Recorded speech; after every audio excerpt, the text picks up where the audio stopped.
Ashley. How are you?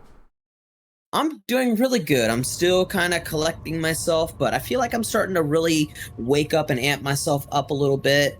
I'm feeling excited. I'm feeling pumped to get back into this game. I have actually not played in a good little while because Dragon Age the Veilguard and Overwatch have been taking over my gaming life. No, I'm with you. I'm very excited to get back into Baldur's Gate, especially to progress the story of Trugzar and Thoros. Yeah, absolutely. Let me get my controller because I don't know where the hell I sat it. Mm, Ah, Don't forget to reattach a star into you. yes, yes, indeed. Because I just realized we did need to kill Dickhead. Fucking what's his name? Cazador. Cazador. Yes, and Yes. speaking of needing to kill Dickhead, we are here in Cazador's lair, about to begin that fight with him. Hell yeah. All right. Let me actually get ready to switch the. Oh, 1 second. I'm still struggling to find my controller. Damn.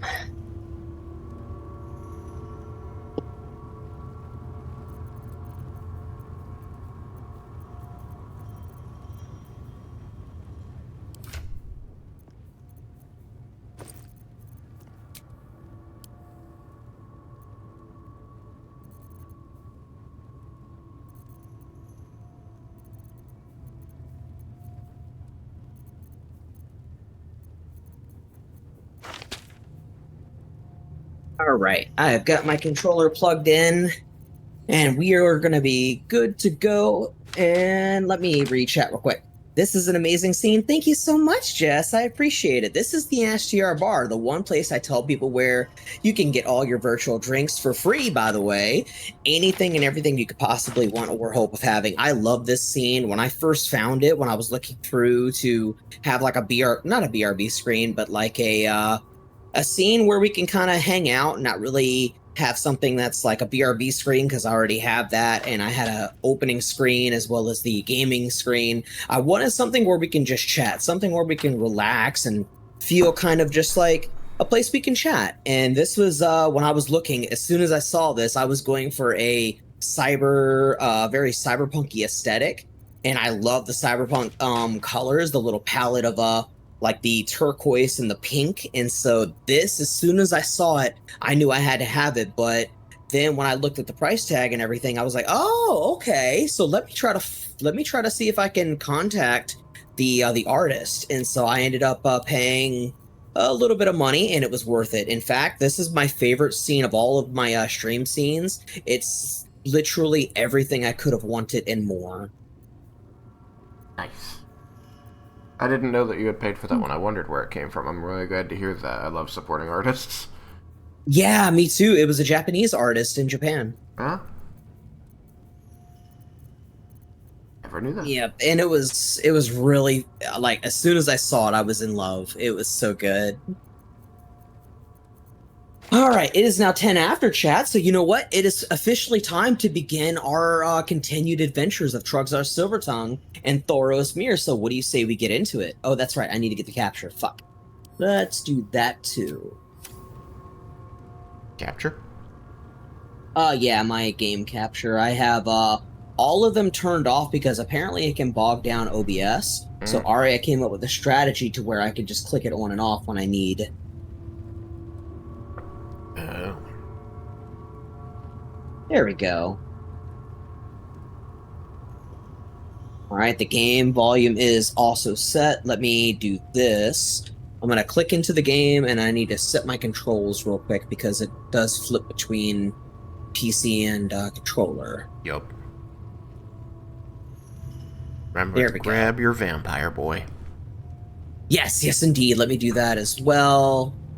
I do remember the controls, chat. Yay! I haven't been completely lost. Also, Catiko, thank you so very kindly for the 2 pieces of gold. Thank you so very much for keeping Ashley very hydrated, and thank you for lining me pockets with gold. How are you doing today, darling?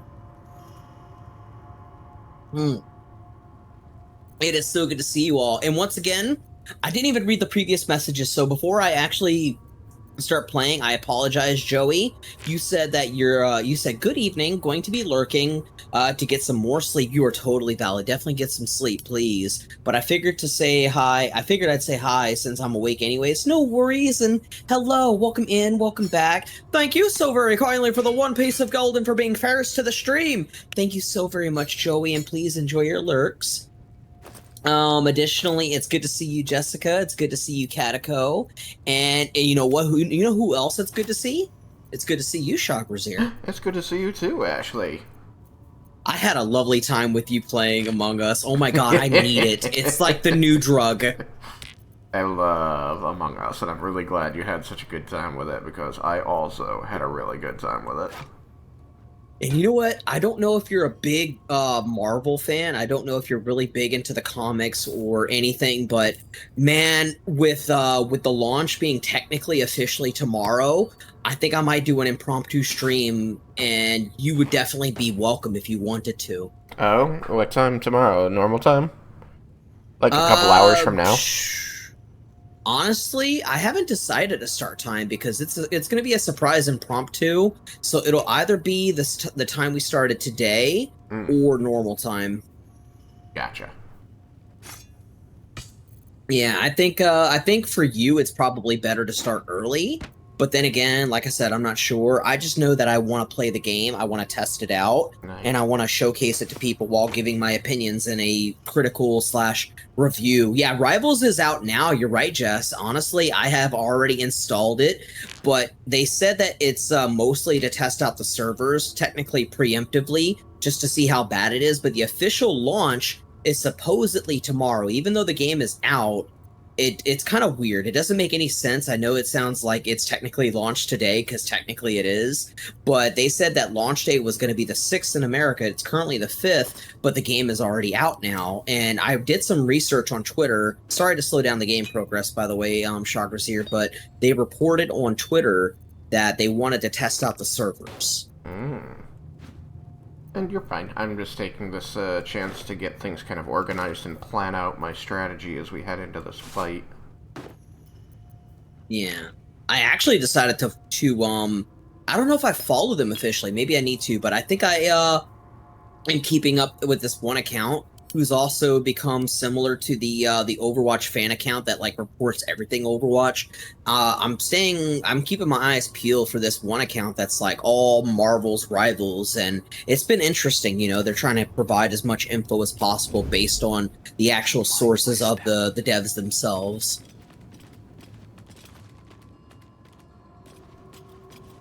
Yeah. As far as getting everything set in Baldur's Gate 3, gosh, I have so much I want to talk to y'all about. I have so much I want to talk to Shakrazir about while we play Baldur's Gate 3. And while we play Baldur's Gate 3, I'm going to follow my good friend and try to not fuck up this strategy he definitely seems to be working on. Well, we're here to see to the end of Astarion's revenge arcs. I always like letting them have that banter with their antagonists, letting the boss have their dialogue, because there's always really interesting things you learn, and just the emotions of the scene are usually in those. So I usually don't like jump combat, which you can do. You can just stack the deck in your favor by, you know, piling up explosives or whatever and skipping all that stuff, like going straight into combat. And I get it. I just don't like doing that myself personally, especially because we've been kind of building this up, you know, to tell these stories with our characters. Yes. So Yes. I'm just moving into position. I was gonna toss some things around, I think. I was just checking. I think that you're right, and I think you're on the money that this is supposed to be a story-driven thing. We love story-driven things. It makes sense for Astarion to confront his abuser and to finally work up the courage that he now, at the very least, feels like he has the right support to do his revenge. Yeah, definitely. So, excuse me. So no worries. Maybe you should get some water, my friend. Maybe we should hydrate together. What if every time I get a hydration, you do some hydrate with me? All right, I've got some hydrate in front of me, but it was because I had water go down the wrong pipe. I hydrated improperly. Yeah, no, Yeah, you don't want it to go there. You don't want it to go there. That's where oxygen goes. Right. I'll tell you what, I'm gonna grab my tankard, my metal tankard, and I'm gonna say to you, Jessica, and to you, Shagrazir, Jessica, just because you're a cutie and reasons that you know of.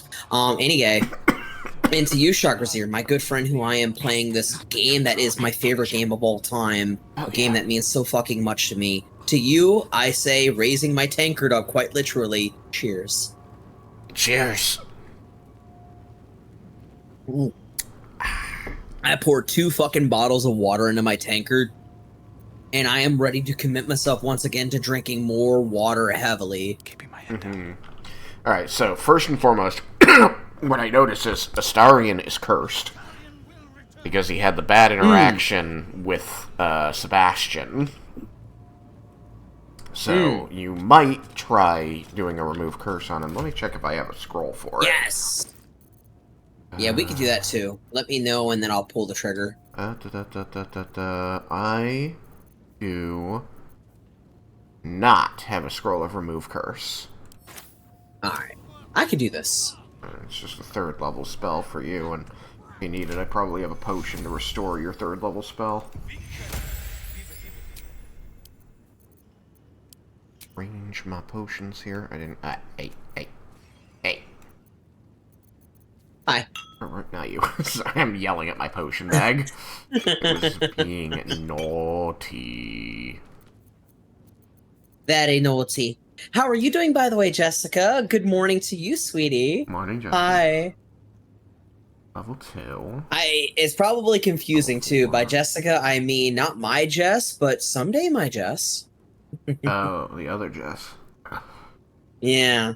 It's a funny turn of events. Me and Jessica, we've gotten to know each other, and things have been going really nicely. Now we will have multiple Jessicas. Yeah, you know what's funny is that I knew multiple Arias too, and there was originally the same joke.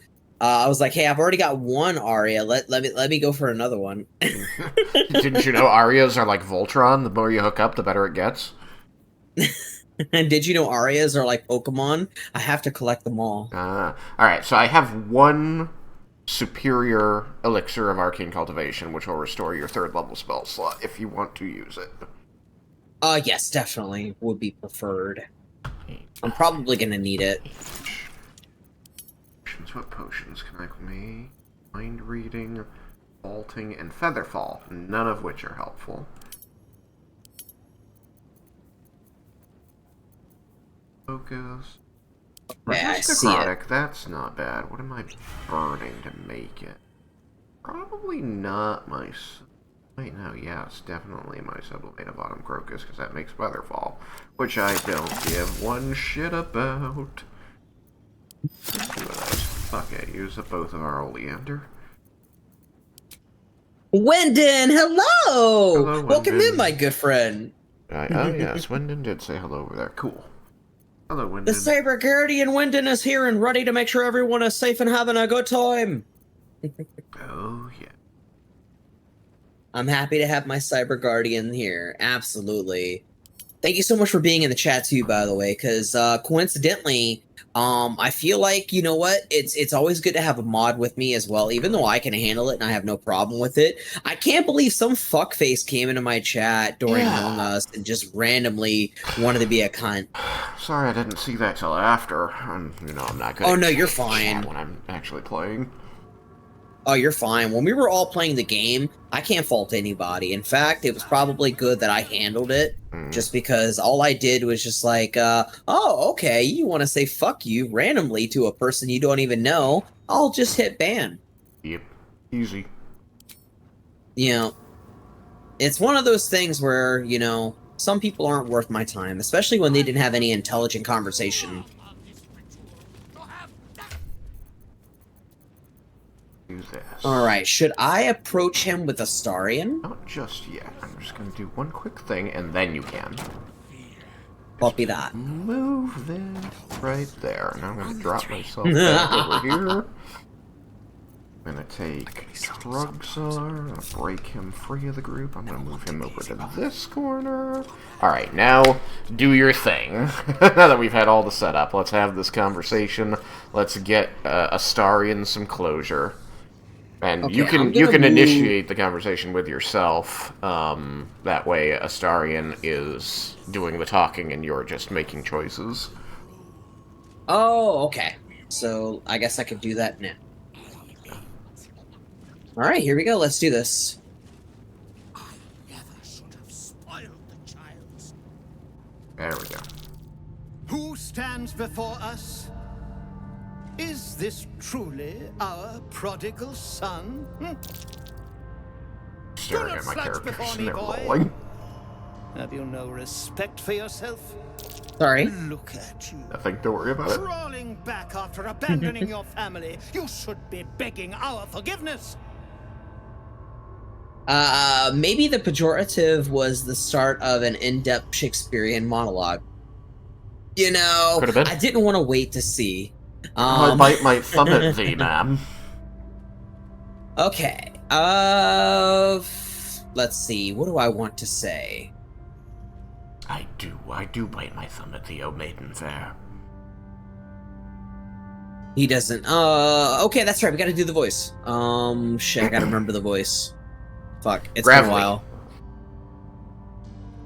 He doesn't owe you anything. Have you fallen so far that this speaks for you? Whoa, I he don't called need you with any- this. To speak for me. No, you always had a gift for words. I fondly remember your empty boasting, your tired jokes, your endless prattle. No! Shut up! Let's see. We're here for justice and you're gonna pay. You cannot be allowed to live any longer. I will not speak to cattle. This is between me and the boy. You son of a bitch.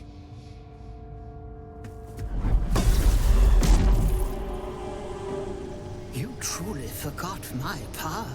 You truly thought our bond as creator and creation was all that stopped you from killing me? Oh, you are weak, my child. You are a small, pathetic little boy who never amounted to anything.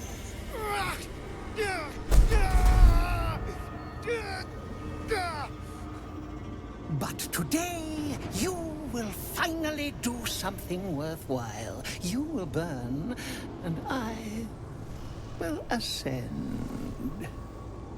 I most certainly fucking think not. Oh, that doesn't look too good there, buddy. No! Stop him! Get me out of this!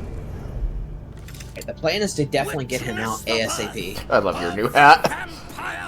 Right? It's so good. I love it. I don't even care how much it benefits me. I just want it. Oh boy, okay, I'm not too far back in initiative, and I'm not after any of the bitches I want to stop. I'm gonna throw a sleep storm down over the majority of the battlefield, just so you know. Copy that. I'm gonna try to make a move on Astarion before I do anything. Sorry, did he just come out here and blast my Jaheira for fucking 70 points of damage? Jesus!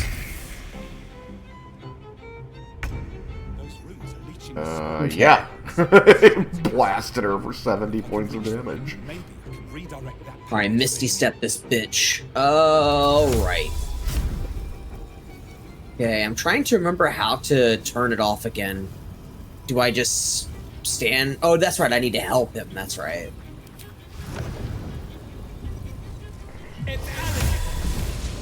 Etalibu! There we go. There we go. Okay. That's all I can unfortunately do. So I'm gonna stand right in front of him. That's okay. You could try, bitch. I'm gonna stand right in front of him so Cazador can't hurt him.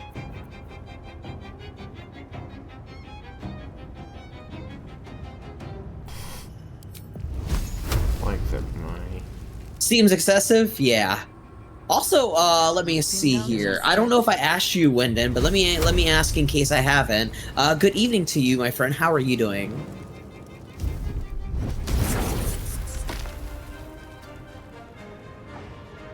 All right. How are you, and how is the missus? That was good. What now? All right, nice. Where is the fucker? Hey, I'm well. How are you? I'm doing pretty good, actually. I think I slept pretty decently. I didn't sleep for a terribly long amount of time, like I probably should, but I'm doing okay. I slept going into stream, like I woke up about roughly 40-ish minutes ago, 40 to 45, and I was prepping stream, so I'm feeling good. Yeah. Just because Wyndon missed it, I will ask the same question again. How are you, Trugzar? I'm doing good. I'm really excited about this because we haven't played in a while. Yeah, and the best thing is we can take as much time as we want. Honestly, I'm in this for the long run. If you want to go 4 hours, 6 hours, 8 hours, I'm down. 9 hours, maybe not, but 8 hours. Alright, where's the fucker? I'm glad to see that you're doing well, Trugzar. I had a great time messing about yesterday in Among Us. Oh, hell yeah. So good. It was really fun. Wyndon was a little shit. Honestly, I think it would have been funny if you two were the killers at the same point. Because I swear to God, y'all two would be like fucking shits. Just big team up. Oh my God. Just a big old Yeah. team up. Y'all two literally like strike me as like thick as thieves. We could do it. Alright, I don't have any fire spells. How do I not have fire spells?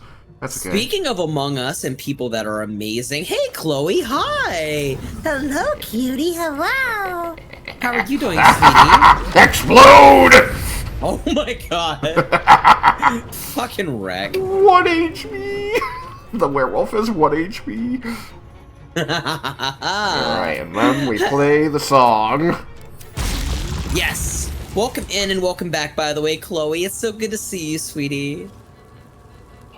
Prone. Do a little roar. Do a little roar. There you go. And then fall down. Do the roar. Do the roar, daddy. They're flying, so they won't fall down. Yeah. Prone. Love it. You love to see it. Oh, I do. I'm good. I just really got back from being out all morning. Oh, okay. Well, welcome back home. It's really good to see you, beautiful. 40%, huh? 45. Let's move over here. See if we can finish that. 65. Yeah, there we go. Hell yeah. Minus Love to one see it. more. Fight will go a lot better with Sleet Storm up. Yes, it really will. Come on, bitch. We dare boy, ya. They're coming after her. Oh boy. Hero's in such a bad way. Oh no! Oh my no! God. That's not even good. Thoros, my friend! You need to wake up! Astarion can help. He's not doing anything.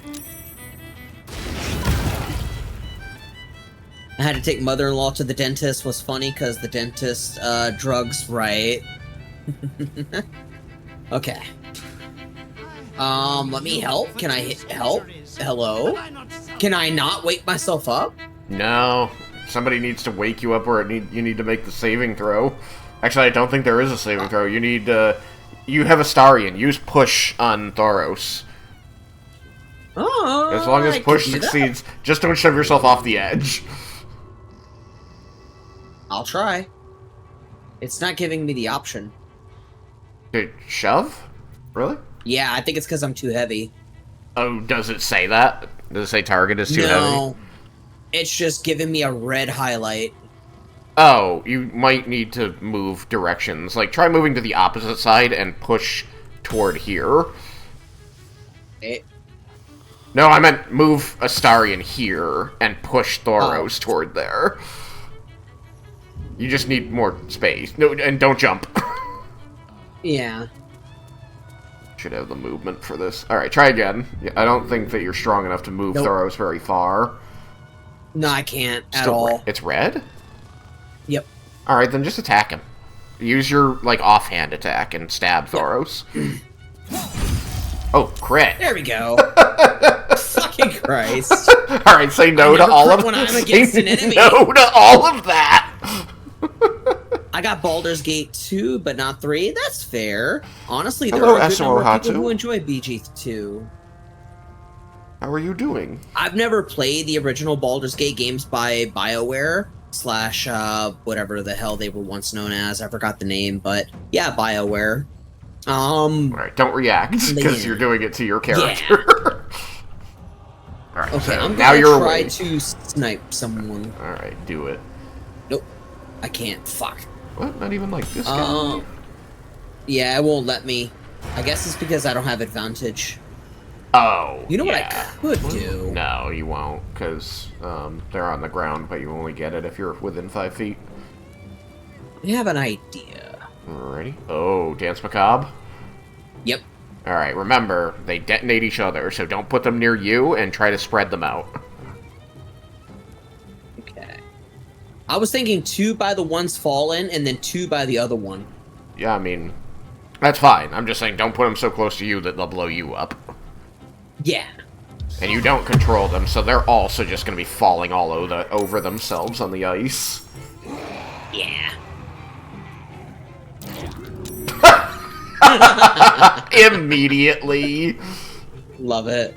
Well, it gives them distracting targets that might blow up on them. God damn, shit. Oh, wow. Yep. Chloe says she got Baldur's Gate 2 for free, with Prime. Oh, nice. Hmm. Alright, let's see here. I am concentrating on a spell, so I don't want to do anything that compromises that. Oh, lightning arrow. I like it. That's... What if I use it on what if I use it on the ghoul? It'll... What, like, your ghoul? Yeah. It'll damage them and hit an area around them. So you'll probably hit the other ghouls, too. Oh, no, I meant, like, what if I hit the lightning arrow on the ghoul, because it's already going to do an AoE damage on the enemies, and then it maybe sets off the ghoul to explode. I mean, if you can do 20 damage, it would do that. You could detonate your own ghoul. It's just about you... Oh, shit, why? Whoops, well... Why? Why did you move? You could shot the arrow. You could stay right there. You were literally right there. All the good stuff. You don't need to get up close to shoot an arrow. No archer gets up within 5 feet. That was really... I couldn't tell you why that happened. I'm sorry. It's... why? I hate it. Alright, so this isn't... This isn't concentration. Oh my god. Start here. Apply this. And do this.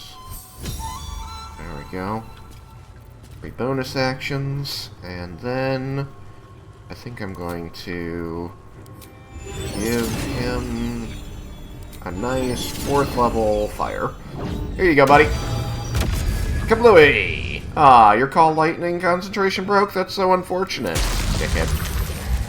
Hello, ladies and gentlemen, both and either one and all. Welcome back from the ads, and welcome back once again to the Twitch cyberspace, where I am playing Baldur's Gate 3 by Larian Studios, alongside my good friend, Shock Brazier of the P4 Podcast. And with that being stated, I just realized I have Wendon in the chat. Wendon, could you please do / shout out, and then do at P4 Podcast? You can do all lowercase letters. Ouch. No, they're hurting me. Us. They're hurting us! Boom! Well, the good news is they're attacking your ghouls and getting blown up for it. Hell yeah. Ladies and gentlemen, both Yes. another one and all, if you are not already following and watching the amazing content of the P4 podcast, aka Shock Brazier, please go ahead and do so. He is a wonderful, incredible, so very sweet, so very kind, so very amazing, so very wonderful, accepting, and supportive friend who deserves all the love and support, but more specifically, that cyberspace love and support. He is a variety streamer from America. He does a number of different games, which includes the Resident Evil games. He is a dungeon master, very big into D&D. He does Baldur's Gate 3. He does Divinity Original Sin 2. He does Ale and Tail Tavern. He does a number of different amazing games that are also just very different from each other. So he has a lot of variety. If you would love to check him out, hit that link and hit that follow button. Ooh, and we started Resident Evil Village. Ooh, fuck yeah. Yeah. God, Resident Evil Village, I dig it, honestly. I really liked, fuck, what was it? The Doll Maker. Haven't gotten You there haven't yet. got there Still yet? still in the first act. Took out all 3 of the daughters, now going after Mama. Yeah. I had the hots for one of the daughters, I ain't gonna lie. You could tell the difference between them? I literally could not tell which one was which. Every time I got attacked, I'm like, it's a daughter. Like, the Yeah, only I just times I remember got to she's see blonde. their, like, different personalities was, like, the one cutscene where you get strung up, and I'm like, okay, yeah, I'm not gonna remember who's who. You like the one that waved at you with the handkerchief with your blood on it, didn't you? Shit, it's been a while. I couldn't tell you. Like, that's the only way I can differentiate them. There was the one that walked out of the room, the one that sneered at you as she walked out of the room, and then the one who picked up the handkerchief with your blood on it, took a big snort, and then waved it at you like she was in a parade, and then waltzed out of the room. What I can say is that, unfortunately, the actor who plays her passed away. That's what I do know. Oh, that's sad. Yeah. It was actually a big shock because she, I think, was, like, only in her late 20s. Oof. And it was just really sad. Sorry to hear that. She was such a young actor. Yeah. What you gonna do, Astarion? Let's see. What can I do? Shoot a multi-target arrow at something, because there's so many targets in this room. Yes. Yes, indeed. I could also wake his ass up. No, he's not asleep. He's just down on the ground. You're using your action to do that. I have an idea, because I do need to get in close. Uh-huh. Are you gonna go fall down too? I hope not. The plan is not to... I'm just trying to see if I can get around the ghoul without being in a bad spot. I mean, if I was Fuck it, you, we'll I go would here. just do whatever I could to not be on the ice. Yeah. Because it's gonna knock your ass down once a turn.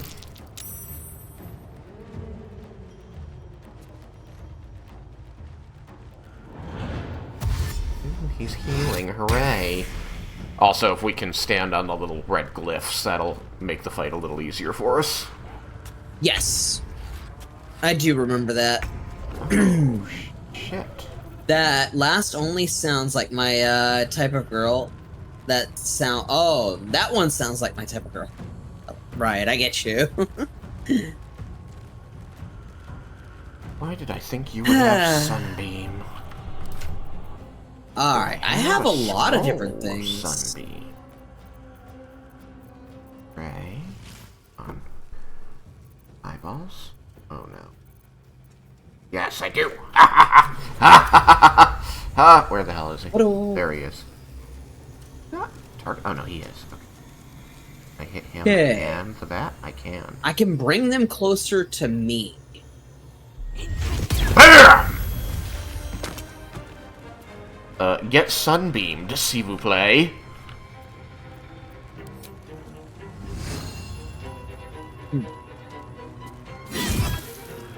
Still trying to think of my move. You're fine. Oh, I could do giant form. That could be fun. Good. Fuck it, let's do it. Look how big you are. I have become a giant! You're so big, my friend. How are you going to fit in this tiny room? Oh. I don't know, but I am ready to fuck shit up. I am excited to see you fuck shit up. Do it. Do it big, sir. Alright. You have a bonus action left.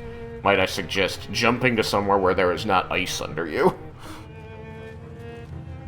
Yeah, just...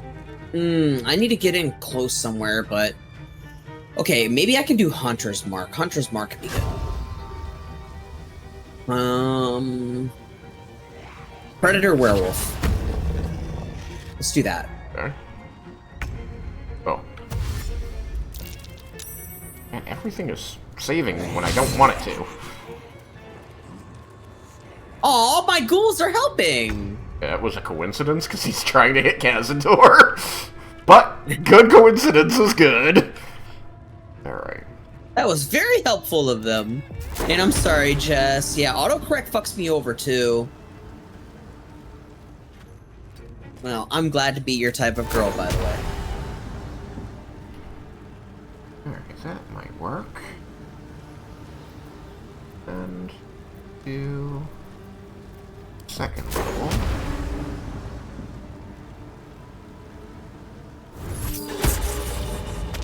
Hey, hell yeah. And finally... I don't want to do that, because I want to keep the storm up. I heal Jahira again. And... we're going to run all the way over here. Try and deal with fucker over here.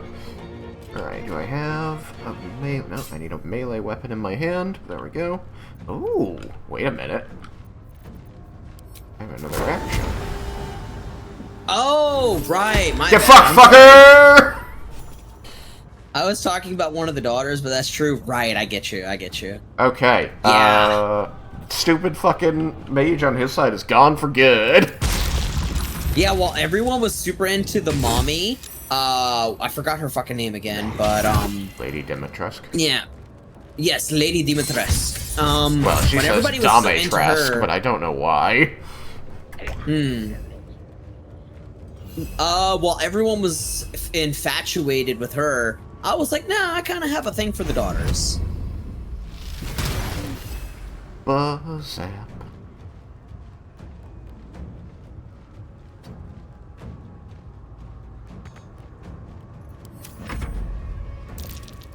If you can see us. Ah, I thought you were going after us. Haha, you missed. Alright, you're up. Oh, it's your ghoul who's up. No, your ghoul is down.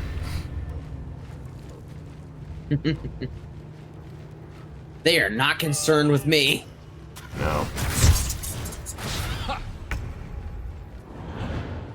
Oh, you're paralyzed? Wait, what? I'm paralyzed? Yeah, Starion is paralyzed. Got hit by a ghoul. Oh. Shit. Did he break my concentration on Sunbeam? Alright, we're gonna have to... Let's see, what can I do? I don't want to use all my spell slots just yet. So...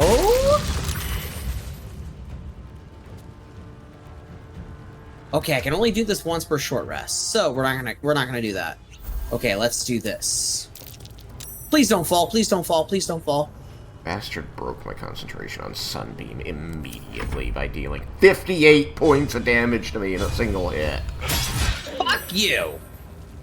And here we go. We're gonna say it again. Fuck you. Dead.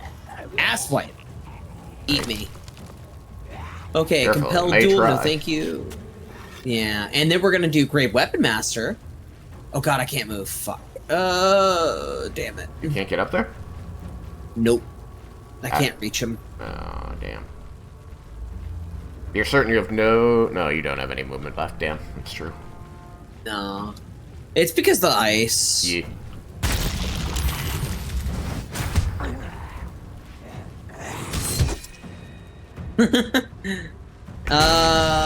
Lurk, I have my own streaming to do. Ooh, you're streaming. I'm gonna try to lurk into your stream, okay? Did I get... What are you streaming? Jessica, Josiah. I just lost my turn for some reason. Let me see if I'm actually following you, sweetie. Nope, I am not, so let me do that now. I'm gonna follow you. What are you streaming? Because I want to learn. These are some good hits by us. Why did Trugzar lose his...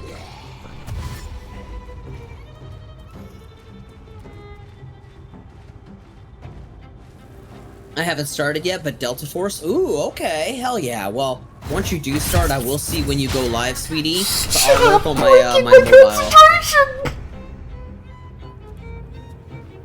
Hey, no longer paralyzed, so what I'm going to fucking do... Use jump to not slip on ice. Nope, I'm gonna do this. Haha! And then I'm gonna use a little bit of flourish. Yeet.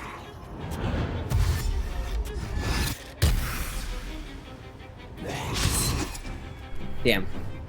It doesn't matter. They can't damage him. He's immune to non-magical attacks. Hmm. Okay. Alright. Let's just do this. And you're dead. Asswipe. Then I'm going to... Should I wait? Probably should. How about I do this? Let's do this. Nope, nope, no, no! Fucking pineapple shit!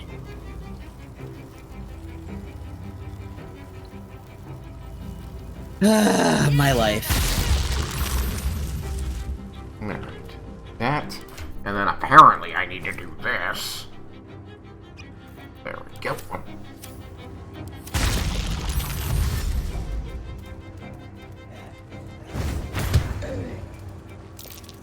Saved against the ice that time.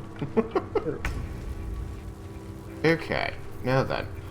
All of you kind of suck. Why don't we take a trip into the beyond? I love it. Alright. I love Thunder Waves so much. Yeah. My favorite bard. It's my favorite bard attack in D&D. Now I know why I lost my turn. I forgot that... Oh, it's just outside. Can't use that. I forgot that I was that potions of speed only last 3 rounds. Yep, lethargic. Yeah, that's why I lost my turn. Because in the campaign that I'm running on Tuesday, and that everybody used haste, and that lasts a minute, 10 turns. Hmm. Wait, how did she... Okay. I'm just confused, I guess. Alright, we're good. We're good. You're fine. I would love to put something over there. Is anything in range? Oh, you're in range, but I'd have to move. How about you? Path isn't everything? We're here. Wow, I can't hit Kazator. The stairs are somehow blocking me from hitting him. Damn. Yes. Oh well.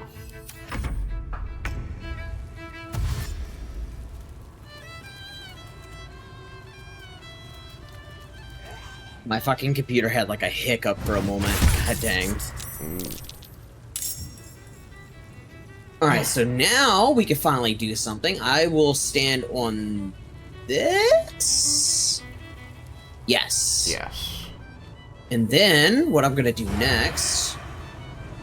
Ooh, yes, we'll get rid of the bat. Maybe get rid of the ghoul, since the bat has 1 HP, and you're about to do a big Yeah. attack. Yeah, you're right, I should do this one. I didn't know if I could because it was surrounded in that gas. The gases just means that if it gets close to you, you have disadvantage, but it doesn't block line of sight or anything. Mm-hmm. It's a nasty smell. It's stanky corpse breath. Love it. Motherfucker. Ow. I made my concentration, though. Okay, now then. Now I can try this again. Alright. I'm thinking about, I'm gonna take this motherfucker on. I think Thoros, he wants to stand toe-to-toe. Yeah. And I think I'm also gonna do another thing. I think I'm going to... Oof! What am... I thought that wasn't gonna hit Trugzar, but it did! God damn, we've been doing... Oh, I'm an idiot. Fuck, damn it, it's okay. Alright, I'm gonna go with this.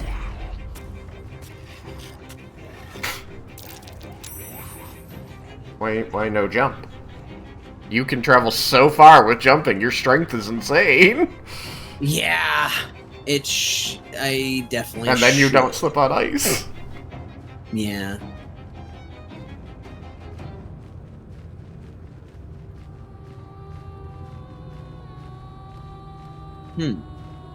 Shoot him with something, maybe? I'm gonna see if I can maybe do Bless. Okay.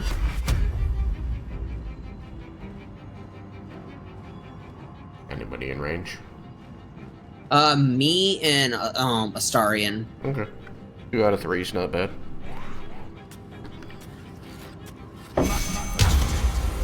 Mate.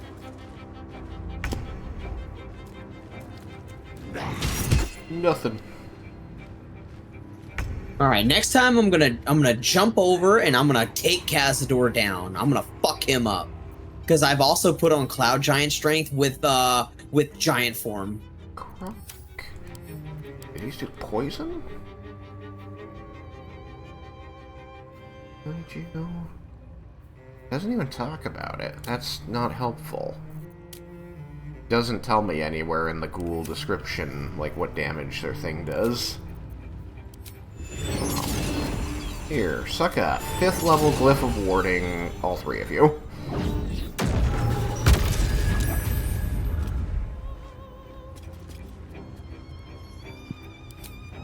Let's see. Ghoul disappeared.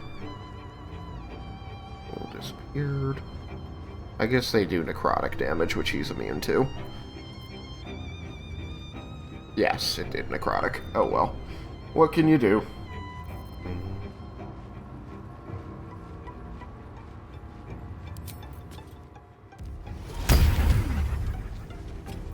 don't know how to require concentration, so I didn't actually check. Okay. It did. We're good. We're good. Now I can hit you. And I crit? That was unlikely. I only had a 20% chance to hit. I recently posted a clip in my my server, the gaming channel, about how Sorcerer can be the most powerful class apparently with Eldritch Blast, I believe it was. Yeah. Yeah, that was pretty fucking cool. Yeah. I'm one of those naysayers who says, look, I get that the rule says you can learn a spell from another class if you take Initiate. I don't think Eldritch Blast should be on the table. I don't think anyone should be allowed to learn that except Warlocks. It is the Warlock shit. They're like, oh, but they can't get incantations.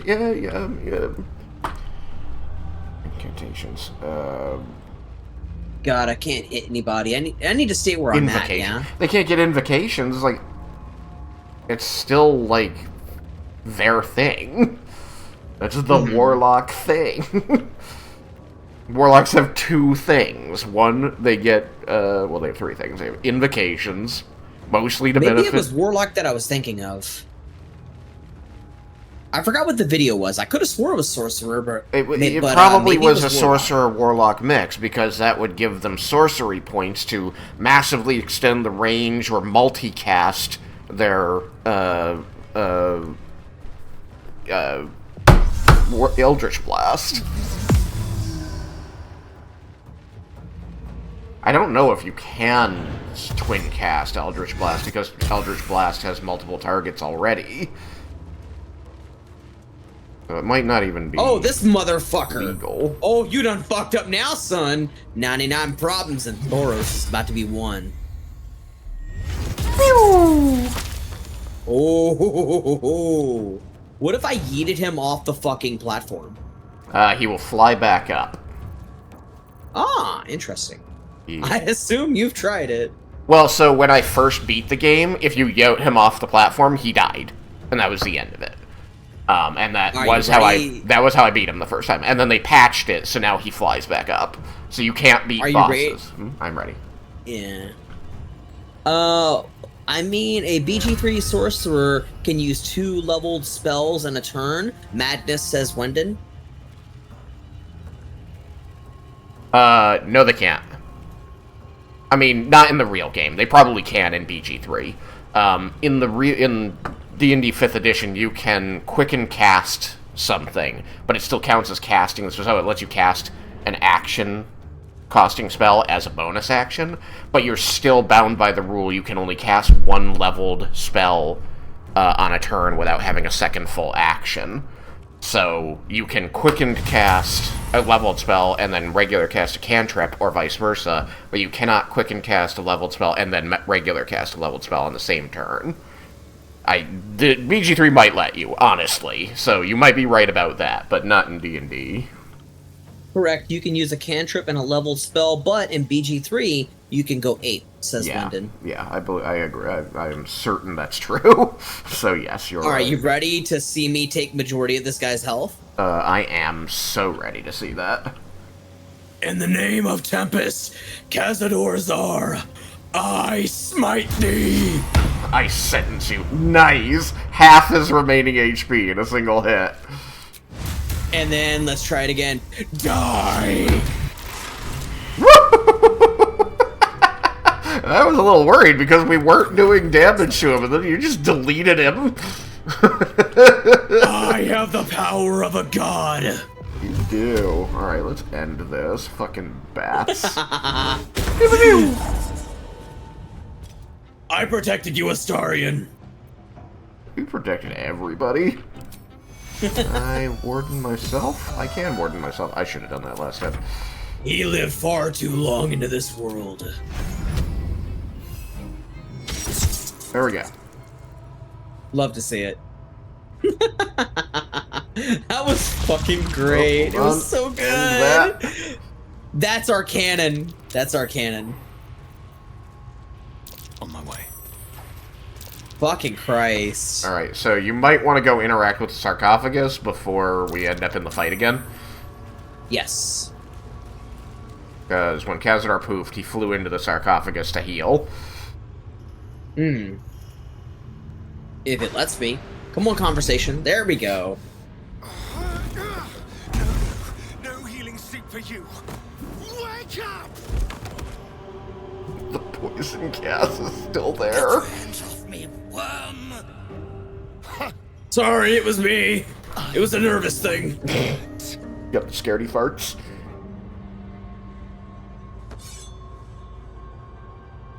One last thrust. And I'll be free of you. I'll never have to fear you again. But if I finish the ritual you started, I'll never have to fear anyone. Ever. You think me a fool? That I would allow anyone to usurp me, speak the words, and ascend in my place? The runes I carved into your flesh bind you and all 7,000 souls to the ritual. Complete it, and those bearing the scars will be sacrificed, you included. You are simply a means to an end. I made you to be consumed. I am so much more than what you made me. Get over here. We can do this.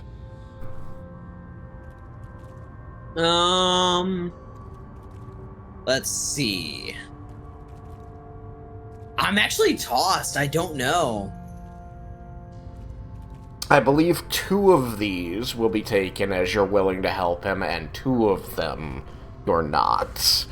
And if you start one that makes him think you're willing to help him and then try to talk him out of it, it will go badly. Yeah.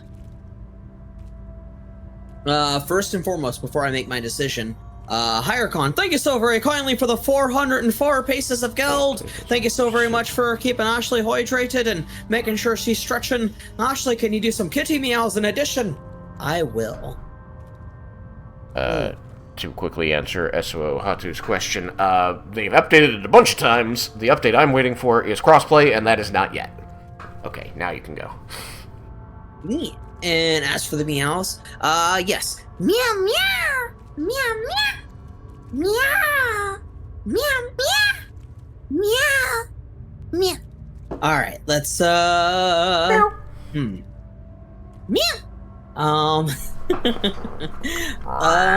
Fuck. What do I...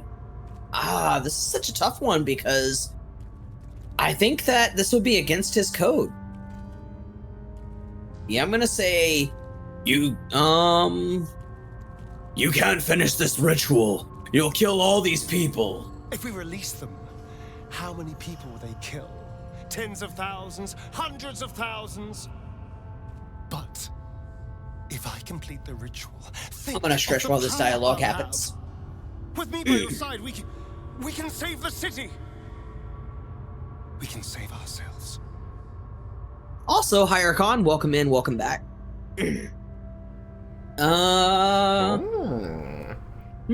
Persuasion +2, insight plus nothing.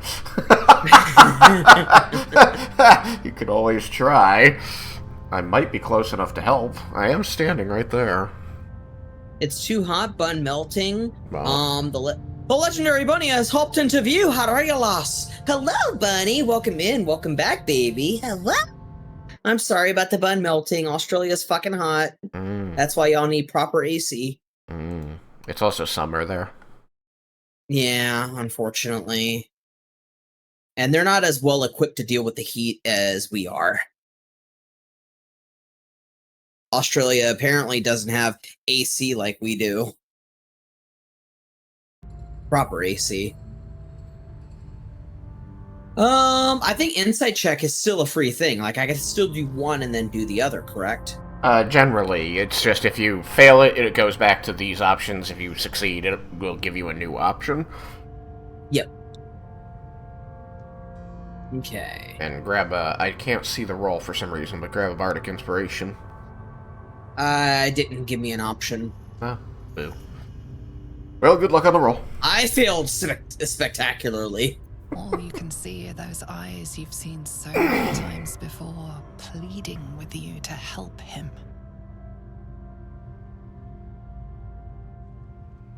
I can't read anything. Oh. But from this angle, it looks kind of weird. Yeah, it does. Hold on, let me, I might be able to back out of the, no. I can't get out to see where I am, so I don't know why I wasn't able to help you with that. Sorry.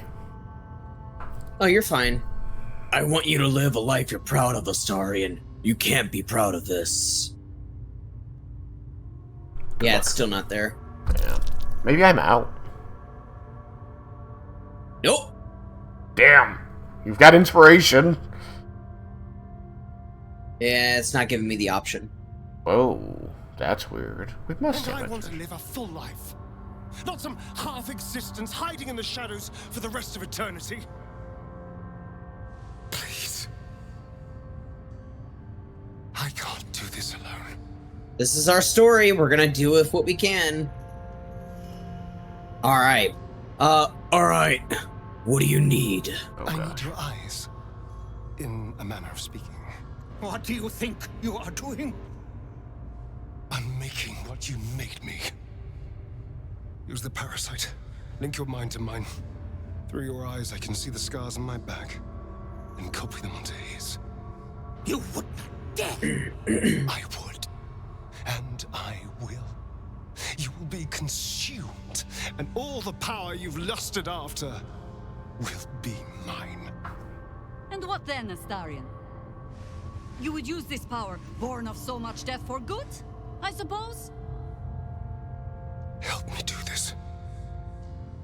Please.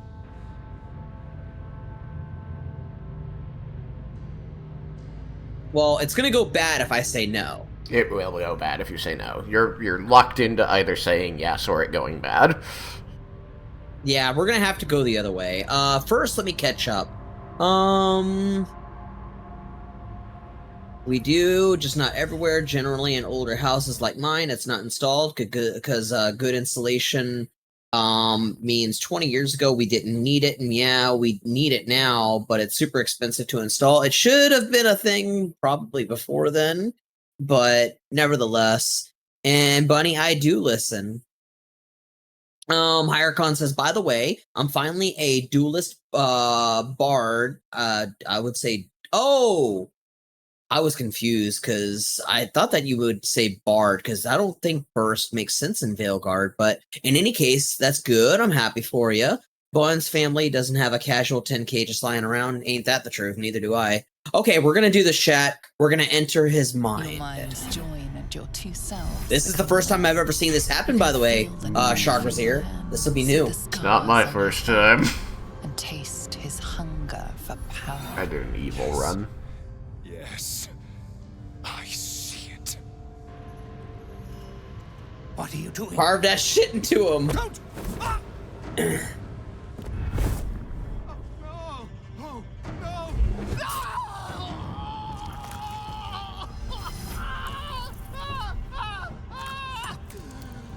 This is pretty fucked up. Yes. Although I have no sympathy for this guy. No sympathy for Cazador. Like, he already did this. And if it wasn't for him being so weakened by the fight just now, you would be doing worse.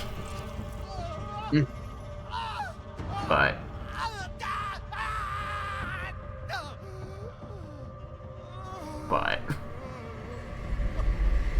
I'm not gonna lie, if it was me in Astarion's position, I'd be egging the fuck out of him. I'd be like, come on, weak little boy. Why you crying? Child. Wretched child. Time to take your place. Every little terrible thing he's ever said to Astarion, Astarion should be saying back onto him.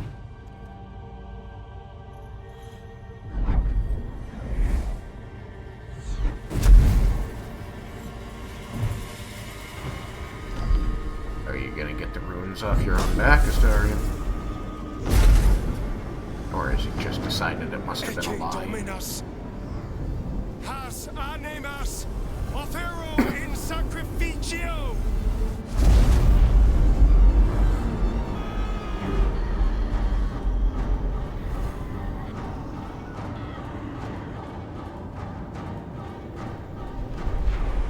This is different. Well, that's karma for him? Yeah, karma indeed. You know, Cazador had this coming, I'm not gonna lie. Double brick houses with internal brick walls make AC installation significantly more expensive. Don't you dare. Yeah. I can feel their power flowing into me. If I'm being honest, I don't like it. But, yeah. Gosh, we have no choice. We either kill him or we let it continue. What do we do?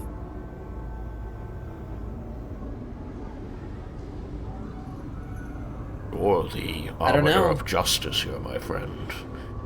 The only thing I have to say about it is that is 7,000 souls. And a lot of anger.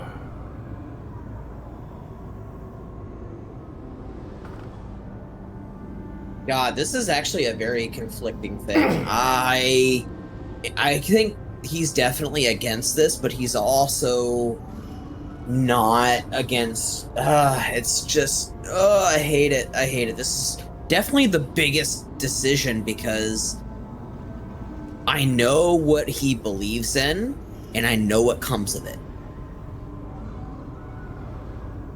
Basically, here's the way that it's going to work. This is either going to be we let him ascend, and this is technically doing something of an injustice, which I can't really do. But if I go the other way, we fucking kill him.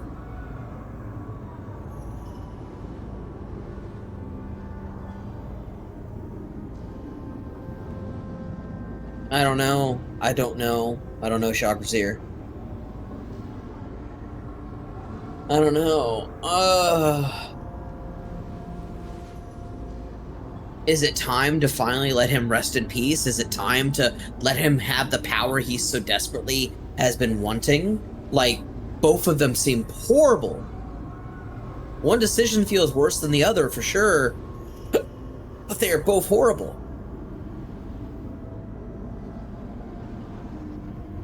There isn't a good decision here to be made. I was hoping that you would be more persuasive than you were, and that we wouldn't have to make such a choice. But... Not gonna lie, friend, I tried. He is very kind of... driven. He's very made up his mind. This seems like something he's wanted to do. I mean, yes, he has been talking about it quite a while.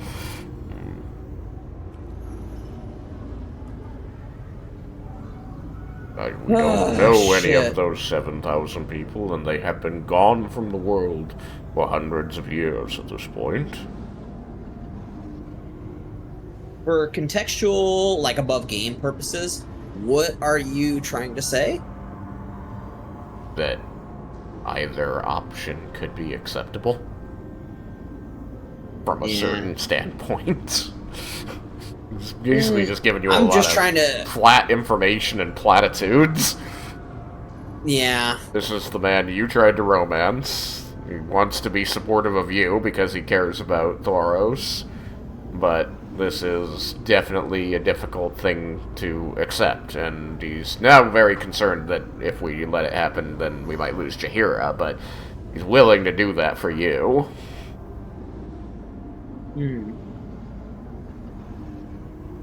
God, I don't like it. I don't like it. Toss a coin. I still feel like it's just horrible either way. We're gonna slow down the goddamn game just from this decision alone, because I feel like this is actually the biggest decision Thoros has had up to this point. I feel like genuinely, he does not feel right with what Cazador has done. Clearly, he definitely doesn't feel like anything that's happened, especially to Astarion, has been right. And now Astarion ascending to it means sacrificing more people, but sacrificing vampires. Vampires who may not be good themselves.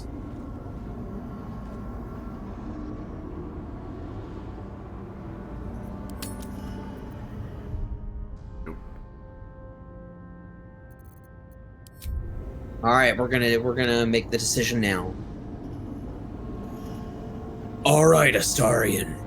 Nunc volo potestantem quam policitus es mihi.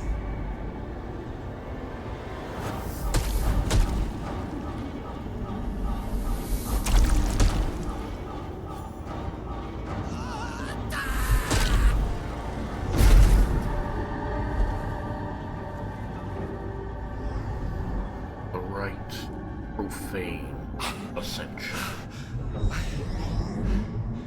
I can't feel it. That ache in my stomach, that hunger, it's gone. I'm free.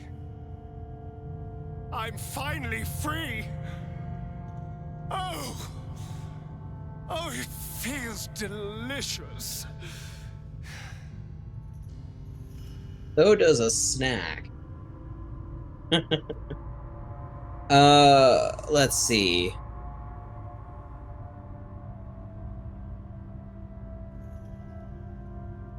Not sure I like the sound of that, to be honest. Don't worry, darling. I won't bite unless you ask very, very nicely. Come on, let's get out of here. I have a brand new world to explore. Holy shit. It broke your oath! Spasm grips your chest. Your strength Oh, it broke falters. my oath? Yep. Emptiness grows within you, Paladin. Something has been lost. No! Paladin. At the close of day, I will be waiting for you. We have much to What? discuss. Mm-hmm. Killed a lot of innocent people just now. Oh my god. Is there a way to go back to that decision? Is that blood? No, never. We'd have to go through the fight again. No. What's inside? You can get your oath back. No. Yeah, you're right? For Yeah. real? Oh yeah, for real. Okay. Alright, we're gonna Talk to the Here we go, oath chat. breaker at Let's the end see of the this. day. This is it. The hopeless dream dreamt by all of my kind. I am the greatest vampire to ever walk this land. No, no Even the saves pale coming. knight Accept would it. have knelt I'm gonna before try.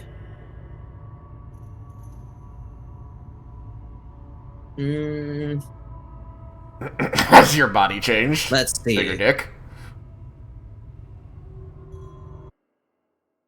No more Cazador, isn't it a Never relief? again. I will not think about him. This is such a All cool you want story to say beat, is no. Wendon says. Testing. He can't hurt you anymore. Everything has changed. I felt so very I had no idea that would break my oath. for so I did. long.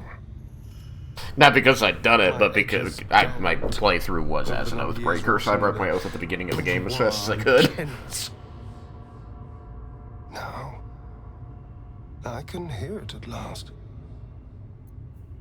See it at last. How all the lowly creatures of this plane are begging to serve. How to call upon them. Scurrying footpads in their safe houses. Rats below our feet in their filthy holes. The crows in the night above. They will obey. The world will stir in fear.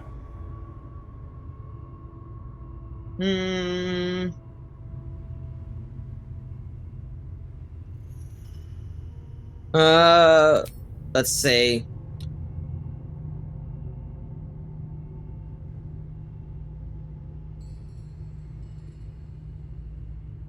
Appreciate this power. So many of your kind perished for you. The spawn. It won't take long to get a new army. I'll make new ones soon. Jesus. I already hear He's the gone. world whispering in sweet surrender. All humanity. And I feel alive. Fucking hell. It is said vampires only make a show of feeling, that their only true emotion is hunger. But those screams sounded real enough. 7,000 souls. Astarion inherits his master's debts, as well as his very fine palace. And when all of this is done, I plan on being a very nosy neighbor.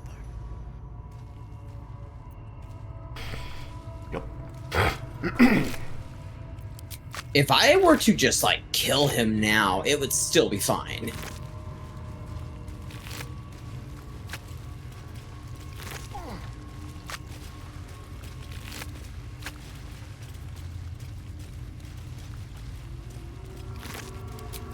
Alright.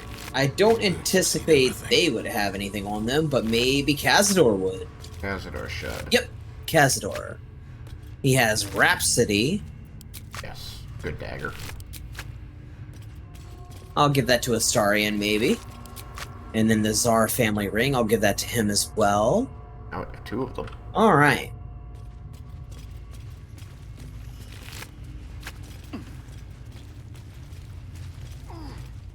Well, that was a fucking event. Those weren't just ghouls.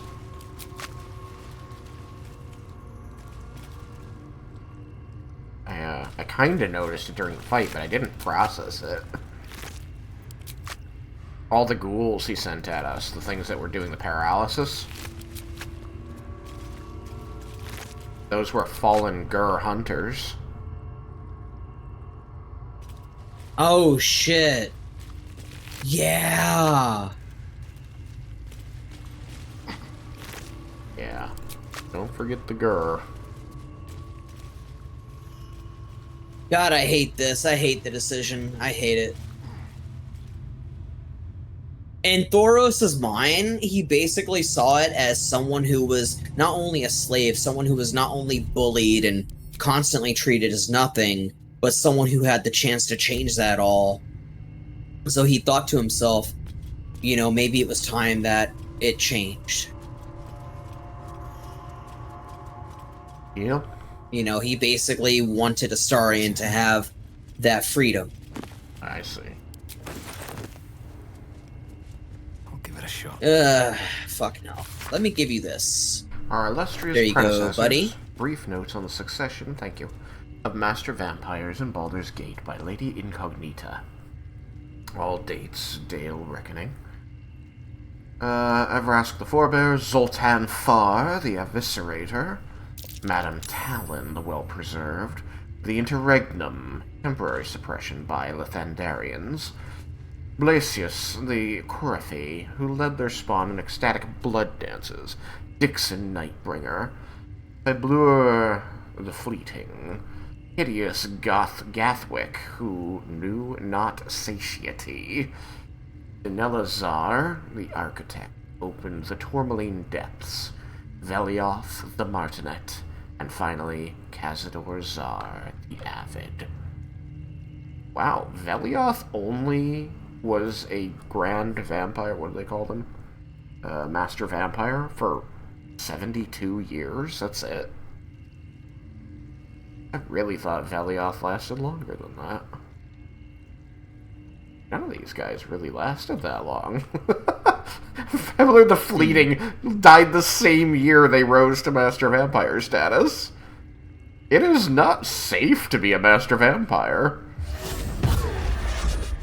I think Cazador lasted the longest at about 200 years.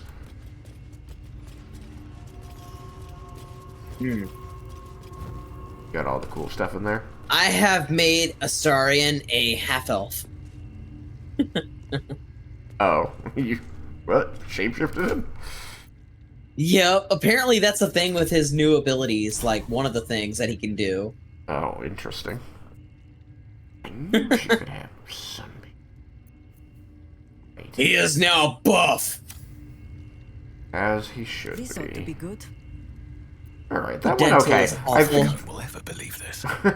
I think the 2 sunbeam scrolls I burned through helped a lot. But nothing helps near as much as fucking Thoros just smashing the ever-loving shit out of things.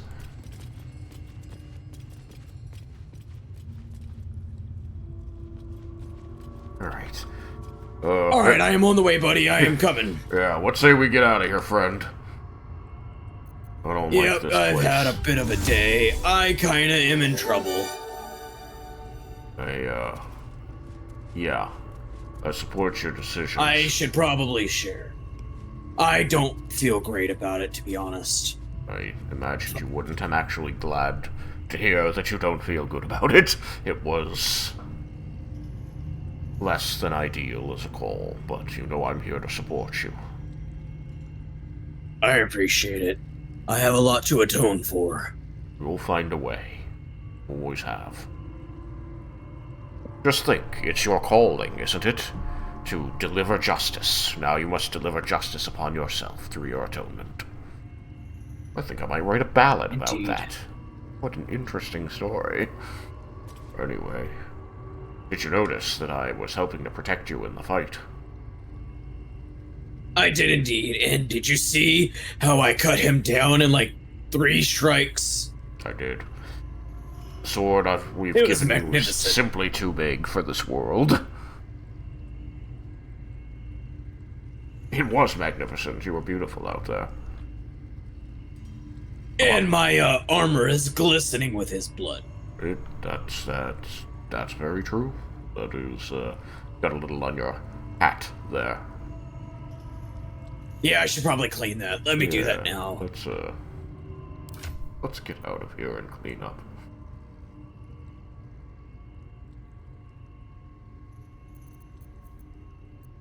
Good. I don't see any soap. Somebody, I thought had soap.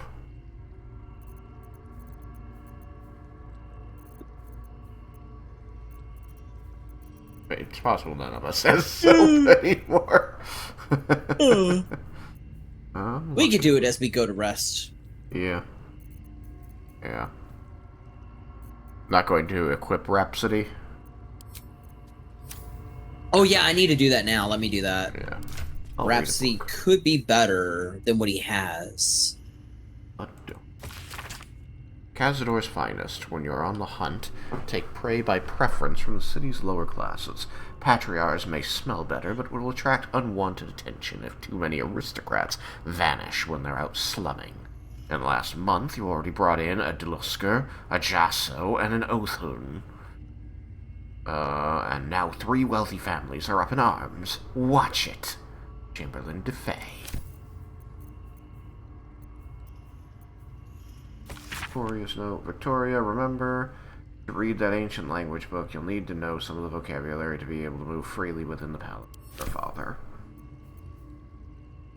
Well, I guess at least he got to join his daughter in death.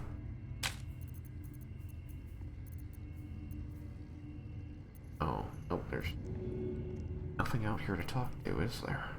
All dead. Find out. That's actually pretty cool. I'm gonna do that. What's that? Throw the Cazador family rings into oblivion. Ah. The corpse remains silent. I can imagine it's his way of saying fuck this family ring. Oh yeah. He doesn't need Cazador. Definitely. Gotta recap that. Anything glow? No. Unsurprisingly, nothing glows. Alright, let's get the hell out of let's get the hell out of this place. Thoros. Alright, let's go. I really need to go do something. I imagine that's true. I need to converse with my god.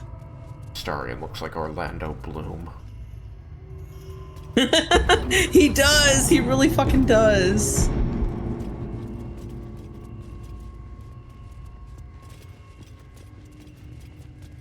Oh man. Seems simple enough. Hold Uh-oh. there, Spawn. Oh.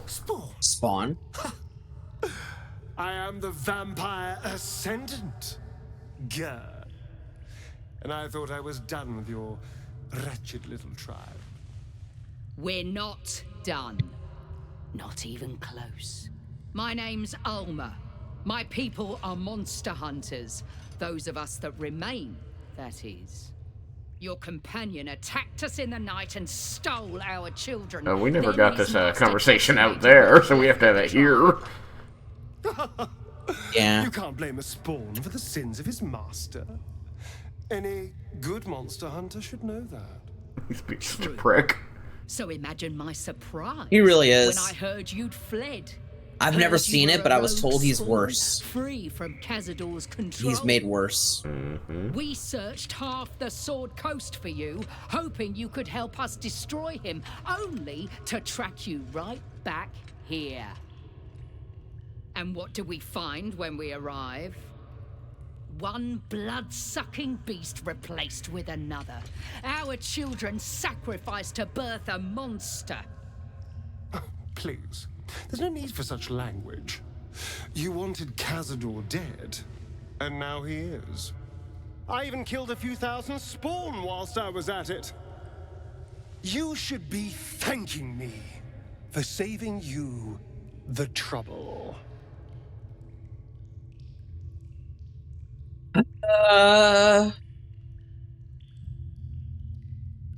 We don't have to fight. We can work together. There's no working with the likes of them. Look at the hate in their eyes. We gave you a choice, and you chose power, as your kind always does. But I still have hope for you, that you will make a better choice. Will you stand against evil? Will you help us destroy this monster? Oh, grand. Oh, God.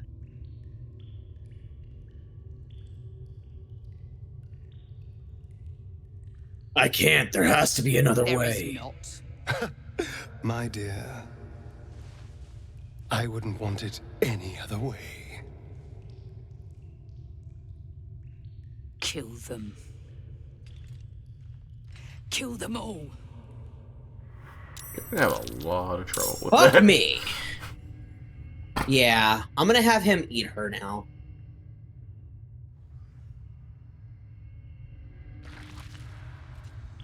Are there only 3 of them? There's 5. Jesus! They're so fucked. She got fucked. Yeah.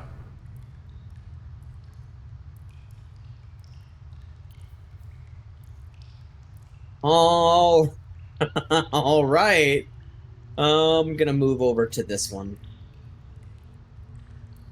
Come on, control. There we go. Oh, fuck me.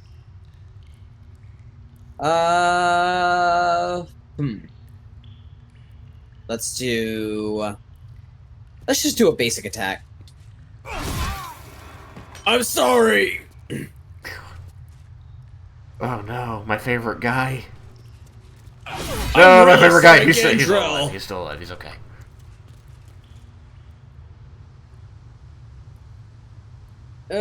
Should I turn on non-lethal for him? It's not gonna matter. You can. Yeah. He is my favorite, but yeah. Up to you. Jesus, crit. I didn't mean it. I'm sorry.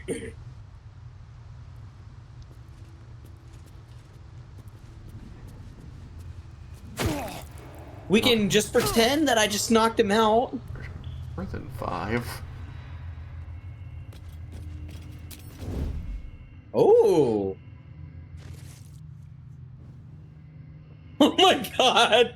The problem's solved.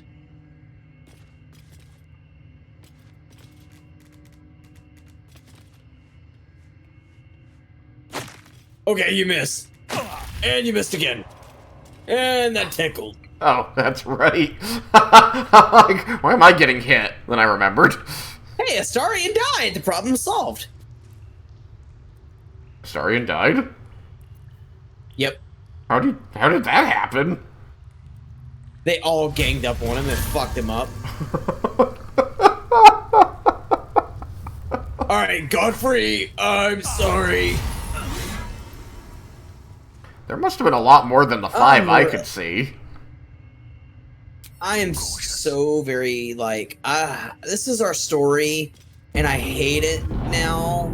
God, I feel so bad. You'll fix Was it okay to fucking kill Astarion? Yeah. I mean, Astarion's not dead in a way that matters. Okay, I didn't mean to kill them, but whoops. Burned up. Did you smite them? I did serious smite. Yeah, you can't non-lethal smite. At least not when it's Yeah. dealing fire damage.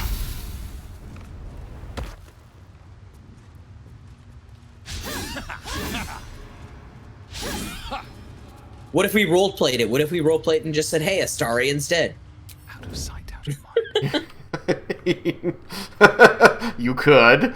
I don't think the Gur will agree that that is the case. They'll be dead. No. I meant like, what if after this fight, and I just knocked everybody out, and then we left, and then never resed Astarion. Problem solved. You totally solved. Very solved. Extremely not problem. Dominica, I'm sorry. I'm really sorry about this. I'm just making sure to be busy elsewhere. Very well. Oh, what are you doing? Oh, you checking the area? Yeah, my character's not wanting to be part of that fight, so he's not. Except in that every time you get hit, I get hit. Hmm. But aside from that... I'm sorry, Casavora.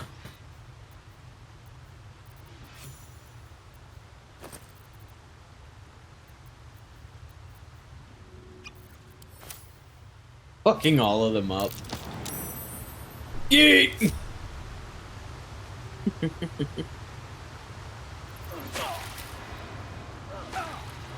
That tickled.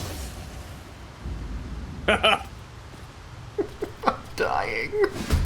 Oh, I don't want to be the... Why am I in the fight? There's a fucking locked door between us. If it helps anything, I'm knocking them all out. With the exception of the leader. I am pretending that none of them... pretending really hard that none of that is happening. Whoops. There we go. Alright. Boom. Haha, enhanced armor class. Love it. What? Why can they see me? That's a solid door! Sorry, Caitlin! And dead.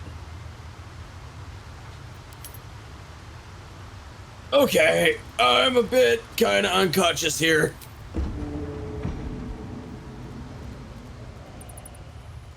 You're unconscious? Apparently. Thoros mirrors. What? Oh, you got poisoned? I passed out, I guess. You non-lethal somehow. I don't know. I fucking hit them, and I guess they had something to knock me out. I can loot you. I can examine you. It says knocked out. Affected entity can't take. Will disappear permanently after a long rest. Thoros mirror will disappear permanently after a long rest. My leg is twitching. I mean, Are you sure you're not on someone else's corpse? no, I was looking at Thoros mirror. An easy fix. Oh, let's try this. There you go. Also... Nope. Thank you. I can't do anything. Yeah. Oh, better than nothing. I noticed that. I don't understand how you became knocked out. I didn't even know the player character could become knocked out. I don't actually know what to do about this. Me either.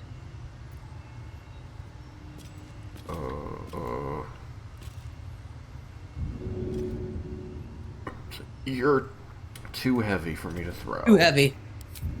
Yep. Same with the Starion. Get up. I'm still knocked out. I can't help it. Get up. I don't know what the fuck is going on. Well, I got you on the Why am I dais. knocked out? I don't know. I love how far I can shove you, though, because my strength is stupid. Alright, where's the Starion? Ugh, come on. Why, game? Why do you have to be so flawed? I don't know how you got knocked out. Hold on, I'll check the, Let's see, Thoros All mirror. I did was hit them unconscious. Aura of Courage, you lost your conditions. Redirected. Main attack against them.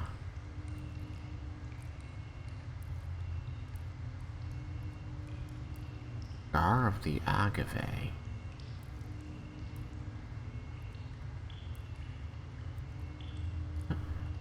Scar of the Agave. 1 piercing damage. Give me a second. I need to try and understand this. Scar of the Agave, BG3. When a character is struck with a melee attack, while at less than 60% of their hit points, the attacker takes 2d8 piercing damage. That's all it says. And it can be done by Caitlin Lurskin, the person who did it. Weird. Okay. Their character knocked out BG3. Character knocked out with no way to wake them. How about killing them then revivify? Oh, that might do it. It totally worked. Alright, your penance begins now, I guess, my friend. This is going to kill me. I hate this. This is bullshit. I need to somehow... I can't end warding bond. It's gonna kill me before it kills you.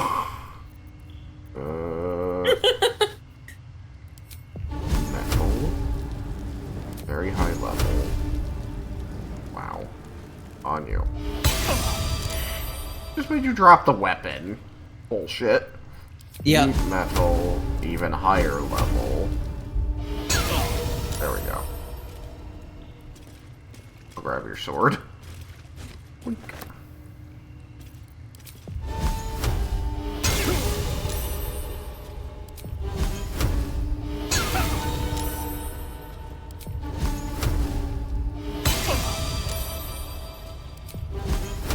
It's getting really hot under the collar.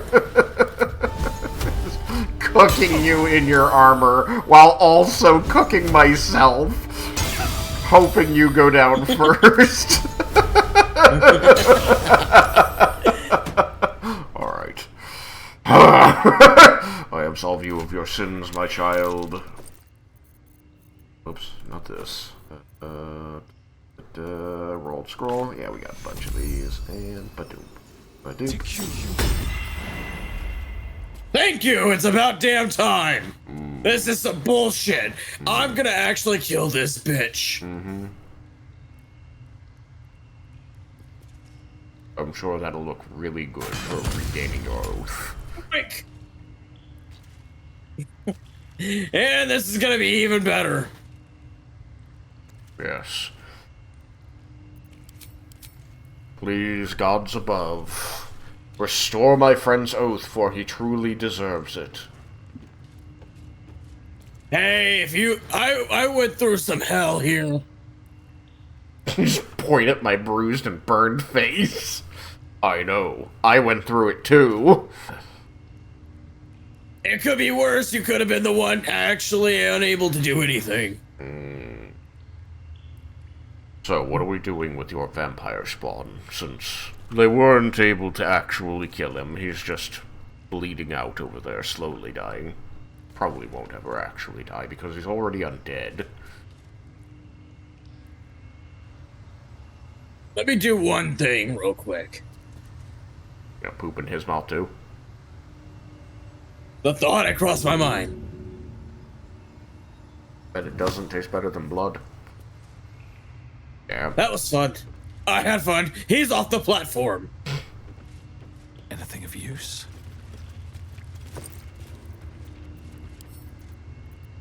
I wonder if he can see me from wherever he is. I am sure that he is at least somewhat aware of what you're doing.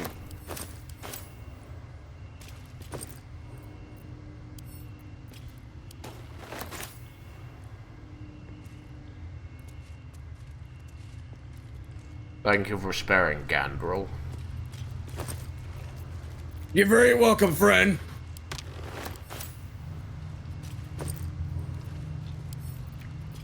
I'm just stretching my legs. Oh, yes, I believe that. I believe that's so hard. I'm doing a lot of suspending of my disbelief over here.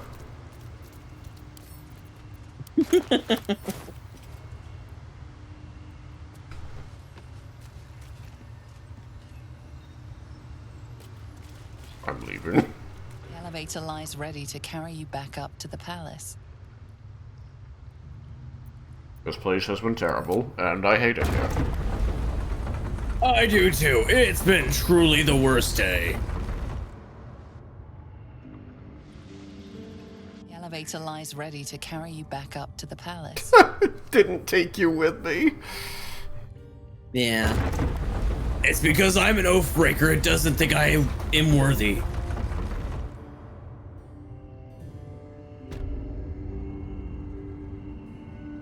This calls for careful footwork. I'm here. I see that. Where's your vampire ascendant? I thought we were gonna talk to Withers. Oh, yeah, we could do that. Oh, I can talk to this party guest. Oh, party guest. Tell me about how bad your day was. Not as bad as mine. You, I lifelessly. wonder about that.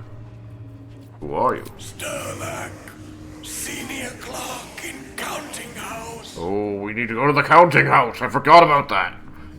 What was the clerk doing here? Enjoying party, drinking, talking. Seems quite normal. Talking about what? Counting house. Who controls what? Oh. Wanted names of senior staff. Families. Any scandals. Secrets. Somebody was really plying you for information. Who killed you? Wolves. Arrived when our host left. Slaughtered us. You think perhaps he sent them in here to kill you? Who else was there? Politicians. Minor nobles. Fist officers. All sorts. All very The spell's power wanes. You misguided. can ask no more questions. Well, unsurprisingly, bunch of powerful people invited to die.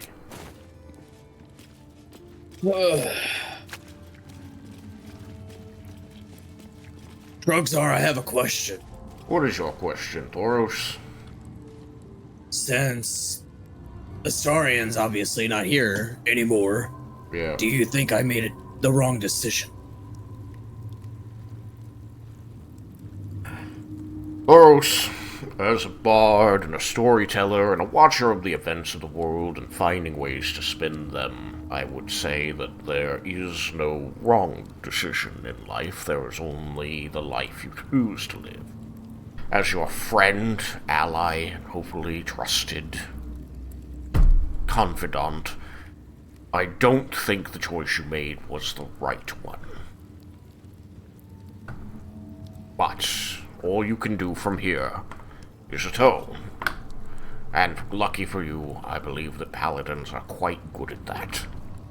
Would you not say? I can only hope so.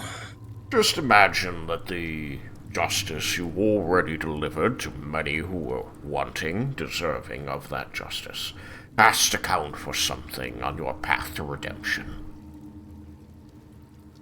We live and we learn. I've never broken. Yes, I agree. I'm gonna learn from this and... Maybe I need more pockets. On flute. I've never broken my oath before. I didn't imagine you had. You were an extremely devout paladin. Better not be cursed. Beat music for General Sandro's Death Suite, a funerary celebration in 3 parts.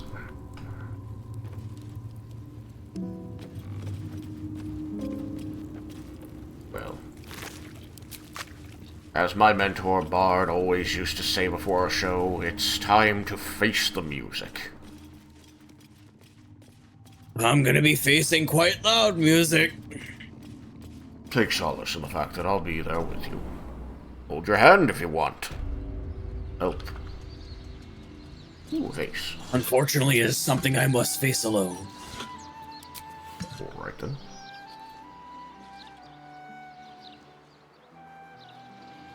At least it's a nice day. No traps, please. Nice outside, at least. Probably a good... No, don't want to go to sleep right here. I want to sell stuff. Alright, where are we heading? I went to the lower city central wall. Alright. Just gonna get rid of stuff before we go back to camp because I was gonna swap Jaheira back for... Yep. Something caught your eye then? Gale. Yeah, figure I'll sell the stuff she's carrying. Right out. Yes, it's very funny. Tell me what to offer. Discount. 106% discount! Excellent. Alright. What else give her? I'm really not carrying any. Oh, but Jaheira is... Post. Gandrel's Aspirations. A... Heavy crossbow. Feller of monsters. You have advantage against monstrosity type enemies. Enchantment +1. I'm not crying.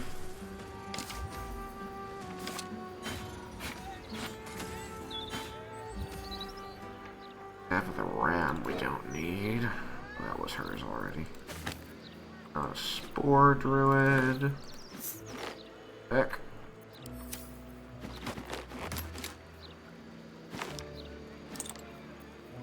Alright, there is all of that. Well, I'm going to, while you're doing that, I'm going to talk with chat. I'm going to say to everyone, thank you all so very kindly for being here. I want to take this time to say once again, good morning, good afternoon, and good evening to everybody watching here in the Twitch cyberspace. Thank you so much for being here. It is, as always, a privilege, pleasure, and a delight to be able to be with you all, spend a part of my day with you all, and to, yeah, just hang out, chatting, and, you know, just being ourselves as much as possible. So whether you're chatting, whether you're lurking, whether you're watching my stream, whether you're watching Shark Vazir's stream, whether you're playing games or napping or doing chores or working with one of our streams in the background, for however long you're here, thank you all so very kindly.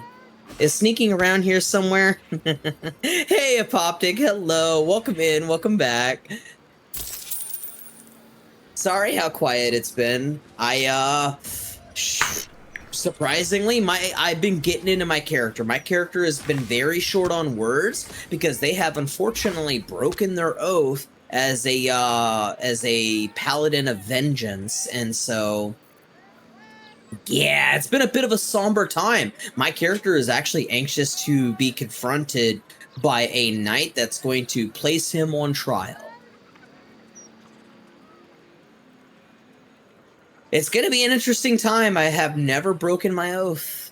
It's okay. I'm super tired and thinking about going back to bed for a bit. Very valid. Very honestly, yeah, I should start getting back into the habit of sleeping more and drinking more water. It would be really good for me. 123% discount. Trade's booming. Folk are scared. I'm better to be scared and armed than scared and empty-handed, I always say. Alright, I've completed my transaction. Shall we head to camp? Let's do that. Alright. I can go to Withers and, get Astarion back. You can, yes.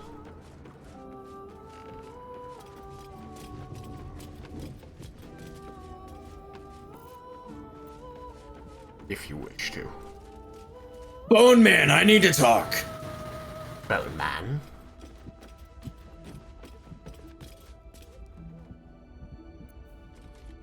Dost thou require a new ally? Or mayhaps a resurrection instead? A resurrection indeed. I need to resurrect Thou someone. must return with the proper payment. I want to resurrect my dumbass friend named Astarion. This is the price of balance. Change your mind. They can stay dead Change my for mind. now. They can stay dead for now. They are dead, like actually dead. So Well. that's good. I know. Technically. Yes. They're technically dead. let's- They're dead in the sense of they died in combat. They didn't die in story. Also, hey, Lucky, welcome in, welcome back. Hi. Good evening to you, my friend. How are you doing? Well counted.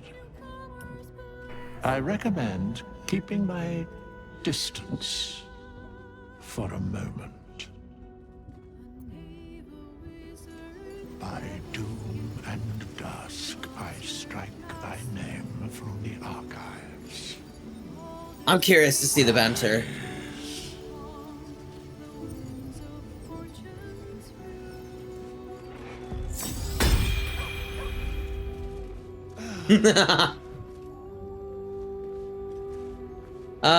Hello, doing good, you? I'm doing pretty good. I, admittedly feel a little, groggy. I guess I probably should have slept a little bit more, but I'm happy to be here. I'm happy to be getting back into Baldur's Gate 3 with my friend Trugzar, and additionally, I'm feeling kind of somber in character because I broke my oath and I feel horrible. About to go to bed, thought maybe, might as well stop by to see what's up. No worries. Well, thank you so much for coming by. Thank you so much for checking in and chatting a little bit with me, and yeah, you and Apoptic both might be heading to bed soon, so that's totally valid. I hope you both end up getting good sleep. Yes? Oh yeah, he has nothing to say. Alright, you can stay in camp now. Oh, darling, I'm hurt. I guess I'll Just stay here. Evenings lounging here. Well, you do all the... Thank you for the hugs, by the way, Lucky. I appreciate it. Hugs. Hugs for hugs. Astarion. Hello, Daddy. He has ascended amongst the ranks of the undead. I can only hope that he does not come to regret the price that he paid. I'll go to sleep now. No worries. Have a good sleep. As always, stay happy, stay healthy, stay safe, and most definitely, take care. Then you'll have me. Lead on. Alright. Okay. Stop having conversations. I need to give you a thing. Chase, you're what? getting interrupted. Hi, buddy. Hey, buddy. Here you go.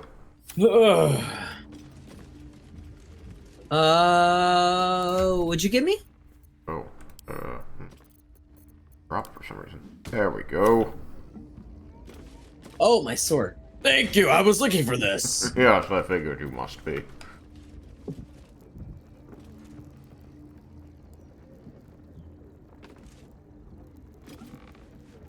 Oh, my homemade vape juice is yummers, cookies, and cream.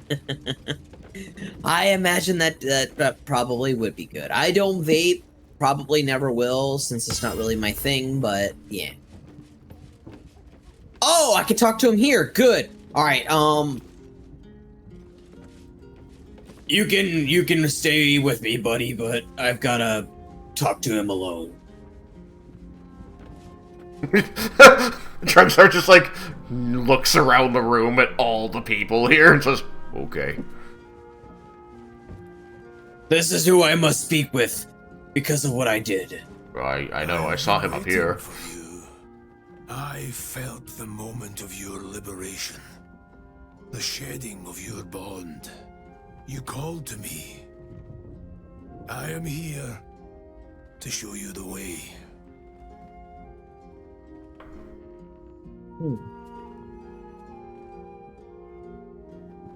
The way to what? Journey with no end, trodden only by the desperate and the damned.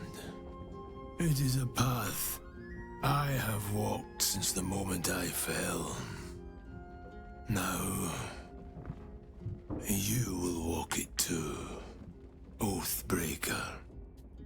You swore to deliver vengeance, to hunt down those who had wronged, and ensure they felt the sting of justice. Tell me, why did you abandon your oath?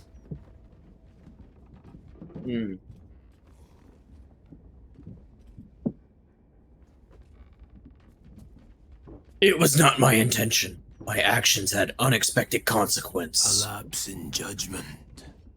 To know the reason for your fall is, perhaps, to know the shape of things to come. Take comfort in your undoing. I, like you, abandoned my cause. But much can still be achieved. Your oath is broken. The light within you fades. A new power is awakening. Let's real quick read chat. There's a bunch of messages, I think. I was vaping a bunch till the stupid government made it illegal, trying to get off the smokes. Yeah. But the only thing that's actually illegal is the flavored vapes and the nicotine. So I bought food flavoring and the glycerin for the flavor to go into, and I have a couple of bottles of nicotine in the freezer. Yeah, honestly, I feel like, if people are trying to kick smoking, if people are trying to kick cigarettes, then vaping is definitely the next best choice. It's better for the environment, it's better for other people, but from what I did study from a medical perspective, and granted my medical knowledge regarding this is a little bit limited, I do know that it's not necessarily better for the person. I have heard conflicting things. Some people have said that it's as bad as cigarettes. Some people have said that for the person smoking it, it's even worse. It's better for my cat too. Yeah, it's definitely better for other people, but in terms of the person smoking, yeah, I've heard conflicting things.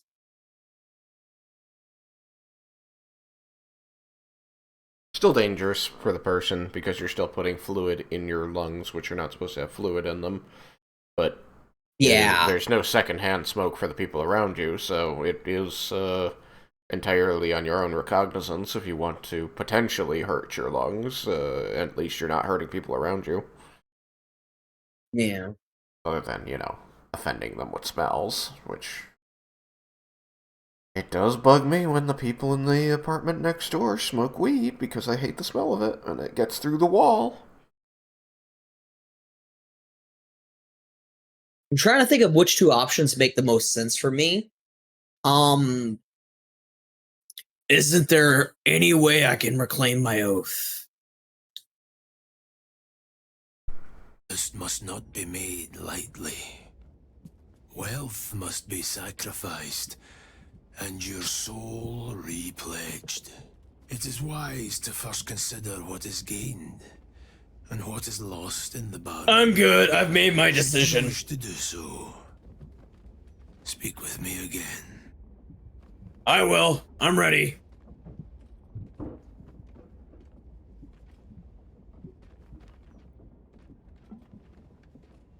I don't want this, I want to remain pure. You may refuse. But this alone will not restore what was lost. Without light to guide you, or darkness to consume, you will remain adrift, powerless.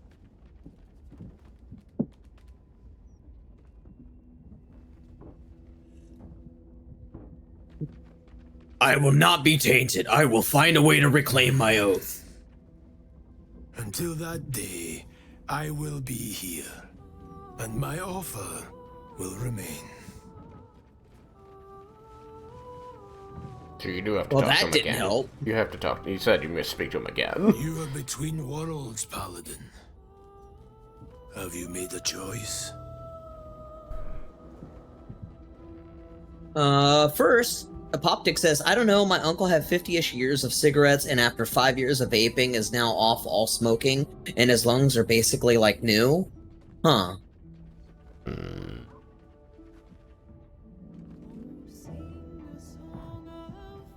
Let's see.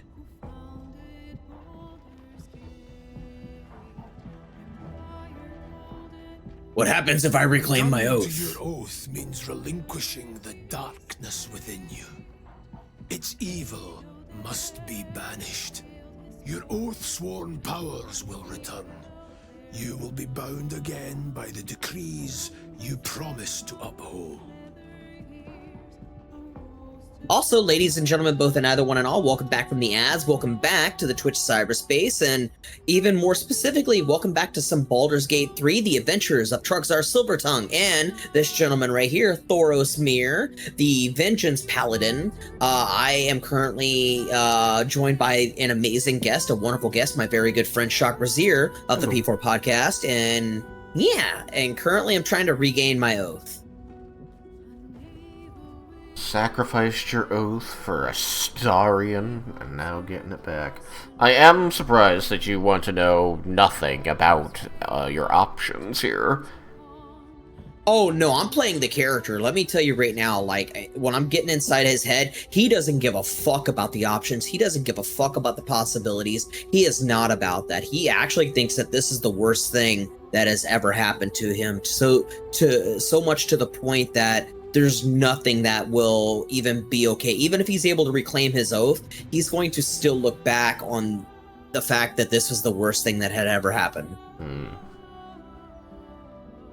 Yeah, so in terms of me, would I be interested? Sure, absolutely, but no, it's not about interest. It's not about interest in being Oathbreaker. It's about interest in understanding what the, like, you just wanting to know things is different from wanting to be things. Yeah, the only reason why I'm playing it this way is because I feel like, in terms of roleplay, even him being curious is kind of like he's entertaining the idea of, like, it being even a 1% chance, which it doesn't matter, because for him, it's not a thought. But how will he know how to fight other Oathbreakers should he meet them? The way that he has felt the whole time. He feels like the power of Tempest is enough to grant him the edge. He genuinely feels like no matter how strong he is or may become, Tempest is going to give him the edge. To every paladin ever. I will ask him this, though. I will say, why did you abandon your oath? I served a noble lord. I fought for him without question or restraint. Where his light shone, my sword followed. In his name, I raised villages, put thousands to the sword. I believed our greater purpose that sounds like a Oathbreaker. Brutality. No, that's Oath of the Crown. Sacrifice. Oh. But his light was so radiant, it blinded me to all else. I could not see the darkness and corruption of the path he led me down. When I finally saw the truth, he would not be reasoned with. So I ended him.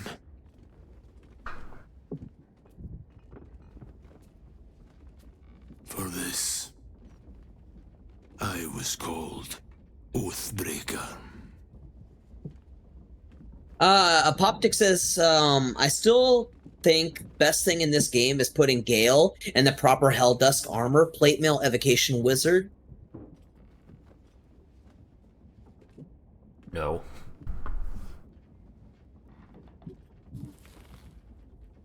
Me personally, I don't really know because I hardly ever play Gale. I hardly ever have him in my party. Nothing against him because I like the character and I especially love the actor, Tim Downey. But in terms of what I would put him in, is it bad if I say that there is a type of magical cloak or thing that I have him in? It's like very regal, very fancy, very mage-like, but I never put him in actual armor. It's just never been my thing. Hell, even the thing that Shock Brazier does, it's actually really cool. He gives Gale a shield, and that ups his armor class. That helps him. I don't personally think I would ever do it myself either, anyway. Baldur's Gate is wild because it gave humans the feature Militia, which means that no matter what your class is, if you're human, you are always proficient with a shield. Normally, wizards are not proficient with shields. But so I went with that just because it is really fucking useful and doesn't bother me too much.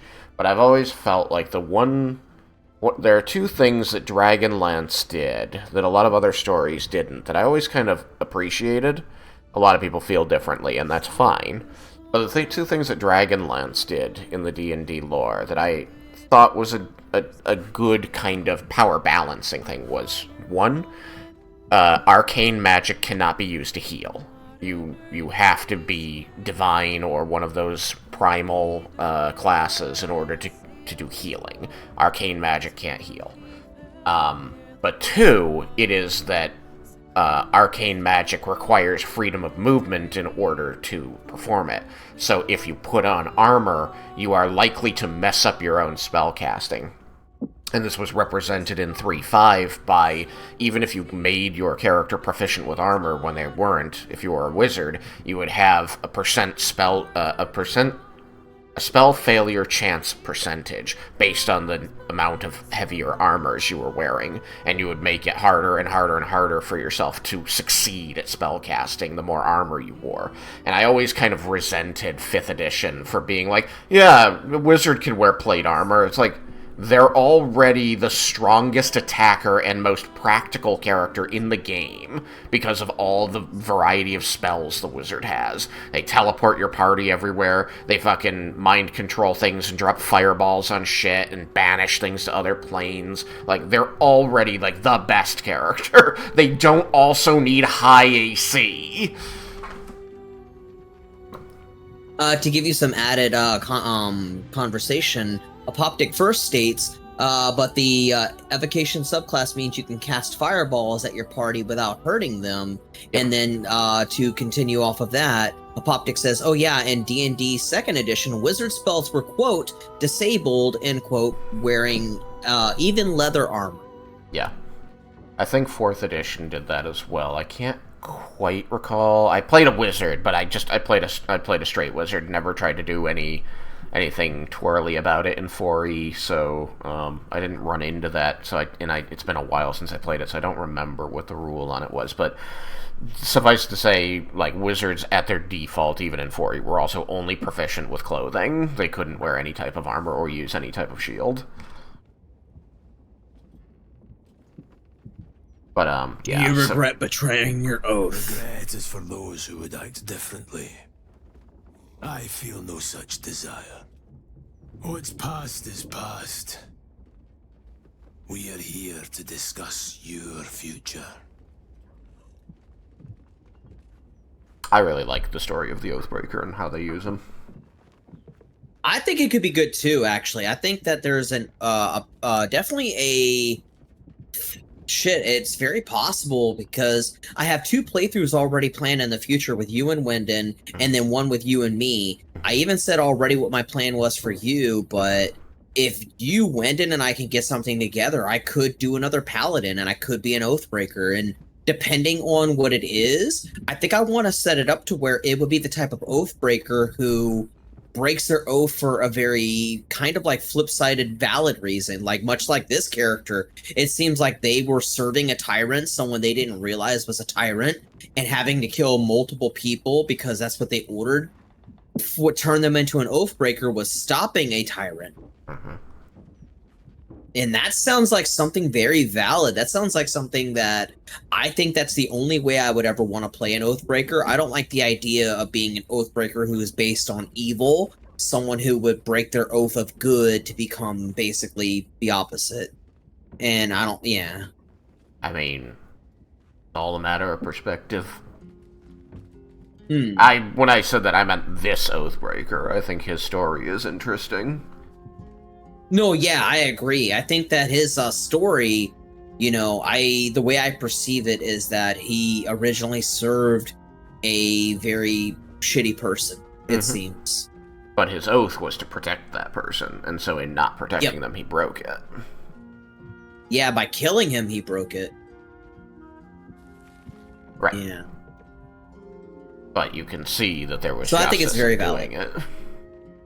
Yes, exactly. That's where, with Thoros, that's why he kind of, I wouldn't say he loves the idea of breaking the oath, but on the flip side, because of what he believes in, because of his code, because of the way that the way that his oath is, he thinks that what this guy did was valid. Even though he broke his oath, Thoros sees what he did as well, in favor of what he believes.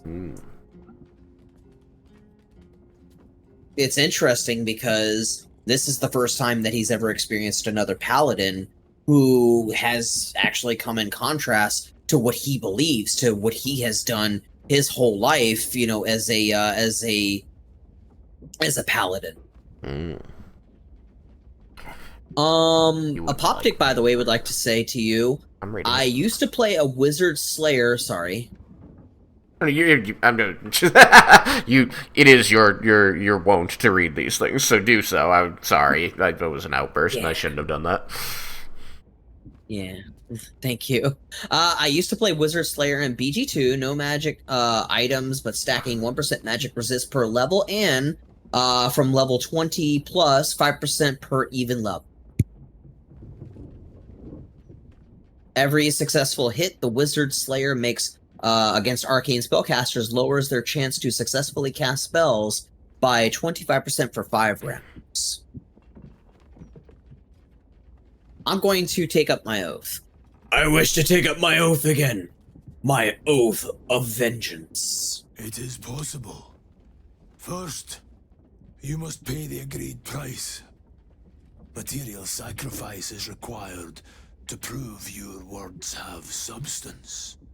Do you wish to pay? I would even pay double that. Buying salvation sounds like cheating to me. Yeah. I think that it's more of like a tithe kind of thing. Like, it's just part of it. The price is paid. Tell me, why do you wish to reclaim your oath?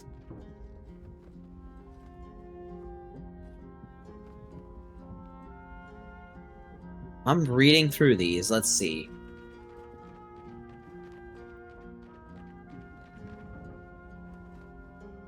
Abandoning my oath tainted my soul. I wish to make it right. Repairing what was damaged. Atoning for the past. Kneel, Oathbreaker. You swear to deliver righteous retribution, vanquishing your enemies and aiding those who suffer at their hands.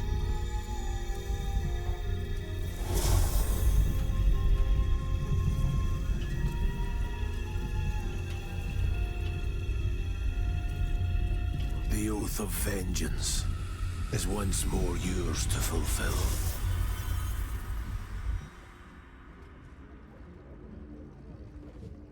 I have been renewed.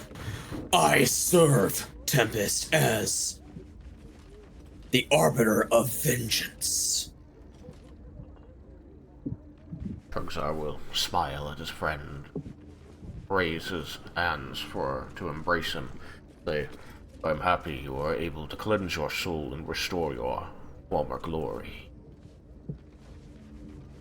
He goes for a forearm handshake and brings him in for a fucking bear hug. Oh, you're both strong, but you're still stronger.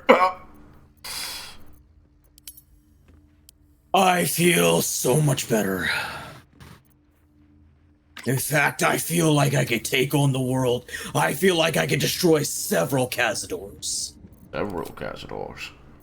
I hope there aren't several Cazadors to take on. If there were, Tempest would only bind me to destroy them instantly. Performance failed. Apparently, I'm better with the violin. Are you doing bard dance? Yeah.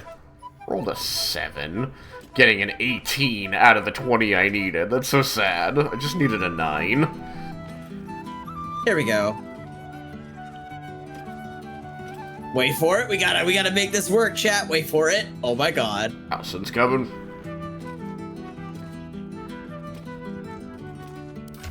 Alright. Where the hell is it? There we go. Here, I can't use musical instrument. No, Halson, what are you doing? Leaving. You can't switch back to your character or he goes home. Yeah. There we go. Hey, look at this screenshot, chat. Oh my god, look at this. Look at my stream, by the way, buddy. This is actually really good. I am looking at your stream. I love it. Lovely. sending you this. Thank you. What I find really cool is clerics are chosen to be blessed by their gods. Paladins are empowered because of their sheer force of will. Yeah.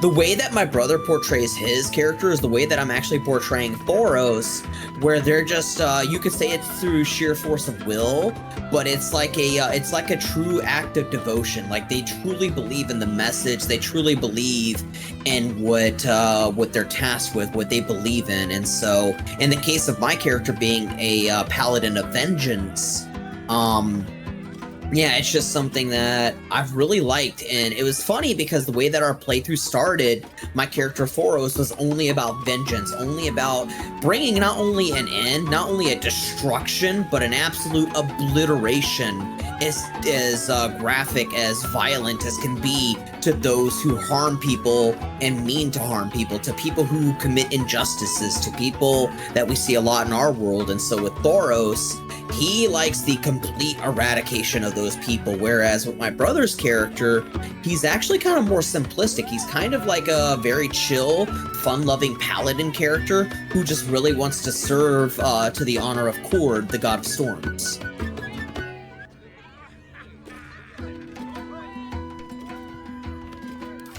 Yeah, I find the concept of the pact, the oath, not the pact, the oath, to be an interesting one, because it differs but slightly from previous editions, where it was still an oath, effectively, but it was generally to a god.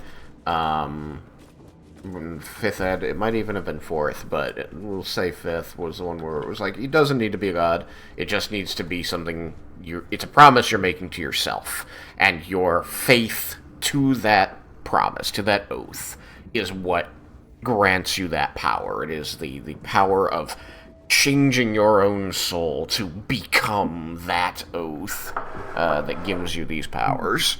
And when you falter on that path is when you lose those powers. The interesting thing was that they made... like, the original in 3.5 would just say, like, if you stop being lawful or good... like, you were allowed to be one step from lawful good, so, like, you could be... No, you had to be lawful good. That's a lie. You could not be even one step from lawful good. So if you stopped being either lawful or good in your alignment, you just lost your powers, and you could no longer gain paladin levels. So you had to start taking other classes, and you lost you lost your powers. And then the DMG had added the Blackguard, which let them trade out paladin levels for Blackguard levels, which was like the original Oathbreaker, where they were kind of like they were like paladins. They had very similar powers to paladins, but they were also very roguelike because they got better at sneak, and they got sneak attack. So this, I'm intrigued by the oath, because it does allow you to have paladins that aren't particularly religious. They're just very true to what they believe in. Yeah. And I think that's a good thing. Like, I think that's interesting. Apoptic says, I'd prefer to play a Divine Soul Sorcerer Azamar. Might have to actually do a BG3 run with that. Well, I do believe that you would have to use a mod for Azamar, since that's not an official class. Our intentions diverge. Things are Or a more species, interesting by the rather. moment. Not what I wanted to talk to you about, Gale. If you need me, just say the word. I need you. That's how I feel when I'm near my beloveds. I miss my Jessicas, I miss my Arya. Pop out what you hear. Magical. So, shall we? We shall. All the things. Ah, yep, Gale had our soap. Also a bunch of stuff that I want to sell.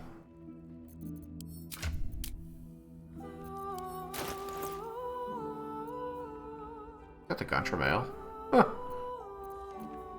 Alright. That's really good. Thank you for that image. That's so good. Oh my god. No, you're very welcome. Oh, by the way, oh my god, I should tell you something that'll make you feel happy. would you believe me if I told you that I'm actually going to send this to you so you can see it as proof, but also because I like it so much. I know I've showed you this before. This is still my phone screensaver. I shit you not. This is the greatest picture we ever took together. Let me see here. My phone. Every time I go into my phone. I love that one. It's so good. I'm really happy to hear That it. is literally your best. Yep, it is. Every time I see it, I just, like I said before, I have created some amazing memories in this game. I have created a lot of the characters that pretty much are me, but the most iconic character, the most memorable character, the most like legendary character has definitely been Thoros. Like the story that we have had, the story that we have told, oh my god, he is definitely the best character I've ever created for this game. And this story alone, like even having his oath broken and having to regain it, I feel like he's really kind of come a long way. I feel like he went from being a very devout Oath of Vengeance paladin who was only about killing terrible people to a guy who loved being a bard, to learning from another bard, to be friends with someone who was very much not the serious type of person that he is, and he became more lighthearted throughout time because of you and your character. And then eventually, as time passed on, things did get harder, and then he was faced with some tough decisions. He made them in stride, but then he was faced with one that just, there was no good answer. Yeah. And so he chose the wrong one. He's aware that he chose wrong. And, you know, he realized that he had to pay his atonement. Quite literally and figuratively. Yes.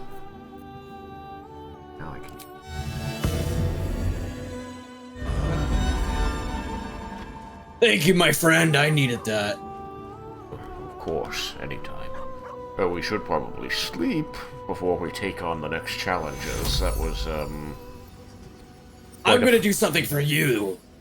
Oh. This is going to be the best healing I have ever done. Places his hand on your head. 5th level heal. Yeah, and on top of that, to give you a little bit of a role-playing feeling for this, this is like when Kamiguru from Dragon Ball Z, when he places his hand on Krillin's head. Oh man, I've never felt so powerful. Is that me? Is that me stronger than me? This makes you the most powerful, feared orc in all the land. Oh, I feel it. I feel so powerful. You are the Gilded Bard. The Gilded Bard. No longer silver-tongued, but Gilded Bard. Oh, that has a ring to it, my friend. You are becoming quite the poet. I learned from the best. No. Scratch? How dare you speak so low of yourself, friend? But he's adorable. How can I compete? Imagine a paladin oath of devotion to a lich. That'd be wild. You know, that is curious, huh? So, I think, not to be argumentative, but I think that what you're thinking of is Oath of the Crowned, the Lich, since that's devotion to another person's goals and ideals.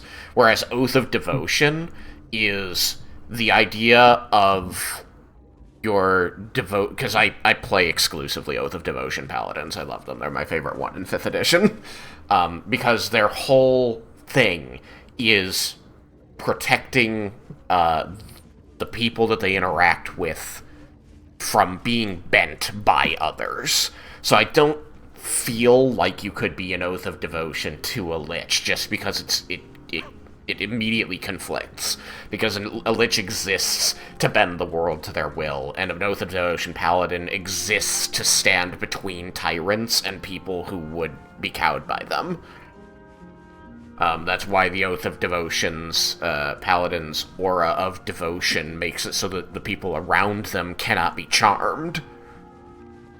And the Paladin... That does make sense, man. Yeah, and the Paladin's aura of protection makes it so they can't be frightened.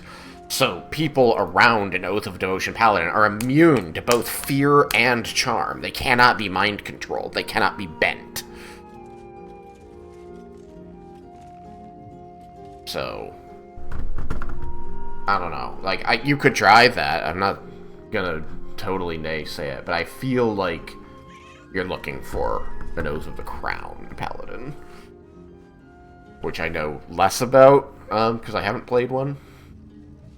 I would say this, in terms of the next BG3 campaign, I think I know what I'll do with you and Wyndon. I could do an Oathbreaker, we'll see, but in terms of D&D, I think I would want to work with you to do something really different, really fun, but Paladin-esque, because being a Paladin, I'm not gonna lie, ever since playing Thoros, I've gotten a interest for it, because I have admittedly roleplayed as my brother's character because of the fact that as a voice actor, I can do his voice really well.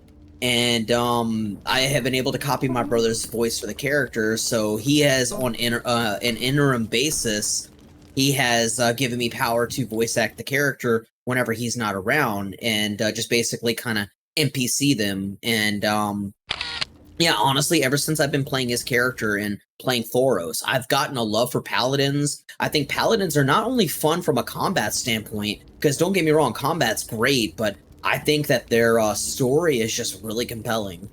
Look at these distinguished gentlemen. Don't we look very fancy and rich? Look at us. Who would have thought? Not I. Not me. Who would have thought? Look at us. I love it. It looks so good. We have the brilliant, brightest colors. We do. We're so fancy. I think it's great. And oh my god, it just looks so good. I want something like that in real life. You gotta... Your Nikki boyfriend wants something. Okay, how can I help you? You probably expect me to turn into a sea of mist, run wrong side up on roofs, and to call on legions of wolves in battle. Oh, that won't happen. I'd kill you. This will happen in due time. But for now, patience is required. I hear the whispers of the night, but I can't yet speak its language. It's going to take a while to become acquainted with my new self.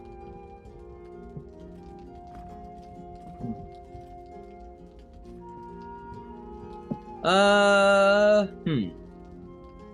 you bound to Mephistopheles?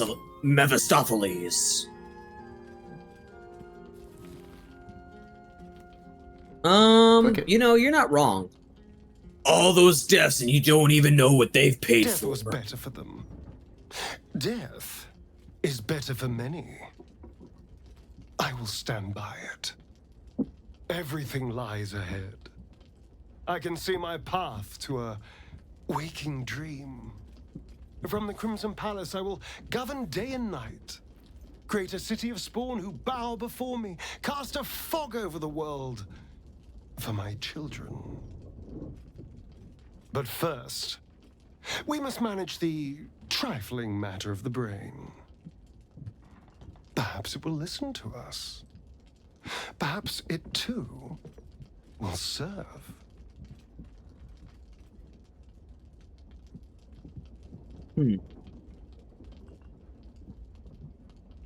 So one tyrant replaces another. Precisely. I'm not ashamed, dear. I won. We won. Can you save real quick? I can. Punch him. Thank you. Oh, no. In the name of Tempest, I correct my decisions. Don't react. Don't react. Think you're funny, do you? He very much did not die. Perfect. Kind of a bitch. He's got some gumption. Still there. One more will do it, though. Die!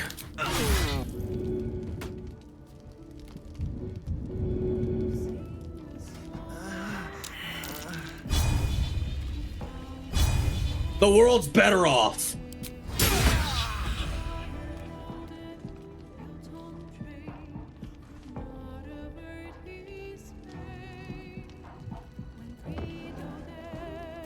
Holy shit, he disappeared. How did you put him in he your did. pocket? Yeah, I'm gonna dump him where he belongs. Which is... Somewhere near a toilet. Wow.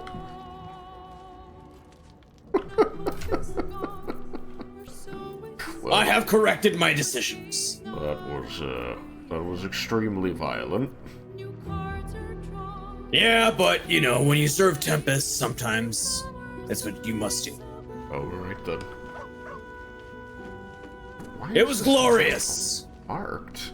I want to roleplay that like from a canon kind of above game kind of thing. Mm-hmm. I want to just believe that after his words, he just immediately gears up and just cuts his head off with one swing. That's how I prefer to imagine it. I see. Thanks to you, the tyrant's iron throne lies broken. It was because it was lying under the other note, so we were never actually seeing it and clicking it. Thanks to you, the tyrant's iron throne lies broken beneath the bay, and the prisoners it held are nothing but blood in the foam. Fishermen will be finding succulent morsels of gnome flesh to decorate their dishes for years to come. You sow the seeds of chaos well. How the sheep bleat to watch their gilded guardians crash to the cobbles.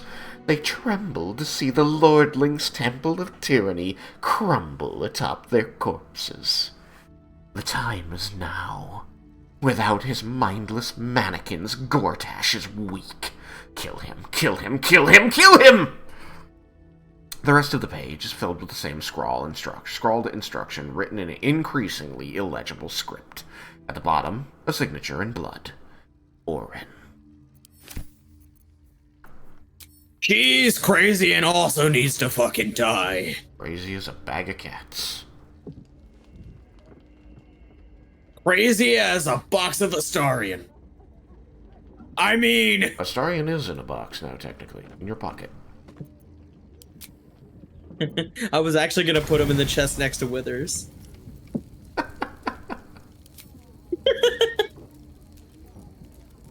Damn it, I hit auto-select. Oh. No, none of that. I'm actually happy with that, and I'm glad I didn't fuck up my oath either, because I think it's righting a wrong. I think killing Astarians was best. Huh? I knew that you had the chance to get it back. I wouldn't let you fuck up forever. Yeah, I appreciate that. I should have probably just killed Astarion. But here's the reason why I'm actually glad I did it this way, is because now I know that Astarion is going down the bad path. I know that Astarion is actually going to be worse. Salutations. Alright, I'm heavily encumbered. I'll be right back. Alright then. I'm just gonna drop a little bit of dead weight. I see.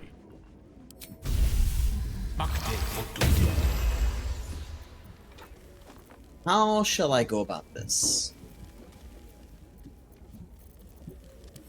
Very careful. I need to find a bush. I thought you were gonna put him in the box by Withers. I thought about it. But then I imagined, wouldn't it start to stink in the room, and that be kind of shitty? I mean, maybe. Maybe not. I don't know. I don't know if ascended vampires stink. Maybe. That's silly. We're taking a nice little stroll, chat. Oh my god, I saw in high. Oh my god, Halsin's. Oh my god, inside Halsin's head. Oh. Just eyeballs. With his head full of eyeballs. I found a place to put him. Oh, good. No one will ever find out. At least things have stayed interesting. Whoops! Best be on my way. I thought you said no one would ever find out. I'm working on it. Sounds like people are finding out. Nope. Everyone's got their back turned. They're not aware. I'd like some time to talk. Want to talk to our other companions about all this? Yep, don't tell them about Astarion. Oh, why is that? What's happening?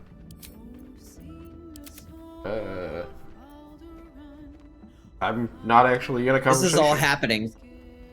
I can't. Oh, there it goes. More bastion than bank, I'm afraid. Oh, right. This is all happening while Thoros is disposing of Astarion's body. Steal it goodbye. It's like, while this is happening, this is what Trugzar is doing. Swiftly. I forgot. I need to put Jaheira back in the party because this is why I needed her. Conclusions. Jaheira. Sounds nothing like Minsk. As for the main, Her hips don't lie. Hips don't lie, just starting to feel me up. What? The time of troubles ended almost. Honestly, like, someone needs to do that animation with that music. I swear to God. You have no doubt come to expect. But do you know how Minsk? Tracy, what is it? Tracy Wilds? I'll give you a hint. They named. I'm trying to remember her name. I know it's Tracy something. Tracy but yeah, Wiles. she's gorgeous. Tracy Wiles. It was a statue. Yeah, I thought so. I thought it was Tracy. I thought it was something like that. I was like, I thought it was Tracy Wilds, but it's Tracy Wiles. Okay. Frozen in stone for a century. Yeah, she's gorgeous. The story goes, in the city's hour of need. The other voice actress for actress. The other actor. Actress. The actress for my brain is broken. What character? The GIF. Oh, Lae'zel. Thank Deborah you. Wild. I'm like, I know it's A, Bay, They, Ray, Lay. No, Lae'zel. Lae'zel is Deborah Wild with a D. Yeah, I love her. Yeah. I've always pronounced it as Deborah. But yeah. For petrification. I wondered To about this this. day, I still don't know all the details. I don't even know how he was freed. Harper work would take me from the city, sometimes for years at a time. The few occasions I visited his monument, well, I took it as a moment for reflection. To think of old friends. And the Not gonna fight I lie, had to like, continue in their name. not to put anybody up above anybody else, but Deborah Wild, definitely the most attractive of the cast, and I am not biased. God. Oof. And you know what's funny is that I can actually imagine her practically, like, if they made a live-action BG3, just putting it out there, she literally, like, I think they did mocap for her because she literally, like, if you put a little bit of practical makeup on her, she could be the role. She could do it. I mean, they did mocap everybody for the initial storyline, and the mocap, I mean, in general, they can do face mocap. They generally won't, just because it's extremely expensive. But they did normal mocap for everybody else, so that doesn't really care what you look like, which is why all of the, like, stuff they added after the fact, they still mocapped it, they just didn't mocap it with the original actors, they mocapped it with somebody else who matched their height, that was all. Yeah. But I feel like she could definitely be Lae'zel in a live action. Yeah, Tracy Wiles is, she has a good face for this. She's great. I like her. Yeah. I do too. I'm a big fan of Tracy. I've seen her in other things, but I can't remember what. Because when I first saw her, like, when I knew, like, when I saw her name in the cast as Jaheira, I was like, where the fuck have I seen her? Because I've seen her in other things, like actual shows or movies. Yeah. I didn't recognize her. I just think she's very cool. Mm-hmm. Mm. I don't know. I mean, There's I've obviously people... heard Tracy Wilde's voice in other games because she's been with Larian for a while, so she has some side roles, some like background characters in Divinity Original Sin 2. You can catch her talking to people. But outside of Larian, I didn't know her. Wow, it is acting up. I've got like people T-posing. Oh god. Yeah, I don't know what's up with that.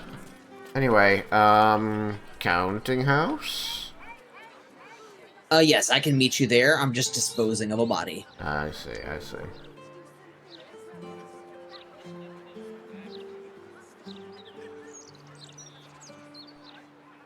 Nope. No, we're not dipping our sword into him. No. Burger was finding the longest way around possible.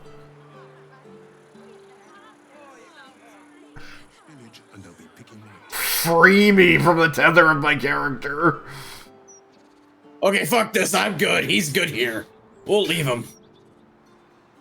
Good enough. It's good enough. No one will ever know. There we go.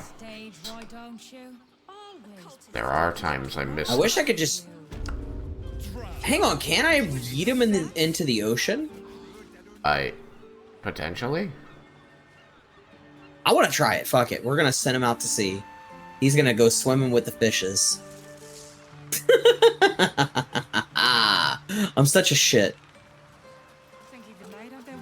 I should probably take all his shit too, I'm not gonna lie.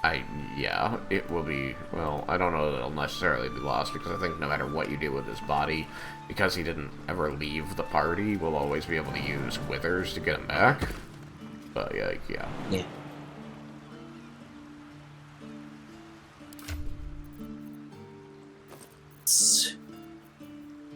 Dumb feather.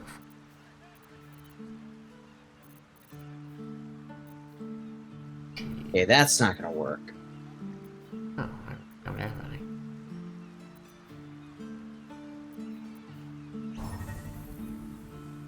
Okay, let's find a place near the water. I think I know exactly where we can go. We can go to the Great Harbor Docks. Alright, I'm gonna do my thing. I will be right back to the counting house. I just want to properly dispose of this fucking body. Mm-hmm. Indeed. Indubitably. Whatever. I got Jess, my Jess, saying indubitably now. She thought I was trolling. She actually thought I was just trying to be silly, because it's a pretty non-common word in terms of like what other people typically would use. And so I was like, yeah, baby, I say indubitably a lot. Like, you especially can attest to that as well. But I use the word indubitably. it's common. Yeah. I will admit it probably sounded douchey at first because I had never said it before. And like I said before, most people don't use that word because it's just, there are other words that people would rather use. Goodbye! Alright, I feel better. Artifice can outdo magic, given the right smith and a good set of raw materials.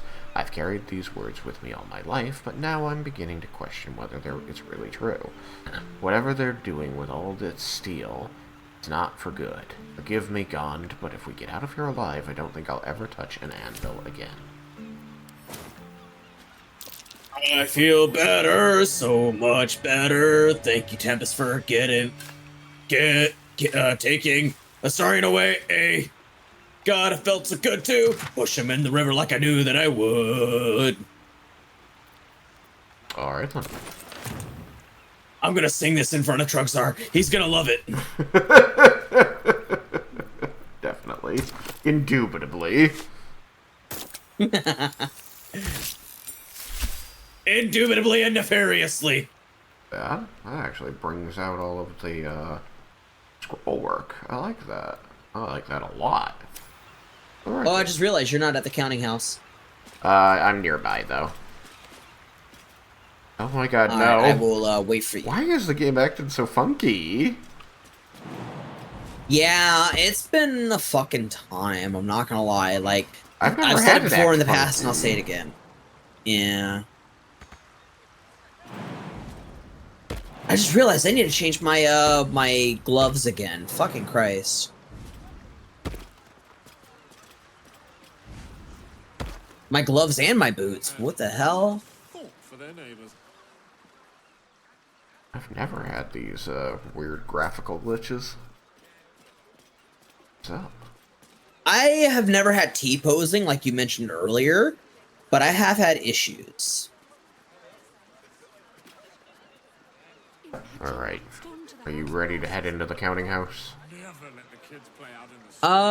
Just about. Let me use the restroom real quick because I do have to pee all this water. I've actually drank, basically 2 bottles worth. Nice. Well, I suppose I'll do the same.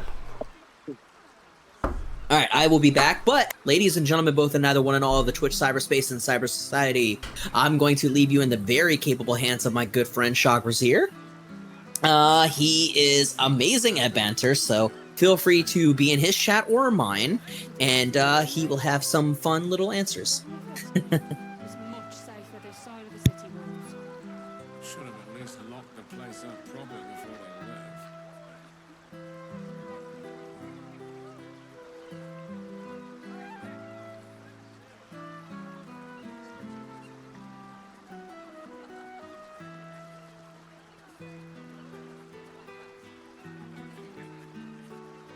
Do you hear those noises coming out the old bright place? Louder than foxes and all through the night. No, please, don't you? Criminals. Opportunists, the lot of them, and not a thought for their neighbours.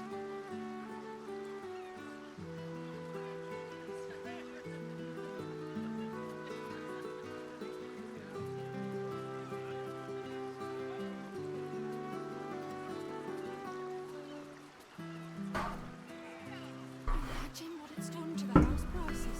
Oh, I'd never let the kids play out in the street now. Your broadcast needs to send the steel watch through here. Mop up I'm back. riffraff. They'd have their work cut out for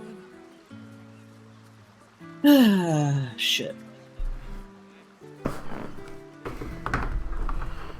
Well, I just want to say to everybody here, to everybody chatting, to everybody lurking, to everybody hanging around, good morning, good afternoon, and good evening. Thank you all again so much for being here.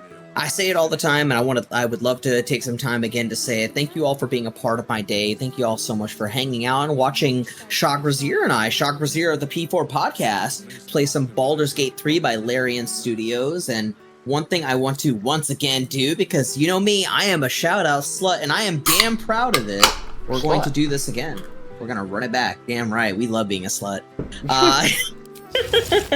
Ladies and gentlemen, both and neither one and all, if you are not already following and watching the amazing content of the P4 podcast, aka Shock Brazier, please go ahead and do so. Please check him out, because he is an absolutely wonderful, incredible, kind, supportive friend of mine. He is a very amazing man. I kid you not.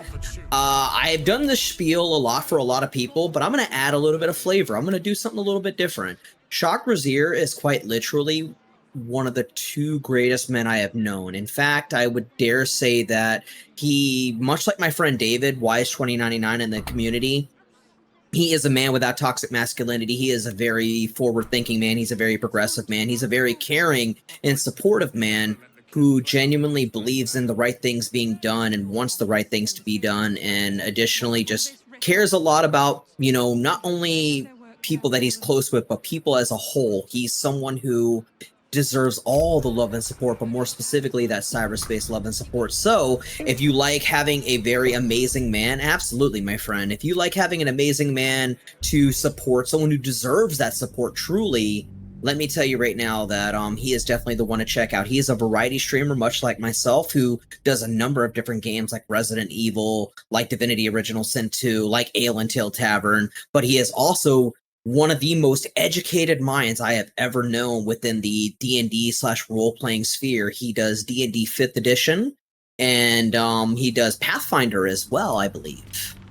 I will be starting a Pathfinder 2nd edition. Before too long, a friend of mine's going to run it. It'll be my first time doing that. It won't be my first time with Pathfinder, because I did play Pathfinder First Edition a long time ago, which is very, correctly referred to as, D&D 3.75. We are still T-posing. Damn. I don't know what's going on. But for me, Jaheira's T-posing.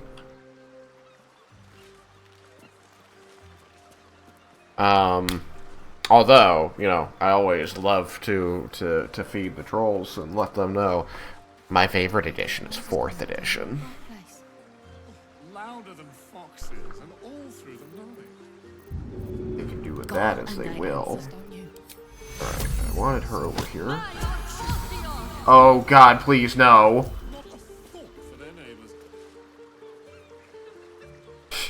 I did not know you were going to do that. I was just casting a spell.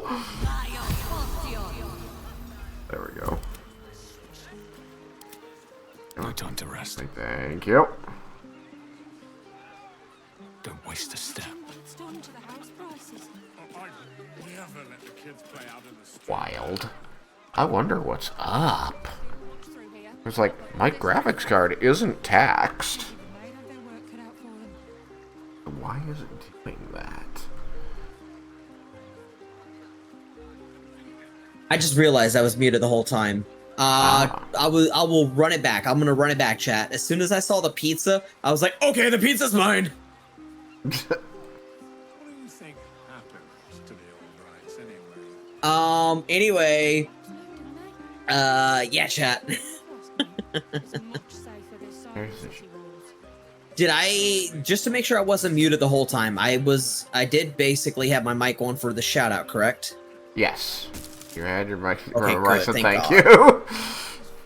Yeah, I did remember you muted that. like I'm as soon as sure I I'm not said crazy. we're still T-posing for some reason. Then I'm trying to check my GPU load, which this is not helping me as much as I was hoping it would. One thing I did say though that I know I was muted for, I said ew haggis, but then I quickly corrected myself and I was like, to be fair, I've never had haggis, so I can't really have a valid opinion. But haggis has always looked kind of 10%. What is the highest percent there? What about you? Have you ever had haggis? No, it doesn't really sound like the kind of thing that appeals to me, so I've never really had an interest in trying it. It definitely doesn't have a nice look to it. It definitely doesn't have a nice name. But maybe the name is like a different language, if I had to guess. I mean, I imagine it's Scottish. You know what? Now that you mention it, I think, yeah, that does make sense because there was a character in Mass Effect 2, I believe it was, who was Scottish, and he mentioned haggis. I mean, I'm sorry, I was kind of softballing it in there. Are you aware that it's a Scottish national dish? I forgot. I'm not gonna lie. I'm trying not to be like I assumed you did know that, so I was like, yay. It's probably Scottish, huh? I definitely remembered it back when I played Mass Effect years and years ago, but haggis is not something that often comes up. Like, even when I will admit, I don't know a lot of Scottish people, but even when Scottish people talk about food and whatnot, they don't usually bring up haggis. I mean, there's lots of other dishes, but, like, haggis is the one Americans tend to know about. Yeah, haggis is the one that I have avoided. It just, as you said before, it just doesn't seem like it's very appealing. Well, it's like ground sheep meat stuffed into, like, the sheep's intestinal lining, like a hot dog, basically, I think. Yeah. And there's tripe, which is stomach. Yeah. Yeah, it is pretty, awful? Ha ha ha ha ha, I see what you did there. Love it. Yeah, the game's acting real funky. That was one of my best ones. I don't know why. Like, I clicked to start a conversation like 15 seconds ago. I'm still waiting for it to start. There we go. It's never acted like this before. Yeah. Maybe the new patch that they did to include like those classes or something. Maybe they did other stuff and it just kind of made everything fucky. Yeah, it's my. Oh my god! I got a raid. My GPU oh my god! is I got a raid. Welcome, raiders. 1 second, I'm gonna do a thing. Let me go shout out my future girlfriend. There we go. Nope, no. There we go. There. Fix this. Yes. And boom. Hello, hello, Raiders. Hello, hello, Jessica. Hi. Hello, sweetie. Thank you so much for the raid. Welcome in, Raiders. Welcome in, Jessica. How are you doing? How was stream? I think I remember what you said you were playing. How did it go? Was it stressful? Was it fun? Did you kick some ass? To everybody joining from the raid, by the way, my name is Ashley of AshTR Gaming. I am a trans femme, neurodivergent, sapphic, demisexual, polyamorous streamer from America. I am currently playing Baldur's Gate 3 by Larian Studios, and I am joined by a very special guest, a very good friend, a near and dear friend, Trugzar of the P4 podcast. I hope I get to meet him someday. He sounds so cool. Absolutely. It was fun. Yay, I'm really glad to see that because I'm going to tell you, those kinds of games that you and my other partner Jessica plays, both Jesses, yeah, the game can be stressful. Those kinds of shooter type games can be a bitch. The shooty pew pews, as you would call it, I believe. I've never called. Oh, no, I meant you as in Jessica. I know. Damn it. I was gonna say, though, in terms of gaming, I definitely don't, correct me if I'm wrong, you're not really into those kind of first-person shooter games. Me? Yeah. I almost exclusively play first-person shooters. Really? Yeah. I just don't like competitive online ones. Fair. Well, shit, this is news to me. I'm happy to get to know this about you more because, yeah, honestly, I figured a lot like me, you were really into story-driven games and role-playing games. I felt like, you know, there are also horror games that you're definitely into, like with Resident Evil. Yeah. But, I was unaware because I think that the only thing I was aware of that you played like that was Overwatch. I spent years playing Overwatch. I played Counter-Strike, all the Half-Life games. I played Fear. What else was first person? I did Left 4 Dead and Back 4 Blood. Yeah, I did like Left 4 Dead. That one, oh my god! Dishonored is first person. Running like a bitch. If it stopped running like a bitch for me, I would play Left 4 Dead with you. I do. It runs like ass for me. I'm so sorry. Gotta get you a big beefy computer, not a laptop. But I am really blown away. Like right now, my GPU, which is a fucking 3060 Ti, is taxed. I'm at 68% right now, and it's chugging for some reason. It's never done this. I played through this game multiple times, and I've never had this. And it's very... I don't love it. Also, hello, ladies and gentlemen, both and either one and all. Welcome back from the ads, and welcome back to the Twitch cyberspace. Once again, I am Ashley of AshTR Gaming, and we are still currently playing some Baldur's Gate 3 alongside my friend Trugzar of the P4 podcast. Alright, let's move on. Left 4 Dead is so goated. It really is, sweetie. I fucking love it, and I'm gonna tell you right now, I got a thing for Rochelle. That girl can get it in more ways than one. I enjoy a lot of things about Back 4 Blood. I can't. I just can't play it on stream because my mods ain't TOS. What? You can get in trouble for your mods? I didn't think that was a thing. Had some difficult oh, I know what you're talking about. You're talking about the dildo bat. I know what it is. The Stone Lord, perhaps. Yep. The who? The what? I've seen the thing. All right, fine. The head banker may have just taken a customer by that name down to the... I played Saints Row before, so I Rather kind of know what large, you mean. rather heavily armed, which is against regulations. But I'm One of these sure days the I need to head play banker Saints Row knows again. what he is doing. My med packs have I titties assure you, out. Oh he does god. not. You are right to be Why am I not nervous, surprised, sweetie? But let us pass, and all will be well. Also, Well, who is this Stone Lord to you? Persuasion. Intimidation, the absolute least of your problems. You know, shut up and let us pass. I am best at persuasion. Lord of Rashomon, we are his servants, is likely to pull his contract if we don't set up a banquet deal. Alright, I'm going with persuasion. DC is 10, and I have plus 11, so I think we're okay. oh, by the Or way, I could roll sweetie, a 1, I I'm guess. gonna put something in chat for you. Why? Why? Do we not have any? The head banker of the counting house deals with all manner of clientele. Wow, no my matter download how speed is ass tough. at the moment. He I'm does not sorry, need sweetie. your help. As head clerk, I am happy to assist you in opening an account. Otherwise... I don't understand why this game just fucks you over sometimes. Yeah, let me try. Maybe I can persuade him. I literally needed to roll a Hello? 2 because you auto-fail on a 1. That's the only reason I needed a 2.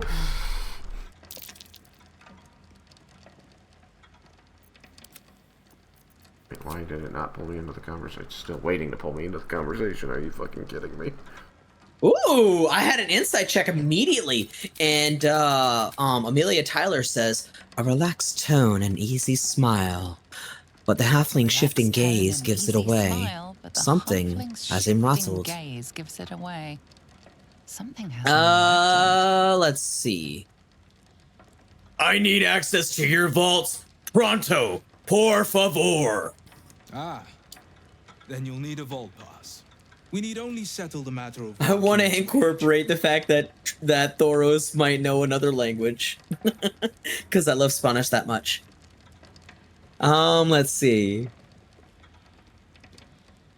I want you to store my coin, not steal it. You wish to patronize the Sword Coast's most eminent bank. Might I suggest scratching some coppers together first? I will have you know, sir, I have enough gold to last you a fortnight. Alright. I can't deal with, like, every click being a 20-second wait. Let me try restarting that shit. Yeah, I was gonna say, we could also just completely quit out of the game, and maybe that'll fix it. I did quit out of the game. Oh, okay. Oh, cool. I'll try again. Right. But, man, that was... I'll be in menu. I've never seen this issue before, and it's not making me happy. Frustrating. Nah. No, you're good. Well, you know what? Let's do something fun, chat, by the way, while we get everything sorted out. And Chakrazier boots it back up, is that, how many of you have actually played Baldur's Gate 3? For whether you're in Chakrazier's chat or my chat, how many of you played it? How many of you have done a full playthrough from A to B, from beginning to end? Or how many times overall have you played it from beginning to end? With me, I've only played it 2 full times over, but I have in progress right now roughly 15 playthroughs. It's at I've been interested in it, but never played it. 97%. Right. Hey, Jessica, you know what? What if we played it together, sweetie? Oh my god. I have to still talk to my partners first, because obviously I need to let them know before we do anything actionable. But what if that was our first date? What if we did that for our first date?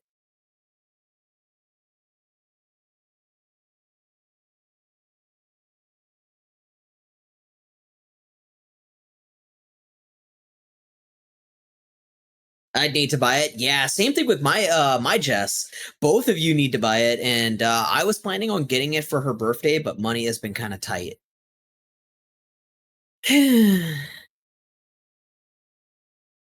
This is unbelievable. What did they do? What did they do? How did they do this? How did they fuck it up? I'm trying to launch it in Vulkan instead of DirectX, and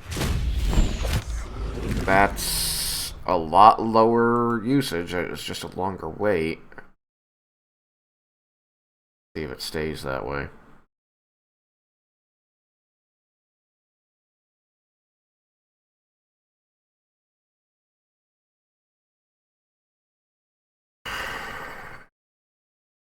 Generating the shader cache. This might take a while. 872, 95, 95, 500. And it's spiking up to 57, which is still not the 97 it was at before. 65, 79, 85, 98. Never mind. It's hosed. What is going on?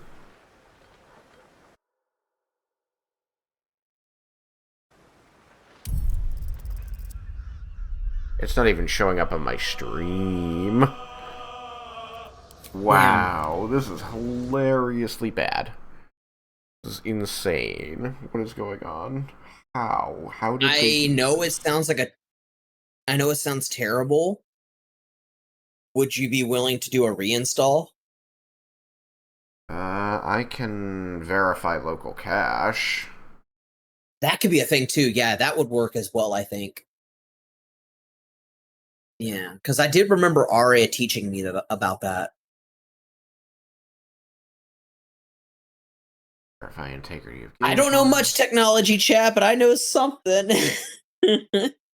Next payday, I can get it. It just looks to me like they whatever update they recently did just was not optimized. Yeah. Shit, I have a lot of experience with that with Dragon Age the Veilguard. Like, fuck my life. This is installed on my NVMe drive. I literally cannot put it on a better hard drive. Yeah, and I know your computer's good. I mean, it's definitely way fucking better than mine. If I can run this shit, I know you could. Oh yeah, I never had a single problem. Like, ever since they got past beta. The beta was janky. And I never knew if something was caused by it being sub-optimized or being bad code, but after that it was fine. Ardo says, hey, how goes the bald gating? It's going interestingly. It was great. We actually ended up kicking Khazad-Razar's ass, and Astarion decided to ascend and become more of a dick. So I killed him, and by helping him ascend, I broke my oath. So after regaining my oath and then talking to Astarion and hearing how Astarion was going to become more evil, my character decided to right his wrong and cut his head off. And he threw the body away into some bushes and called it a day. And then he changed his mind. He went back. He said, you know what? The bushes aren't good enough. So he took him over to the docks. He put him into the to the river or the ocean. Yeah, it's been a fun time. And then now, unfortunately, my co-host, my partner in crime, Trugzar himself, he is currently dealing with a little bit of a technical issue. Long story short, Baldur's Gate 3 is kind of being it's having a hissy fit. It really is. 25% verified. Holy shit. Yeah, Ardo, I know, but trust me when I say this, Astarion is infinitely worse once he is ascended. It was the right thing to do. I think that I should have probably killed him during the ritual, but, you know, I think my character being... And by the way, the reason why this is relevant, because this is a whole lot to throw at you. Let me give you some important context. My character is an Oath of Vengeance paladin, where my oath is to protect people and serve justice to people who have faced injustice. And so, after sacrificing 7,000 souls, Astarion helped break my oath. And so with him also saying that he's going to enslave people and try to bend people to his will, I thought that it was best as a oath of vengeance paladin to stop that, nip that in the bud, as it were, and bring an end to him. Also, Jessica, first and foremost, thank you so very kindly for the 2 pieces of gold. Ashley will take herself a nice drink from her tankard of water. Thank you so very much for keeping our girl hydrated. Thank you so very much, beautiful. I had some water. By the way, we have loads to DM about. I want to DM my cutie after stream. Well, not my cutie yet, but someday. I should clarify.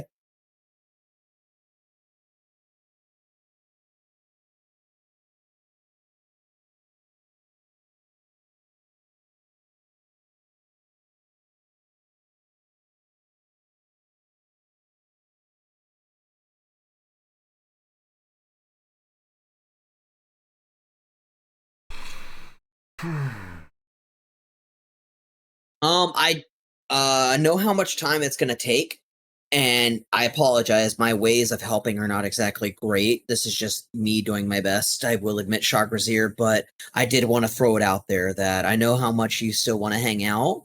So if it doesn't work, and if it is frustrating, I would be happy to switch to something else, is what I was gonna say. We can do Overwatch, we can test out Marvel's Rivals, we can do a podcast in a sense. We can do something like that, and I'm pretty good at that. What do you want a podcast about, Ashley? You know what? I'm pretty good to talk about stuff on the fly. So on the fly, the first thing I would want to talk to you about is things within the gaming world, things within the role-playing world, talking about D&D, talking about experiences or stories, talk about mechanics that we like, talk about new systems like Daggerheart that is really stealing the show and really proving to be a very good alternate to D&D 5th edition, made by people who have played countless years of D&D 5th edition. So, you know, as far as what to podcast about, I feel like it's endless. How has your Daggerheart game been going? It's been going really well. In fact, I'm going to bring up my character sheet and I'm going to stream it if that's okay. Go for it. Let me do that now, because it's pretty fucking good. Like, I love the character sheet. It's insane how detailed it is. It's insane how beautiful it is. And I wish that my friend Kira was here too. Kira, she is medieval. She does Daggerheart as well, and it's been really fun. Let's go here. My character's name, by the way, is Ashelin Istraki. That's hard to pronounce. Istraki, Istraki is actually Nordic, and it's meant to represent an ice dragon. So my character has basically ice dragon blood flowing through her veins. Gotcha. Yeah, and so let me get the stream up real quick. Let me get my capture, I should say. I have way too many YouTube videos to catch up on. Oh, no, you're fine. No worries at all, Jess. I feel that. I need to catch up and look at my watch later list. Hey, Firefox, where are you? Where's my capture? Go. Okay. Boom. Okay, here it is. Ladies and gentlemen, both and neither, one and all. This is my character, Ashelin Istraki. She is a Ridgeborn human warrior, Call of the Slayer class. And let me zoom in a little bit, because I feel like it needs that zoom. Zoomy, zoomy, zoom. And then let me go F11. Boom. Okay, so here is my character, and she is very much kind of like a, what's the word I want to use? She's very much of a Norse type of descent. Like, the character is very much supposed to be like a Norse kind of woman. And her evasion is 13, her armor is 4, her agility is a +2, her strength is a +1, finesse and instinct are a 0, presence is a +1, knowledge is a -1. Now, to talk about Daggerheart more, to talk about what these special little attributes are for those that may not be as aware. Agility represents sprint and dodging and leaping. Strength represents being the ability to lift things, the ability to smash things, to be able to the ability to grapple things. Finesse is to control something, to hide or tinker.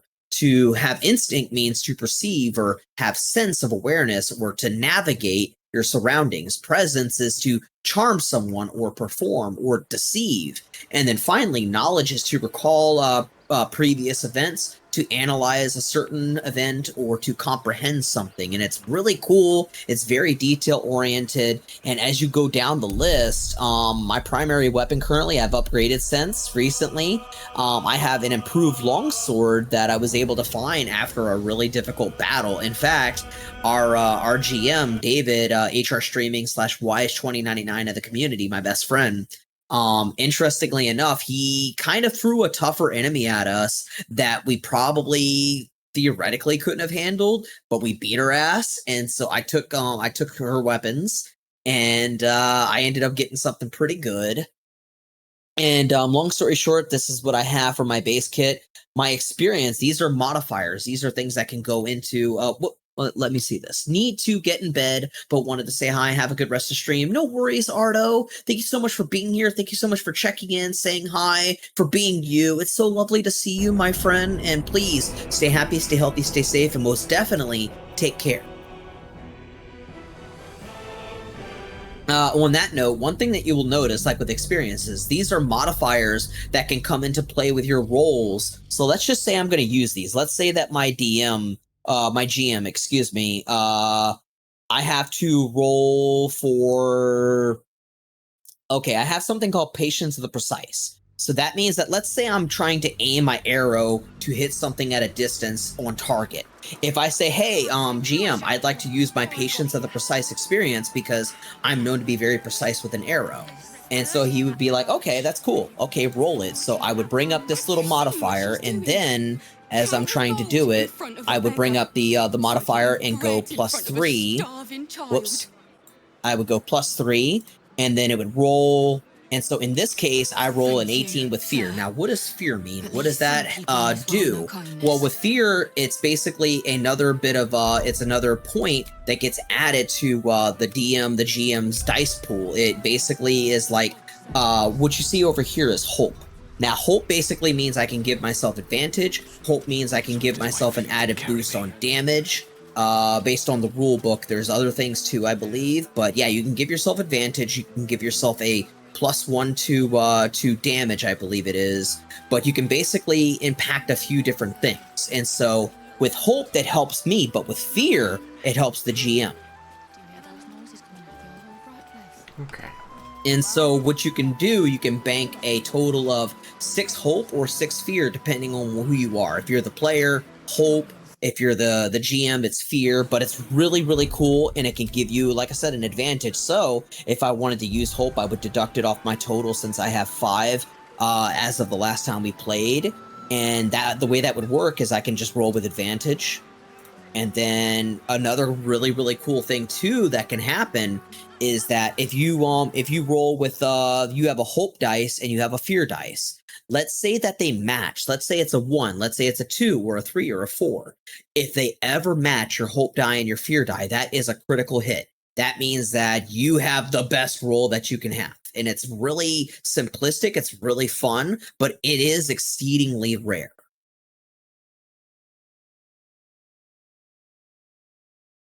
So they got rid of all the numbers and went with just the modifiers? Is that what I'm understanding? I'm probably not the best at explaining this. I'm only speaking as a player who's been learning as I go. Mm-hmm. But from what I understand is that I feel like they do have modifiers, but you said your question was what? That they got rid of the numbers, so you don't have like a 12 in agility or 14 in agility. You just have that +2. Oh, no, you do. Oh. I would say technically it's this way. It's just because I'm new. Like, my character is a level 2. Yeah, it kind of seems like it's very, like, what's the word I'm looking for? It's, how do I word it? It's not like D&D in the sense where you roll your stats. I've never rolled stats. Fair. With this game, I know that you don't start off as strong. I can definitely say that.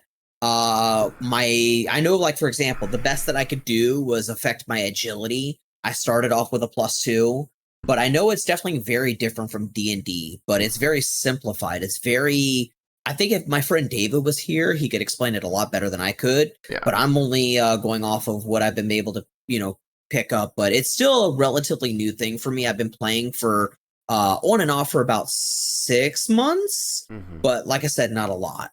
Yeah. But I'm just trying to say, it looks like they went away from the ability scores, and they're just focusing on the bonuses, because that was all that generally mattered anyway. Yeah. I feel like you're not And another cool understanding thing, when I ask too. Sorry, say that last part. There's again? no ability scores. Yeah, that I do understand what you're saying. I'm not like representing it well, or maybe I'm misunderstanding it on my part, but I feel like that's what this is. Well, that's what I'm saying. They've gotten rid of the ability scores and just went with the bonuses. I guess you're right, actually, the way that it looks. Yeah. You're not wrong, actually, now that I really think about it. Like, you were just given a bunch of pluses to put places, right? Everything was 0, Yeah. and you were like, okay, I can put a +2 here, a +1 there, a +1 there, and a -1 there. Well, based on the rule book, you can't necessarily put in as much as you want. You basically, I believe he told me you get 1 +2 in something. You get two +1s, and a you -1. get a 0. You get 2 zeros and a -1. Right. In the rule book. So that means that they got rid of To ability start. scores. Yeah. Like I said, I ain't wording it the best, but I'm new. What's the die you use to determine if you do actions or not? Let me look at the die, because I want to say it's a D12? Maybe? I'm not exactly sure, because we use the website, the official website. Let me look it up, because I'm curious. Okay. Dagger, heart, dice. Please stop interrupting me. 11. It's 12, yeah, it's a D12. Okay. And so, like, it's a single D12 instead of the single D20? Now I have to start again thanks to you. Yes, indeed. And I'm going to try to give you a thing here. I'm curious, because I wanted to look into it as a replacement for 5 on my next campaign, but I don't know. Yeah. Let me link you their website, because I think it's definitely worth it, since I'm terrible at explaining things. Always have been. I think it's better if I give you reading material that you can kind of discern for yourself. There you go. But yeah, Daggerheart system, to continue from where I was, it's just a very simplistic system that I have firsthand seen in the creation process, that it's actually a lot more intuitive too when you're building your character on the official website. It's actually really fun, to the point where I think I built another character as well. If I log in, I could probably show y'all, but I'd have to fucking find my password again. It's been a while. But yeah, it's pretty intuitive, and I like that. It's actually a very important thing with character creation, that you know how hard it is. If you're a new person coming into D&D 5th edition, if you've never done role-playing a day in your life, you're not going to know what to do unless it gives you those options. And a lot of people love that about Baldur's Gate 3, where when you're upgrading, it just basically, in a linear way, steers you towards, hey, this is what you can do. Choose one or the other, or multiple. But with Daggerheart, it walks you through everything as you're creating. There's 30 in that pouch. And I really like that. 40 in that one. Alright, I sent you an invite. Let's give this a try, see if it works. It's still... Yes! It's still chewing GPU, which is sad to me, but... we'll just hope. Yeah, let me exit out of this real quick.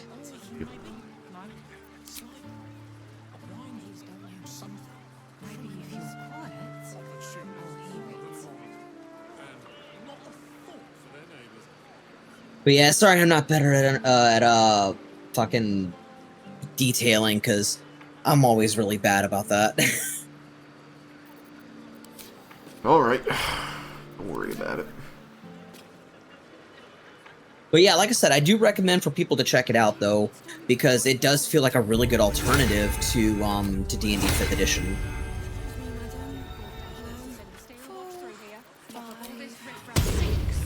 Alright, how you feeling? How you looking? I mean, I don't see any T-posing. Alright, hold still a sec. Yep. Click everybody while they're inside my circle. Yeah. So yeah, I don't see any T-posing, it just up at 85% on the GPU usage. Like, alright. Grab your Halcyon. Yes. Chat, I've come up with a new bit of terminology. You know what T-posing is in trans culture? It's when you, as a trans guy, decide to pose for the first time with testosterone. I love it. Just a little delay. We need that a trend on Blue Sky and Twitter. We need to get T-posing to be a thing. You know, trans guys being proud to have their T. Gotcha. How may the Fellowship of Financiers serve? Take a picture holding the vial of tea. Had some difficult customers today? That or the pills, because I think that you can do pills too. The Stone Lord, perhaps. The who? The what? All right, fine. The head banker may have just taken a customer by that name down to the vaults. Rather large, rather heavily armed, which is against regulations. But I'm sure the head banker knows what he is doing. I assure you, he does not. You are right to be nervous. See, I don't have to make any rolls or click on any options if I've got Jahira with me, because she does the conversation. Well, yep. Who is this Stone Lord to you?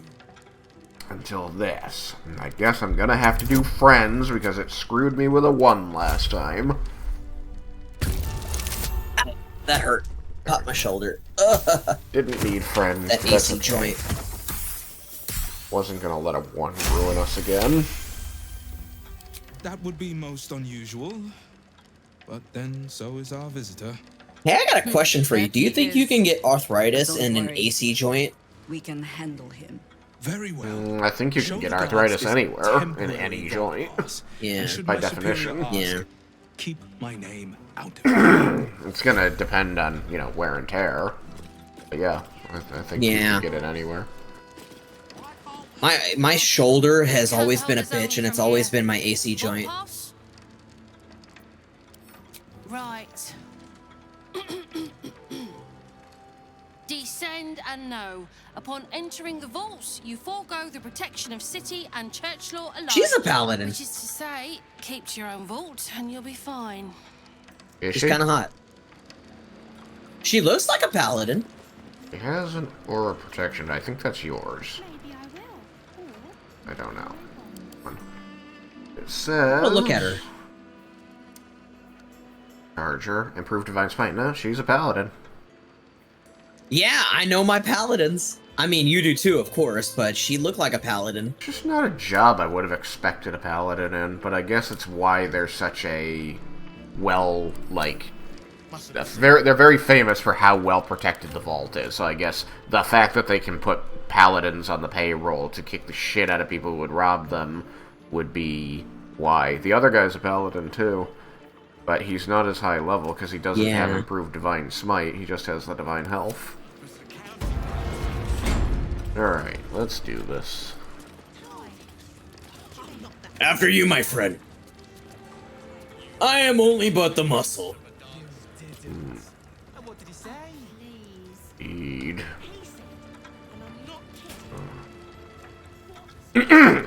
Sorry, there's so many shiny and expensive things here. I was gonna have him say indiscernibly. I learned a new word. Joaquin's imprisonment. So what was Joaquin's fucking debt? Tax? What do they call it? Book tells the tale of the goddess Joaquin's capture at the deceptive hands of the demon Prince Grast. The pair struck a deal that the demon reneged upon, sealing Joaquin, the goddess of wealth, in his lair within the howling, maddening pandemonium of the abyss. Howling, maddening pandemonium of the abyss. I'm sitting here going, they sent him to pandemonium? No, they sent him to the abyss. Graz had dreams for his own daughter to assume the throne of the beaten god and sparkling gems. What a dad. The novel describes with loving detail the band of adventurers guided by the priestess Joaquin. It was they who freed her, defying Grast and whisking Joaquin from the abyss like a shimmering golden cork from a corrupt and wretched champagne bottle. There were some weird-ass fucking sentences in there. That was hard to read. Alright, are you gonna let me keep going? Mind your manners down here, sir. Titles don't mean much once you're in the vault. Good to know. So, all of these... I will have you know, man. He just comes running over. I will have you know, titles do matter. I'm staying on the table. I noticed that. He makes himself the tallest person in the room, and then wants to make himself taller.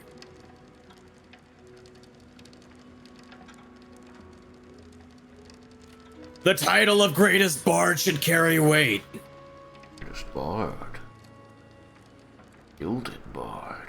The greatest bard. The gilded bard of Faerun. Are you going to show I pronounce unto thee, Trugzar Silvertongue, the gilded bard. Alright. The praises is too much. Are you going to show her your vault pass? Do I have one? Yes, we have one for the group. They know that I showed mine, but you haven't shown yours. So if you talked to nobody, it would have been fine, but because you talked to her, now she's asking for it. Here you are. Oh, no, this is your dialogue. What? Mine? What? Yep. What's in order? But you're the one who talked to her, aren't you? No, I just stood up on a table. Oh. And, I was talking, but not actually talking. Oh, it's because I tried to walk through the door, so she was talking. Okay, not bad. Okay, there's traps everywhere. Yes. And we stepped on them already. Well, they let us through, so we're okay. Yes, it's true. That is why we are okay. Alright, I'm gonna open this big-ass door. Go for it. Okay, it's a bit heavier. Looks like you got through it all right. Yep. Ah, the visitor log. I had my Wheaties today. Unprof. Racketh Glitterbeard, pocket registry not declared. Well, guess was not in the ledger. Entering until a staff member has opened the way for you. There's the ledger? Yeah, a ledger of people who came through. And guess who's not in it? I'd be curious. Who is it? The Stone Lord. I see Bloris Meat Honey. Yep. Interesting name. Cynthia Boonprof. Another interesting name. And Rakith Glitterbeard. I get the feeling they're a dwarf. Probably.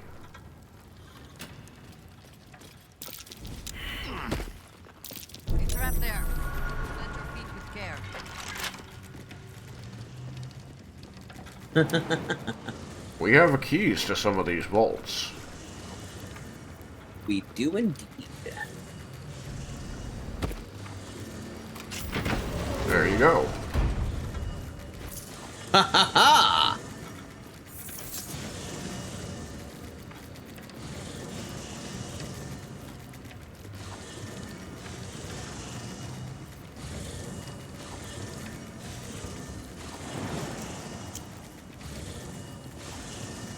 I don't have a free fly. Bye. How the hell did that happen? I avoided the ward. There's more wards. Plus it wards the area above it.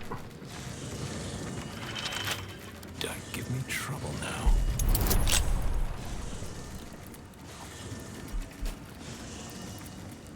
I need a 14. Nailed it. Whatever. I've done this before. Come on.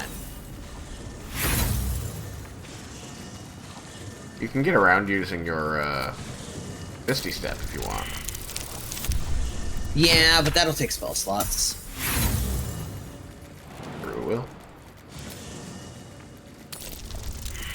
Okay. I need a 14. I've rolled 6 dice, and I haven't hit a 14 yet. Everything's been sub 10. There we go. A 16. Thank you. Stuff. A lot of stuff.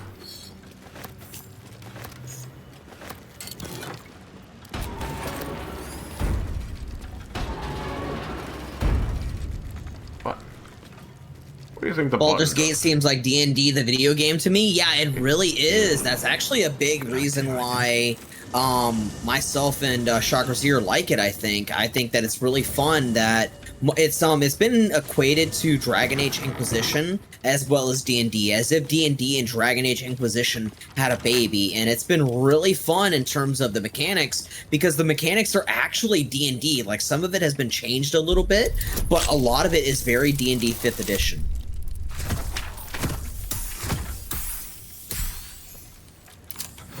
Damn it. You're gonna get it, I believe in you.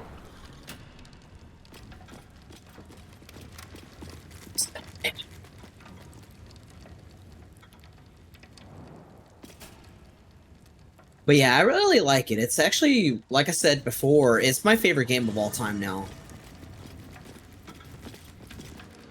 We can play with it later.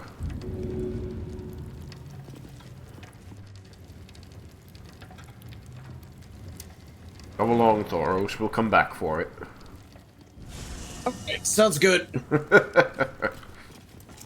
Here's something I've had you my can play fill. with. For current door codes, please refer to the head banker's office. Highest security clearance only. You like puzzles, right, Ashley? Love them.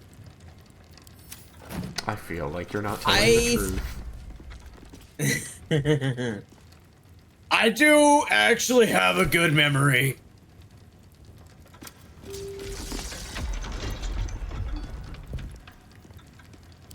Your turn. I actually do remember the puzzle a little bit. I remember the first two. I don't remember the other two. I could have swore one of them is in the middle and the one of them is in the back row. Could be.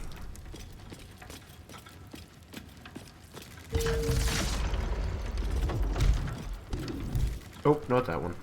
Oh. Yeah. There we go.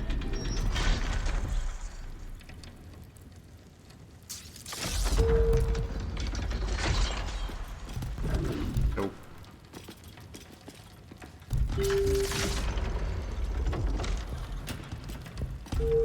One of them is going to be on the back. I know that.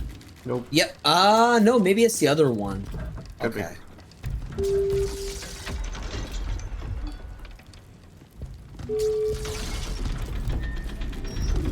Nope. I think it's this one. Nope. I guess that means it's that one. That or one repeats.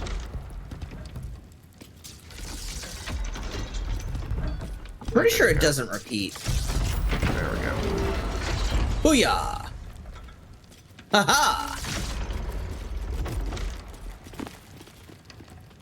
It might help me get into D&D. Yeah, actually, I want to tell you right now, even though I played D&D before I ever played BG3, it has made me infinitely more educated on the subject, and I really love that about Baldur's Gate 3. There are some things that you will be disappointed by. I will warn you. Like, for example, there's an ability called Color Spray. If you play BG3, you're going to hate it. But in D&D, you might like it. Color spray is one of the worst fucking things to ever happen to this game. It's a bad spell.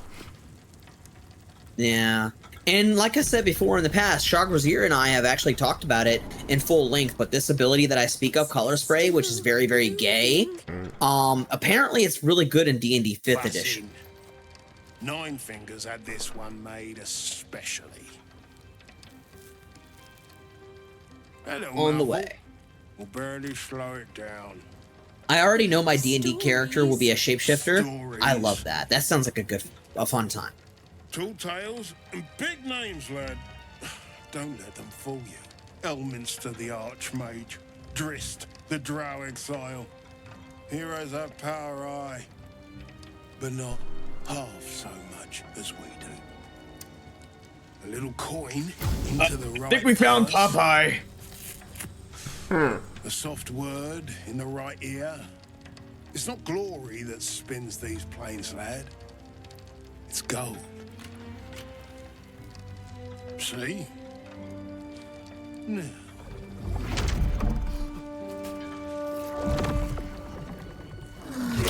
Morrigan's cracked clay.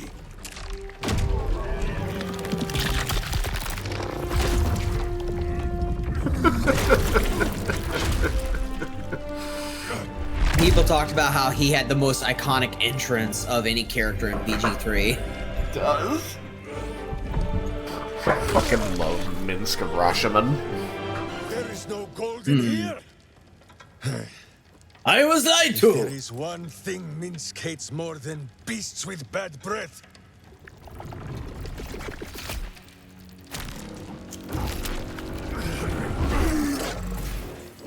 He's just insanely strong for being a ranger. Tricks him with the truth. Yeah, that's what's insane to me. And he's only got like 12 strength. But you Yep, it makes no sense. Him and Halson Turner. are enigmas. Let that be of comfort in your final moment. Halson's too weak to look the way he He does. still seems very much himself to me. What do you think of the new coloration think of I my flipped that. armor? Ah, it's still gilded. Yes. I like it. I still see a bit of gold. Yes, it's still gilded. It was just before it was all orange, so you couldn't see the scrollwork. Right. I'm gonna have to see a better bit of imagery for it because I'm only getting like a little bit. Let Jaheira reveal herself. Go for it. Give it a try. Jaheira. You. Oh, I don't think that's working. Better to call yourself Stonehead.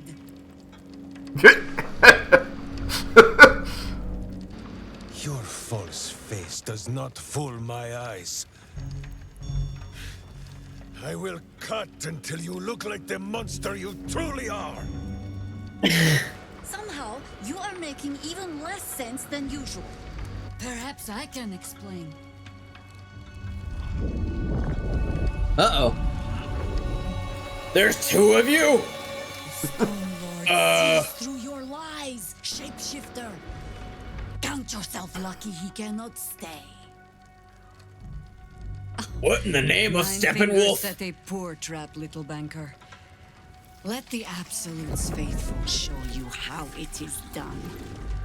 I didn't know you I had a love this sister, battle. It's a Jaheira. lot of fun. Lord, we have the gold. She's kind of a bitch, And though. the Absolute has need of it elsewhere. As you Jaheira, your hips don't lie. No, those But hips I'm are starting very to think light. she's right. Those hips lied the whole way down. Starting shape changers. Enough. Let us deal with these cultists. Then find out where they are nesting. Okay. Oh, good thing you guys go first. Jesus, there's 3 Yes. bad guys before I get to take any turns. Let me try to fucking kill them first. Let me see who is the ones I can kill. I really wish... Oh, they're in stealth. I really wish that they would use the D20 for initiative. I don't like that they use a D4 for initiative. It doesn't make any sense. That's what everyone's biggest complaint is. I don't know where that decision came from. Like, why? Yeah. Let me think. Shillelagh. Thorn Whip. Like, Yeah, it can't reach them from here. It made the alert feat insanely powerful. Like, it's already a really good feat.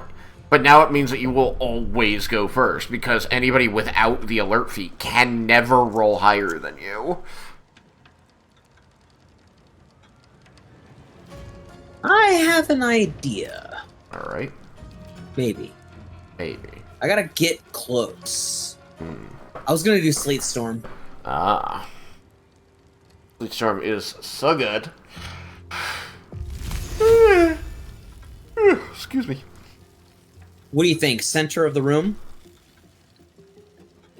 Well, the three guys in yellow down there are our allies. And there's bad guys here. And I think there might already be some invisible, because there's one here, one here. There's 5 of them out there. I just don't know where the others are. I only see the one up above. Maybe I'm looking in the places. Nah. They're out there somewhere, so yeah, you could drop it in the middle. It's not bad. It's just going to be dropped right on our only friends here, and they could get killed because of it. If they're all melee, it means that they'll be attacking with advantage if they fall down. But... what if I put it... But, Ashley, the 3 enemies go first, so it might be safe.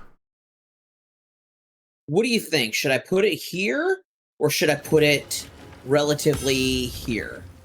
No, not that. Right here. Yeah, I think that second one, honestly, and then we can make them go into it by fighting near its edge, at least. Yes. We'll go down there. Okay, we don't have to go in it, but we'll go down there. Fucking sword.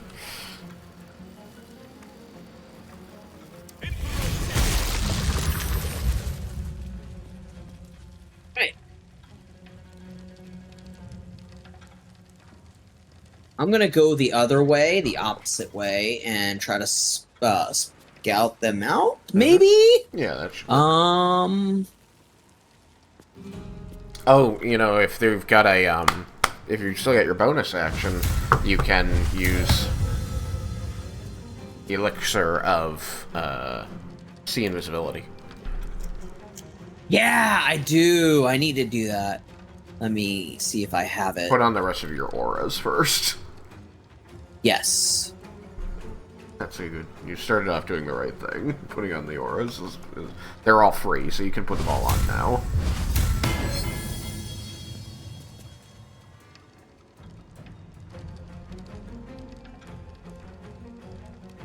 I think that might be all I can put on. Don't you have 3? I don't think so. Interesting. It's raining. I'm sorry, but that's a good thing. Australia needs that fucking rain. It's been so hot. I know my baby's been wanting it as well. They've both been, quote, melting.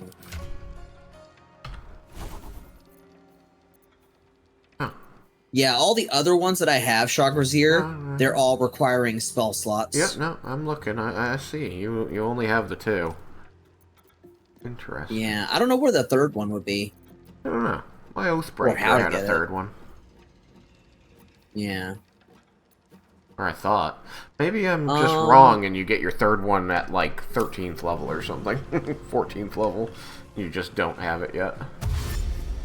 Fuck it, I'm gonna make a push.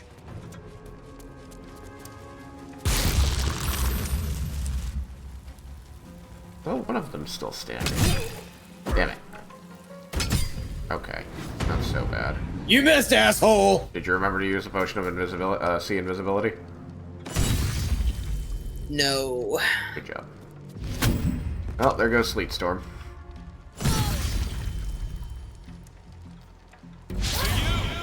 No, you don't. We need it, but it happens to rain when I want to go buy Yu-Gi-Oh packs. Yeah. I'm sorry, sweetie.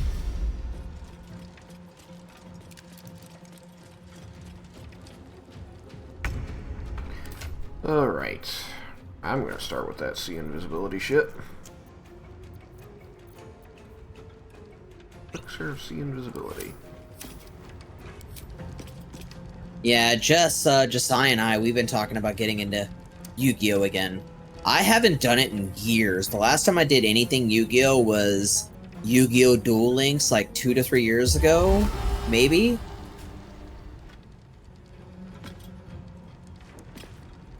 I have a lot of the cards, though. I can actually play IRL, but I've never been really good at deck building. Arya, Wendon, and Macy have been getting into Magic heavily. I know. I've seen the streams. I played Magic once a long time ago. It just really wasn't for me. I feel the same way, and I've watched. I know what Magic is about. It's just not for me. I prefer Yu-Gi-Oh! No shade towards Magic or people who enjoy Magic, but it's just not for me.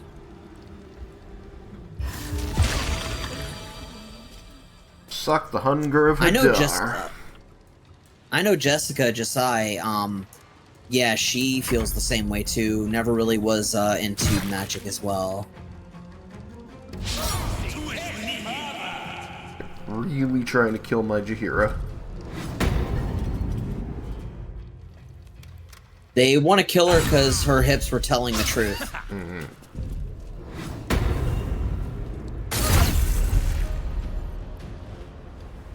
Damn, that's a long jump for being in the fucking hunger of Hadar. I like Magic because you don't you don't lose on turn 2. You know, crazily enough, I've never had that happen to me in Yu-Gi-Oh! I've lost on turn 3 before. Lots of times never in turn Yu-Gi-Oh! I have a friend who plays a lot of Yu-Gi-Oh! And I watch him lose on turn 2, and it takes 15 fucking minutes to lose on turn 2. I don't even know how it's possible. Done. I've never experienced it myself. I've lost on turn 3 before, and I think it's because we went by traditional old Yu-Gi-Oh! Rules where you didn't have to sacrifice monsters. Mm. I used to play Yu-Gi-Oh! The old way. The very old way. There you are.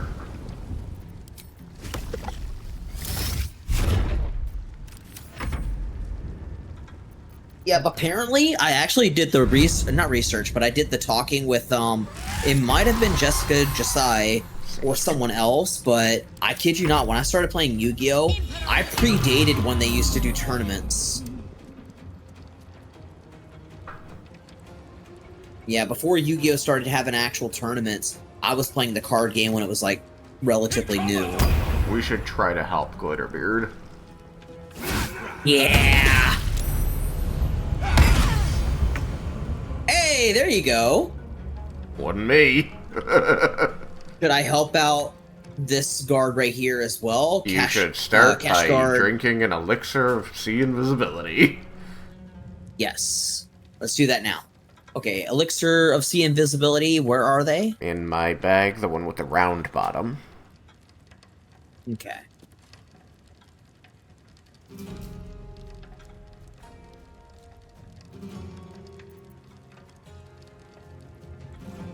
The invisibility. The fact that the sea invisibility only has a chance to work in BG3 is also very frustrating. It just lets you see invisibility in D&D. He's like, yes, there is an invisible creature there. You now see it. It's like, they get to roll against it. They should not get to roll against it. What? I must have missed it. It's in the round bottom bag, which is the one. There it is. 55. Yep, I see it. There we go. Got it. Done. Alright. You took it. You didn't use it. No, I drank it. It said I drank it. Wait, whose turn is it right now? Yep, it says he's got sea invisibility. Oh, I was Halston? watching Thoros. Sorry. Ah, yeah. Right. Should I with Halston help this woman lady right here? I mean, you got an enemy right in front of you, or you can go to her. Either of those is fine. The one over there has one unstoppable left. This one has Oh, I didn't no even see this enemy. The one right in front of you has no unstoppables, so you can just hit them. Yeah. Whack. They're ragdolling, but they're not dead. Damn it.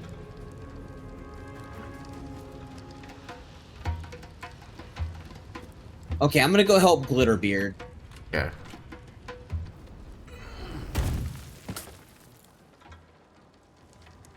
That went well! Wait, how did you fall down? I fell onto the ice. There's no ice there. There was for me. That's weird, it's water. It literally switched after I jumped on it, I kid you not. That's weird.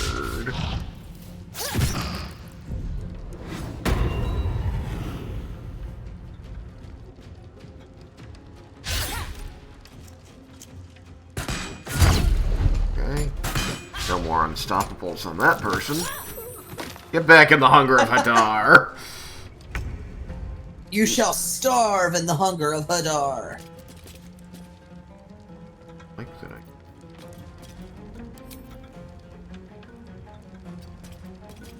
Here. Oh wow. I got gifted a sub in a friend stream. Nice. I got a message just now on my phone letting me know, and I was like, oh, okay, cool. That was Very nice. nice. Sometimes you get random subs and you're like, oh, okay. Damn it.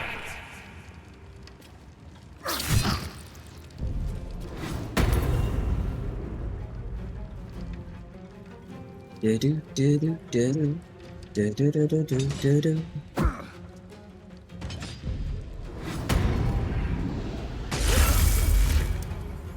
Yeah, I got a -2, but I needed a -4 on cutting words.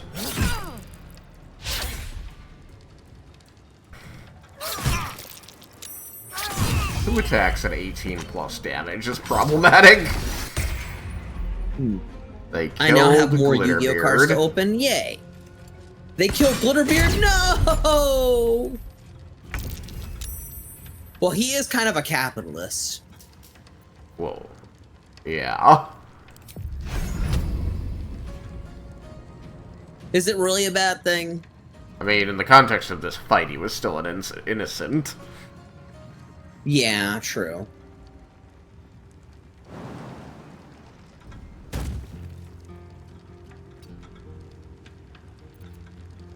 I tried to get down there to help him as soon as I could, but it fucking didn't matter because I fell on my ass.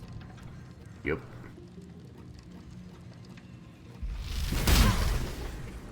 Wow. Just rolling for crap today. Oh god. And they are walking so damn slow. Hello, hello, ladies and gentlemen, both and either one and all. Welcome back from the ads, and welcome back once again to the Twitch cyberspace. Welcome back to some more Baldur's Gate 3, alongside me, your humble host, your humble bartender of the AshTR Bar, your cyber queen of the cyberspace, Ashley of AshTR Gaming, and yes, we are currently playing some Baldur's Gate 3, and who is we exactly? That is indeed right. We have Trugzar of the P4 Podcast, my good friend. Hello. Sorry. What? That said that I was going to hit them with my burrow. Why didn't I hit them with my burrow? Nothing's going right. Fuck this. Nope, that's gonna hit them too. Fuck me, Amadeus.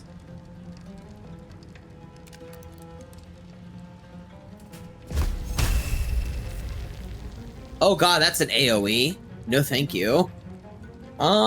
Shite.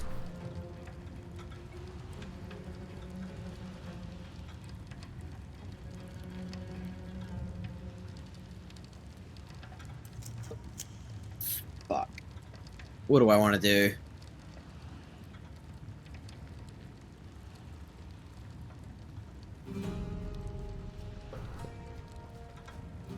You know what? Let's do this. I have an idea.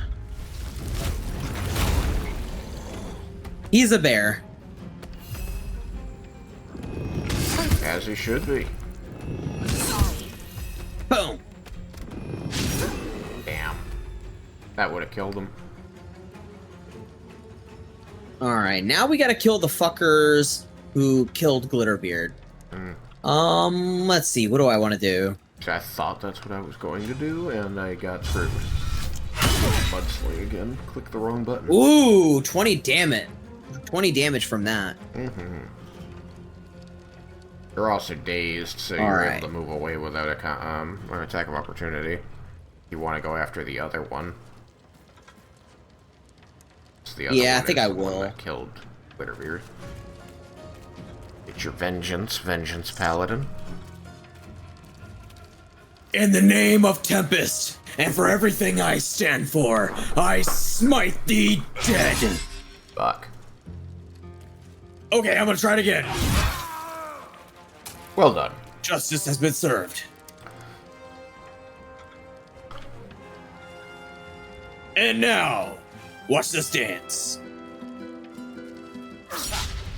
Oh, and remember it's Tempest. That tickled. With no T at the end. Sorry? The god's name is Tempest, with no T at the end.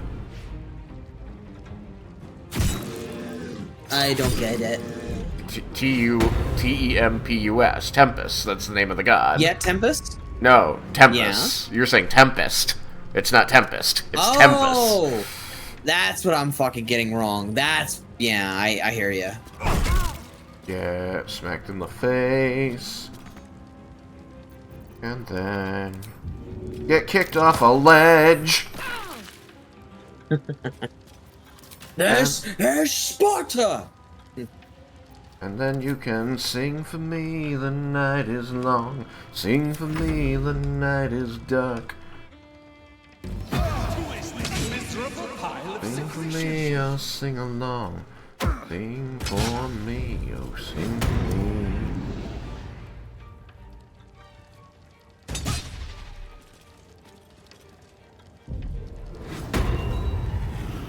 Alright, the invisibility that is bypassing my sea invisibility is getting fucking old! I'm gonna make my way up to y'all. But yeah, I'm happy that you got new cards to open. Let me know if you get anything good, sweetie. Oh god. Getting the hunger of Hadar. Path is, of course, interrupted.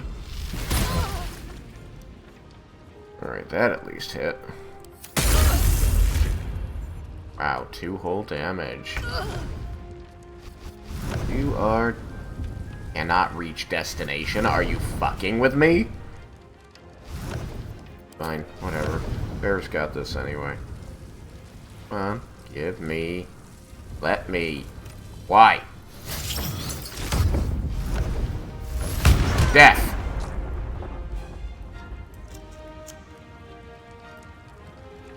Oh, it's just here. Can't see him. By your command. I will? Hell yeah. Love to see it. Fun fact for you, by the way, sweetie, Jessica, is that, my favorite card growing up was the Dark Magician. I was a huge fan of Dark Magician because I was a huge fan of Yugi.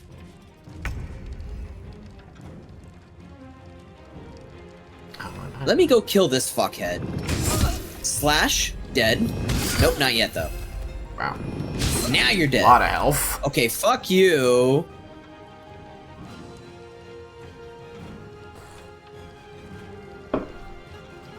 I smite thee dead once more.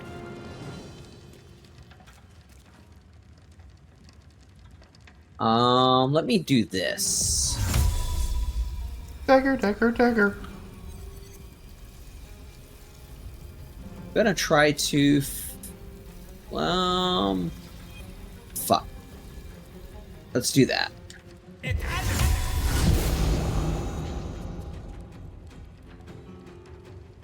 Then I'm gonna do this.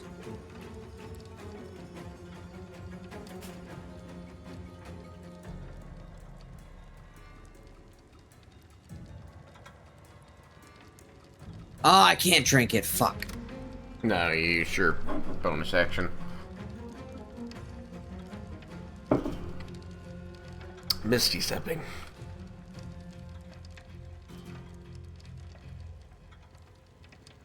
There we go. I don't know what my fave was as a kid. Now it's, Masquerina? I'm unfamiliar with that one. I could do cleave. Maybe that'll work. Nope, nothing.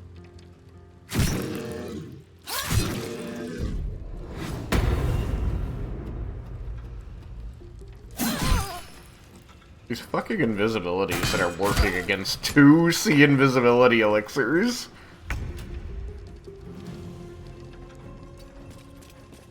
It's a cat girl on a bike. Oh, okay.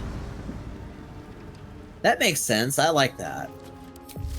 You want to know another one that I really liked? I used to love, Gemini Elf. I was a big fan of that one.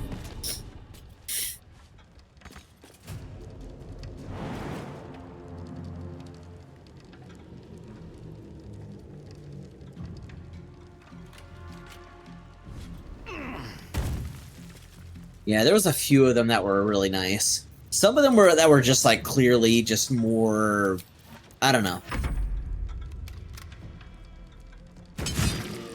I liked a few of them.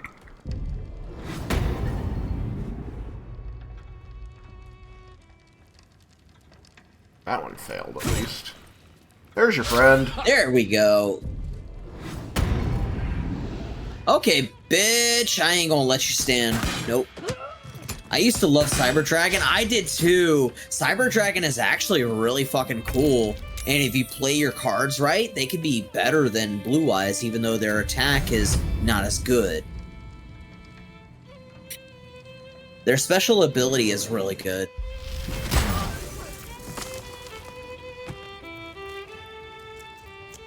Survival is all that matters.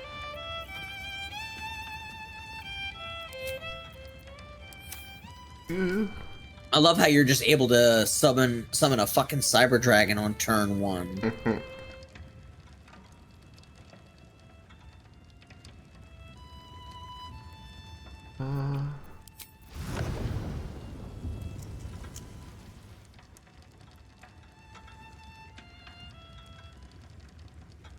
Into position. Yeah, another one of my favorites to look at card-wise, I used to love Magician of Black Chaos. I just thought it was a cool-looking card. Yeah, it was a cool-looking card, too. I agree. Honestly, I feel like there are some really nice-looking cards.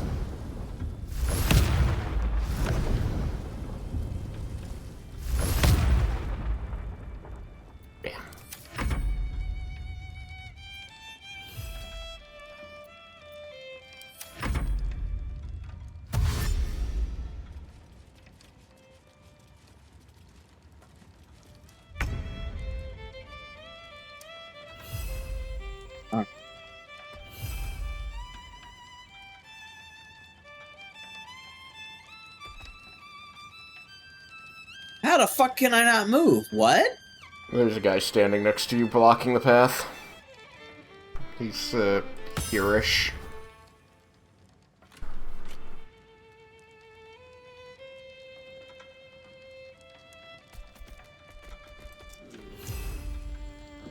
And now you die. Game? Hello? He's dead. I clicked it. I swear to God. It's being real funky, huh? On my screen, he's dead. What the hell? Hello? Oh, it says you left the game. What the hell? I didn't leave the game. What? Must have kicked you out. That's weird. I don't know what the hell happened.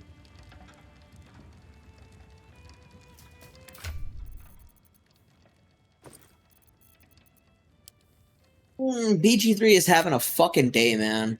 Yep.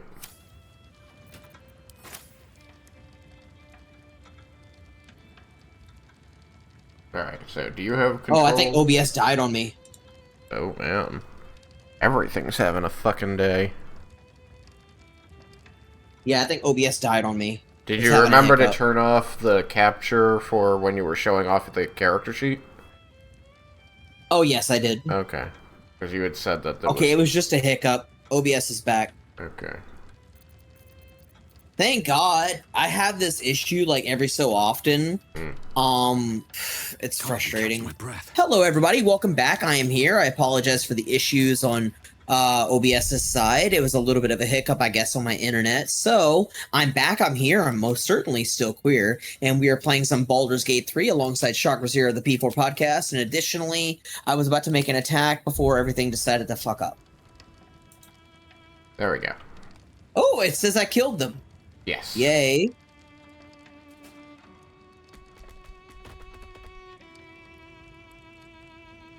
Let's go on the mend.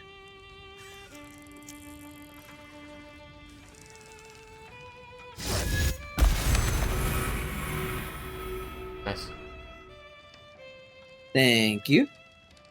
So, there's an invisible guy near you, so if you want to use an elixir, you might be able to see him. Yes.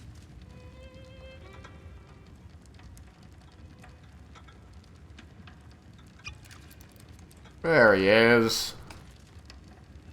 Yeah, I definitely directed at least 2 attacks into him, and it was just like, nah, nothing, you don't even miss, it's just nothing. Yeah, definitely right there. I know that's where he's standing. In the name of Tempest, I smite thee! Nice hit. And you're dead! Very Thank good. you. You're dead. You're really, really dead. In fact, you're so dead, I would say you're cadaverific. I call it cadaverific, Charlie.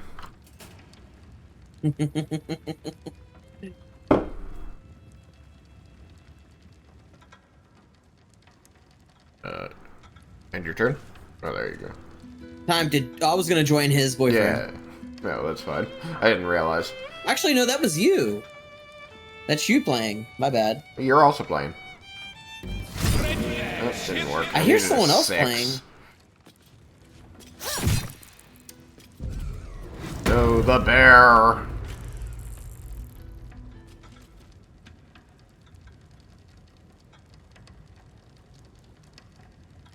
Reveal. Nope, no. Reveal. Reveal all your secrets. Need to find a way forward. Where are you?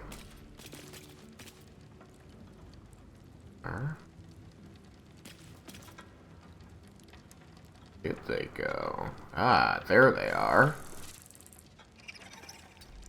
Hello, fucker.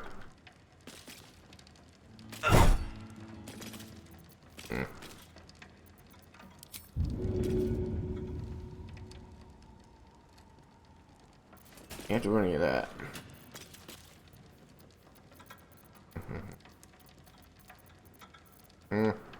Damn it, I've got nothing.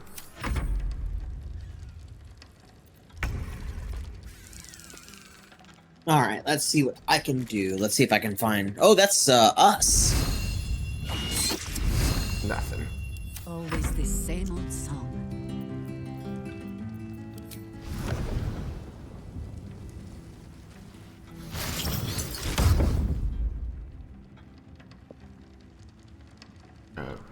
Thank you.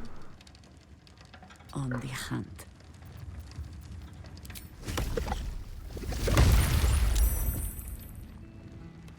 Really? That didn't reveal him. Like right This here. game. Yep.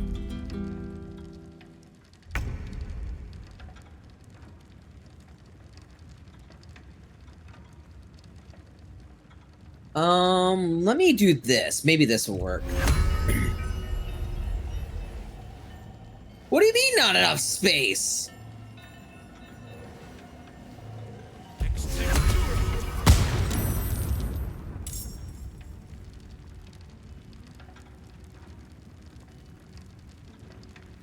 Flaming Sphere was my 4th edition wizard's favorite spell. Yeah, it's really good. I like it. He's a bear. It was better in 4th edition.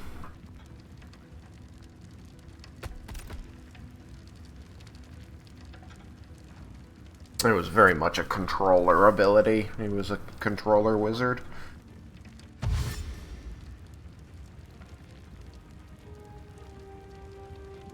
Run, Thoros, run. Run, Thoros, run. I am on the way! One dude left and he just... Thank you. Love it. Was that an opportunity attack, job or did you there. just click the right spot? Yeah, he literally did an opportunity attack. Oh, He tried to go away, and I guess it worked. He finally got revealed, or revealed himself as he moved, so the opportunity got him. Fucking amazing. Oh my god, I love the ball. This little fucking ball. Yeah. Stonelord Strike Team, update on the Counting House operation. We've been tipped off to expect an ambush once we reach the vault, but the guild underestimates us, as usual. And if we maintain coordination, we should be able to shrug it off without casualties. Let the Stonelord take the lead. If you deal efficiently with the cash guards, there may be time to gather additional funds before we withdraw. Bring everything to the cistern in the sewers. Oh, well, I guess we're going back to the sewers. Alright, let's do it. Latest load of barrels where to is arrive. it? No word from Kairos. Assuming the worst, can't wait any longer. The plan must go ahead. Use what you have now. Deal with complications. What's that? Where do we teleport to? Teleport? I wasn't teleporting anywhere. I thought you did. I'm looting this Oh. place. No, I read a thing that told us where the next part of the mission is, and I said, looks like we have to go back to the sewers. That's all I said. Yeah, when I saw that your characters weren't in front of us anymore, I thought you might have teleported. No, I'm standing next to Halson still. Ew, I'm encumbered. Can't carry this much bullshit. Oh, it is quite a lot of bullshit, isn't it?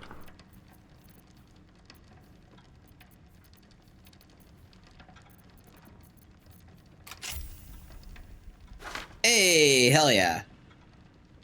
Opened a high security vault. Yeah, we should have keys to some of these, and we can pick the rest. Yep.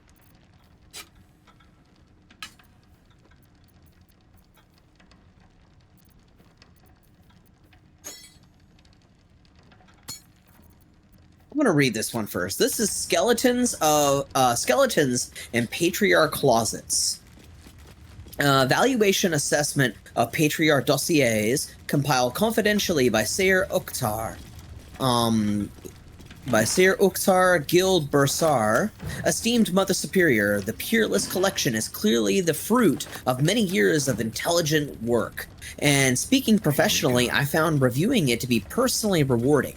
It would also be financially rewarding if, at need, the cloister chose to sell it to the highest bidder on the gate's black market. In such an event, I recommend offering it to Nine Fingers Keen at the guild, of course, to Edivard Needle of the Boulder's Mouth, and to Blaze Liara Portier of the Flaming Fist. To get your best price, mention to each that you're offering it to others. If your situation becomes urgent, any of these would gladly buy these dossiers outright for several thousand gold, but you'd get more in an auction.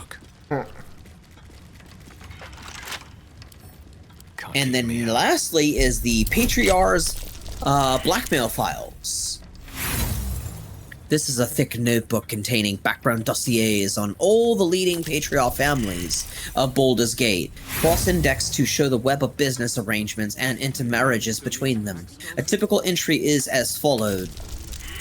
Eloth family, Arivistes, relatively speaking, real estate money, upper and lower city owns Elfsong Tavern, sings lute, Stormshore Row, in a silent partner with minority stake in the Blushing Mermaid. Head of family is nominally the elderly Lord Orthagan Hlath, but in practice, all decisions are made by this business-savvy daughter, Matron Marigold. Exploitable vulnerability, favorite, grandniece, holiday, heir to Lord Hathagan, heir to Lord Orthagan, is an insatiable gambler and owes a substantial debt in dicing holes from Stony Eyes to So's Foot.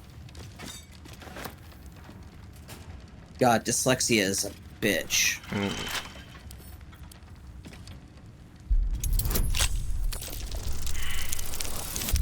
I'm just not allowed to roll well. Admittedly, I need a 19, I guess. Yeah, I need a 19 to beat these. Oh, I already know exactly without context what you mean. And first, let me say this: Katako is here and has one question. Ashley, Chase. Yeah. My question, or the answer to your question, is yes. Always yes. I'm gonna say yes because I think that it would make you happy, and I would be happy to support you. Fuck. Alright. Fucking, I can't roll for shit. It just will not let And me. by the way, I voted in your poll. I voted in your poll, cutie.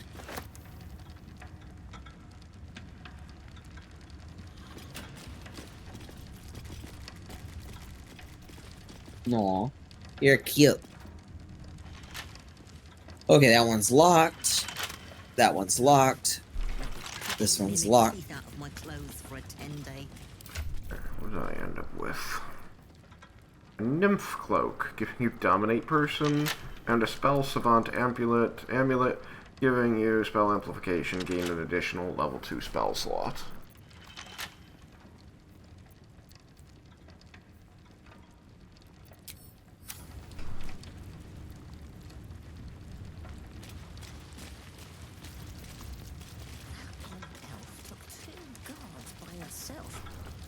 She wasn't even scratched.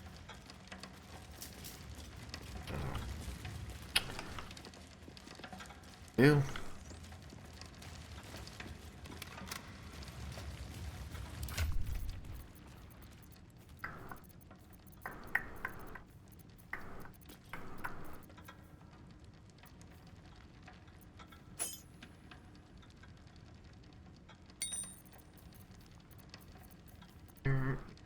Fine.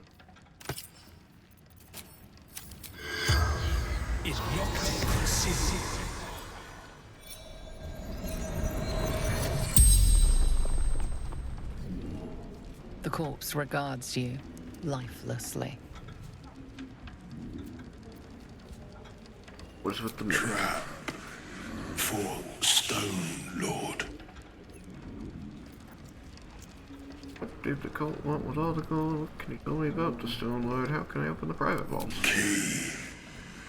Idiot. Fair. Stone Lord. Big bastard. Smelled like shite. The one with the gold. Soldiers for the absolute. Served the bank. Served Nine Fingers. Oh, The spell's power wanes. You can ask no more I questions. knew he served the bank. I didn't Poor know guy. he served Nine Fingers. Yeah, tried to protect him. Didn't work. Yep, I tried to get down as quick as I could, but the fucking ice stopped it. Yeah, that did suck.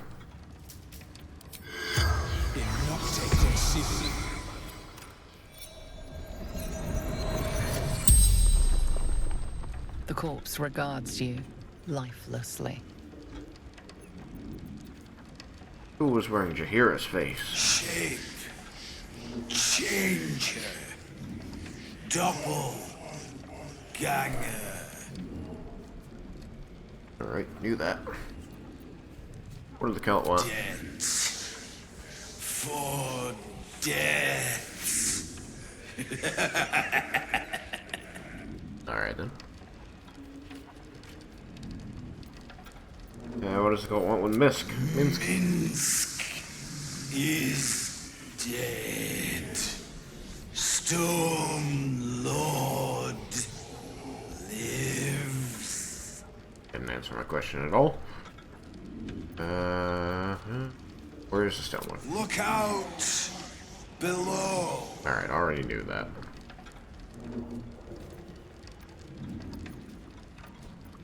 We're going. She will find you. Alright, nice and menacing. The spell's power wanes. You can ask no more questions.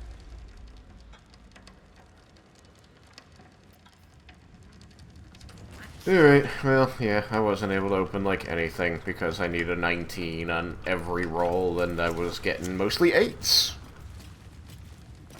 Oh, I've got a key for Vault 9. What is that? Probably because it was taken from a pocket and you already opened 9, right? Maybe? If I'd have known there was that much coin back here, I'd have robbed the place Not myself. sure.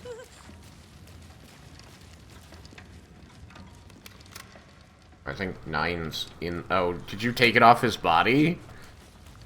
Yes? Alright, it's this one. Up there. I thought it would be. It made sense that he'd have the most treasured one. Ooh! Elegant armor. studded leather. Yeah. Okay. This could definitely go to Halcyon. Maybe. Halcyon or Jaheira. Light armor. Why? Hey, Miss Scatterbrain, hello! Welcome in, welcome back. How are you doing?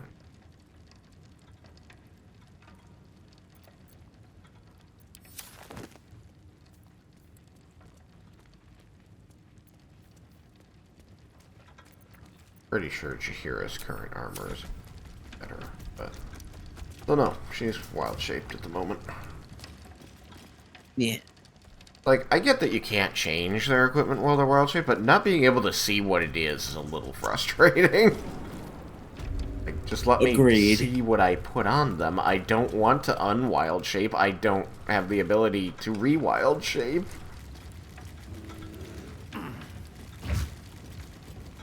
Am I right, you? I'm doing really good. I'm enjoying some Baldur's Gate 3 for the first time in a while. It's been a little bit. And just playing alongside my friend and enjoying the continued adventures of Trugzar Silvertongue and Thoros Mirror. Who's your friend? Who is your friend and what does he do? Who's your daddy and what does he do?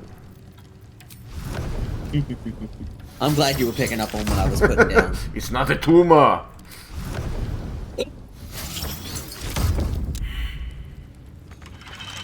Oh, hell no. I can't unlock that.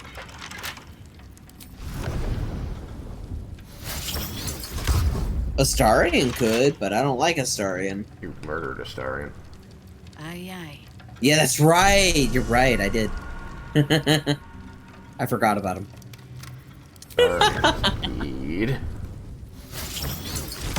The shade. Independence Day here today. Oh, okay.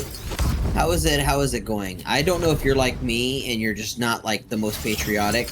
I could not be further from it. Some people would feel very patriotic, flying the flags, you know, having a cookout and shit like that. Not me though. I can't even. Never look at been the very flag patriotic. I know, right? I really can't. I get a level. Go ahead.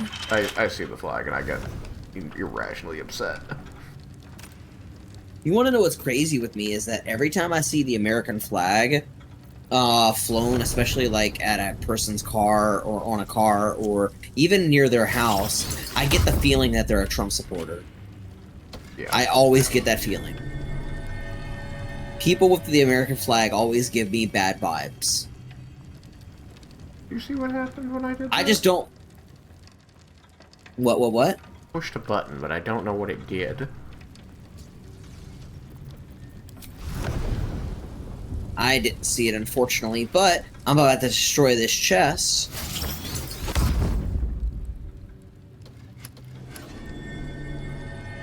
It's not a big deal here from what I've seen in US, for example. Yeah, America is disgustingly patriotic. Like, the kind of patriotic that they would probably masturbate with the flag if they could. Not as bad as it I could am have. certain that a lot of people do. I wouldn't be surprised. Let's see. On my way.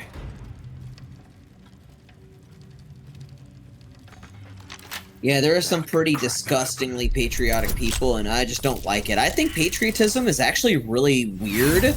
I think patriotism is kind of like flaunting your religion to people.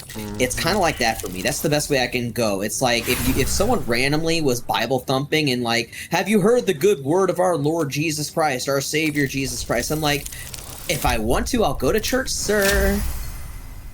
Yeah. I mean, but it's also like, it's tribalism. It's the result of this brainwashing, this idea that you have to be this, or you're not American enough. Like, it's all really gross in this country, especially. I'm sure other places it's not too different, but I can really only speak for here. And I can tell you what, with shit that I've said, with shit that you've said, you know, immediately would be the I wouldn't say the condemnation so much as the accusation. People would say, oh, you just hate America. I'm like, no, we don't hate America. We just hate the fact that America's run by idiots and believed in by idiots and what's the word? I hate a lot of corrupted by idiots. I don't actually, here's a hot take for you, Shock Brazier. I don't hate any country. I think every country, just like every religion, is made worse by people.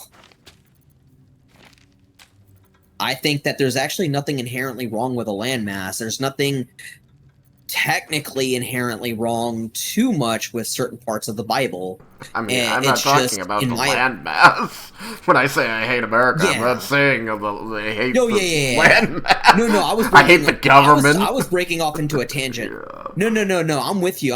I was saying more on a tangent. I was breaking off into something unrelated while also being semi-related, so that was me. I apologize.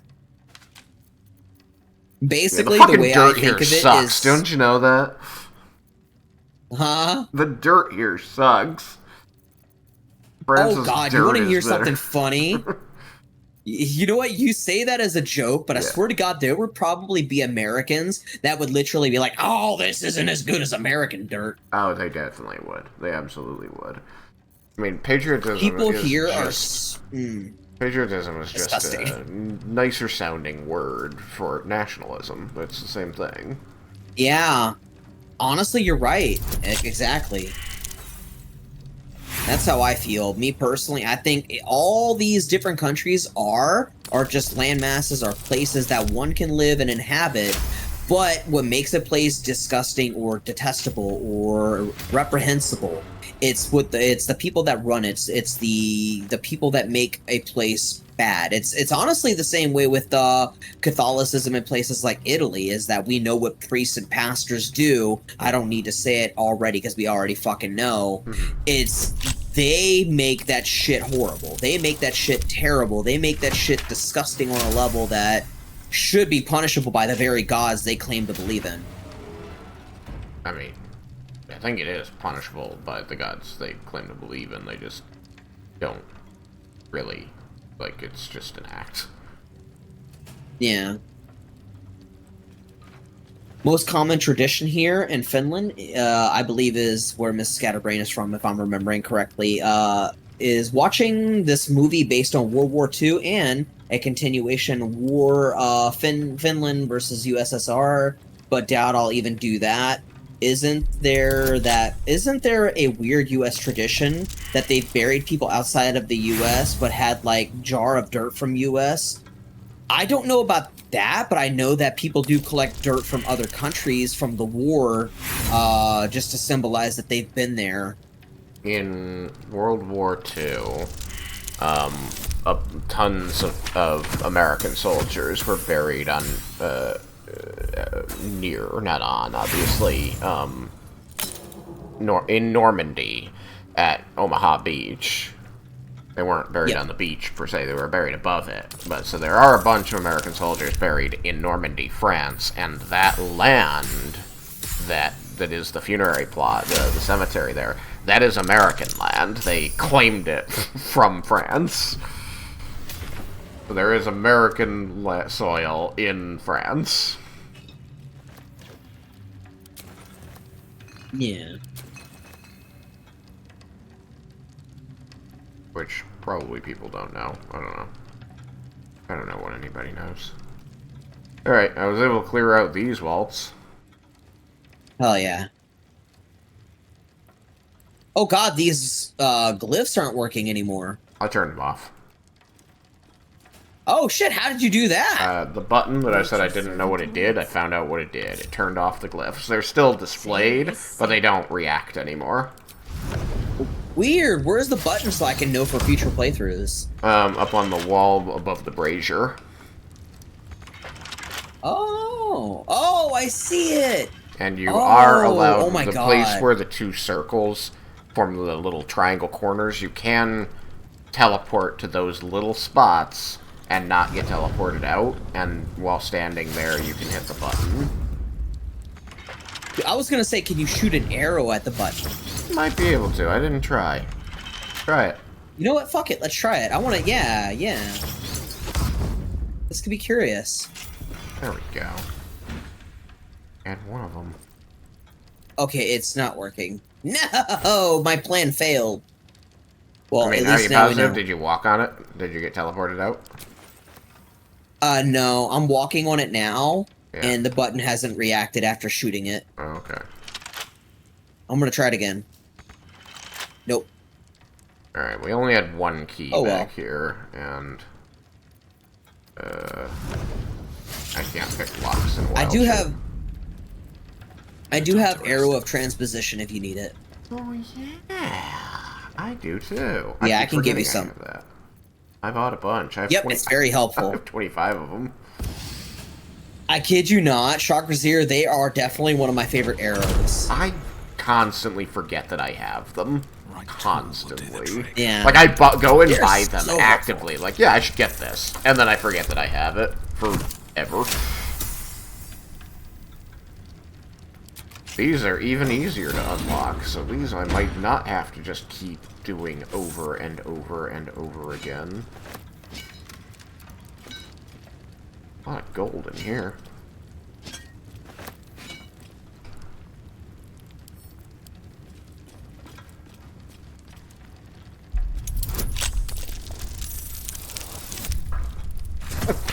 Lower the DC 5 points and suddenly I can hit it with regularity.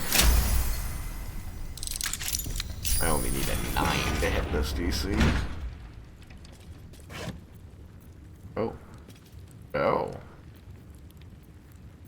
Oh. Fancy pajamas and a hat. Oh, maybe Thoros will like those.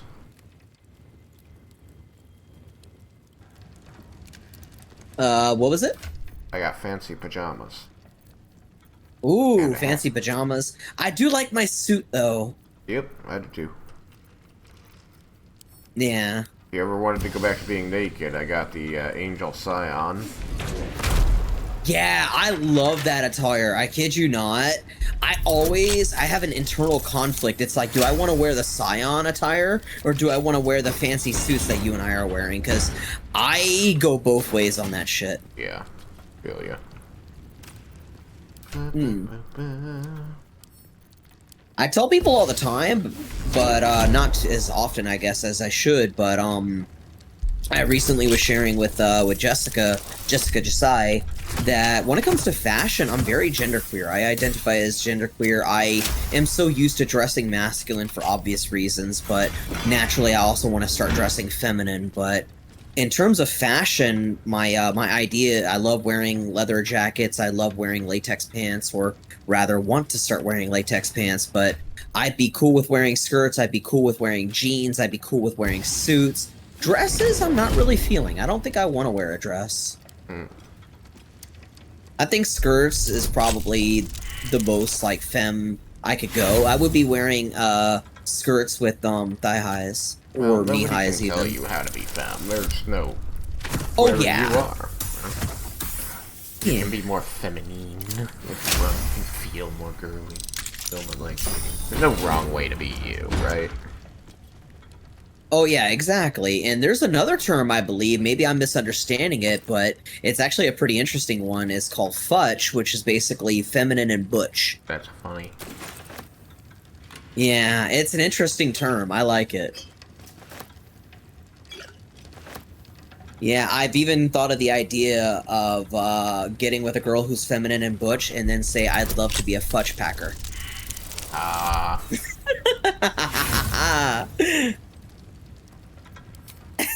Have you read The Locked Tomb yet, Ashley?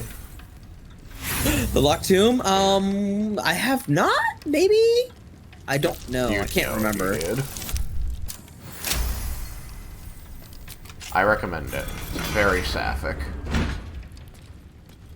Oh, you're talking about IRL. My bad. I thought you were talking about in the game. Oh. No, yeah, IRL. No, I haven't. I definitely can confirm I have not, but if I did, you're right, I would remember it. If you like sci-fi and you like sapphic, it's good. I will look... Actually, I will look that up right fucking now. Sure.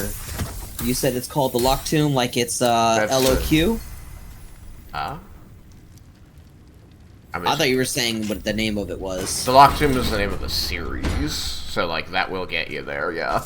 But, like, it's, currently 3 books? There's a 4th one supposedly coming out, hopefully soon.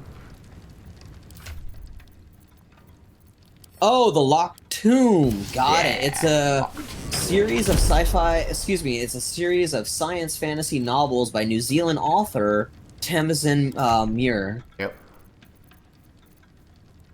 Interesting. Yeah. I really enjoyed it. Okay.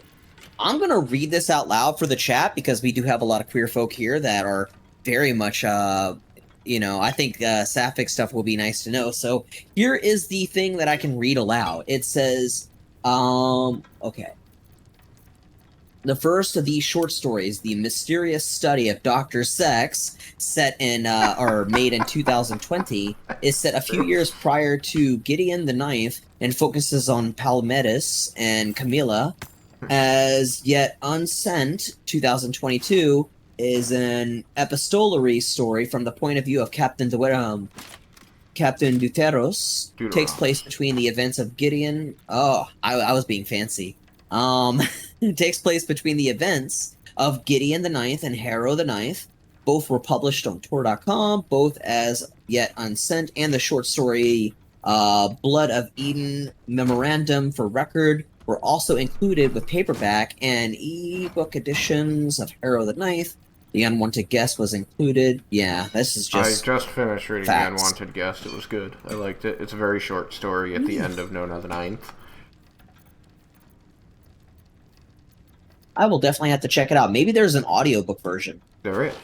There's not of The Unwanted Guest, unfortunately, but I've read Gideon the Ninth, Harrow the Ninth, and Nona the Ninth, and all via audiobook, and they're great. They got a British woman to read it, so, which is interesting, since you know she's Kiwi, but she does a great job. Really good. I definitely will check that out. I'm gonna add it. Where can I add it? Shit. Need a Book Rex channel. Yeah, I know, right? I definitely should make something like that, for sure. It says that all 3 books for audiobook are $9 in total for all 3. That's actually not bad. I got them for a lot more than that, because I got them using my credits. So they were $15 a pop. $15 a pop. So if you can get all 3 for $9, that's insane. That's great. Do it.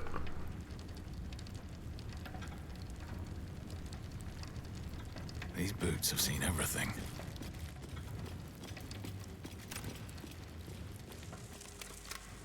Oops, no. Go that way. Go back out of this place, now that we've taken them for all they're worth down here. Well, and as far as we could. High security vaults, I could not roll. I could not consistently roll 19s, so that didn't happen.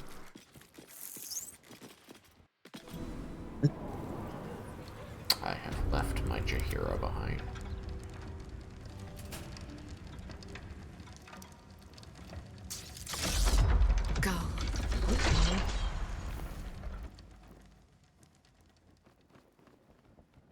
Got it. Fucking hell. What's wrong? Oh, just seeing more bullshit about the new Harry Potter TV series coming out. Oh. What to do? Yep, I very much close my ears and eyes to that. Yeah, I ain't fucking bothering. I wouldn't even entertain it if it meant, like, completely getting it in the way that is not nearby. great. A fight is inevitable. Is it inevitable?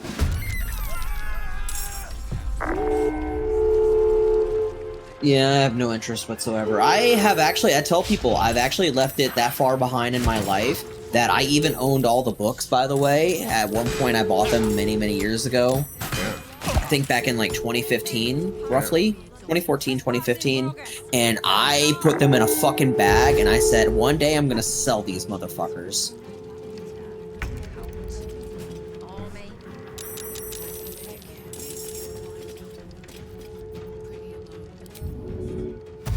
It's not even an interesting IP anymore, says Katie Ward. Yeah, honestly, Katie, you're not wrong. I agree. I am very with you on that. It doesn't, honestly, I could literally leave it. It's one thing that, this sounds pretty bold, but if it never existed, my life would not be any different. Did I enjoy it? Can I be honest and say I enjoyed it as a kid? Absolutely. I can be honest, and I can say the truth that as a kid I did enjoy it, but once it was over, it was over. In fact, it matters about as much to me as Game of Thrones, and I love Game of Thrones. I actually revere Game of Thrones. I think it's one of the greatest shows to ever exist on television. Granted, some things people are valid for thinking was not great, and I would agree. However, I care about it as much, if not less, than Game of Thrones, and Game of Thrones is out of my fucking life. Especially after that last few episodes. And the ending, oh my god, D.B. Weiss and David Benioff. I don't mean to break off on a tangent, Chakras here, I apologize, but I will never support any of their fucking work again because they screwed over Game of Thrones fans, they screwed over George R.R. Martin, and they had a shit-ass fucking ending. Look what I started. Yeah, I know, the floodgates have opened, Katie. Yeah, so here's a big thing. Here's an important thing. The biggest thing to note here of all, fuck Harry Potter and fuck J.K. Rowling. And by the way, you know what J.K. Rowling stands for in my book? Just a cunt. Yeah. What? Well, that doesn't work. Spelling is irrelevant, you know. It's fine. Irrelevant. At least with her name.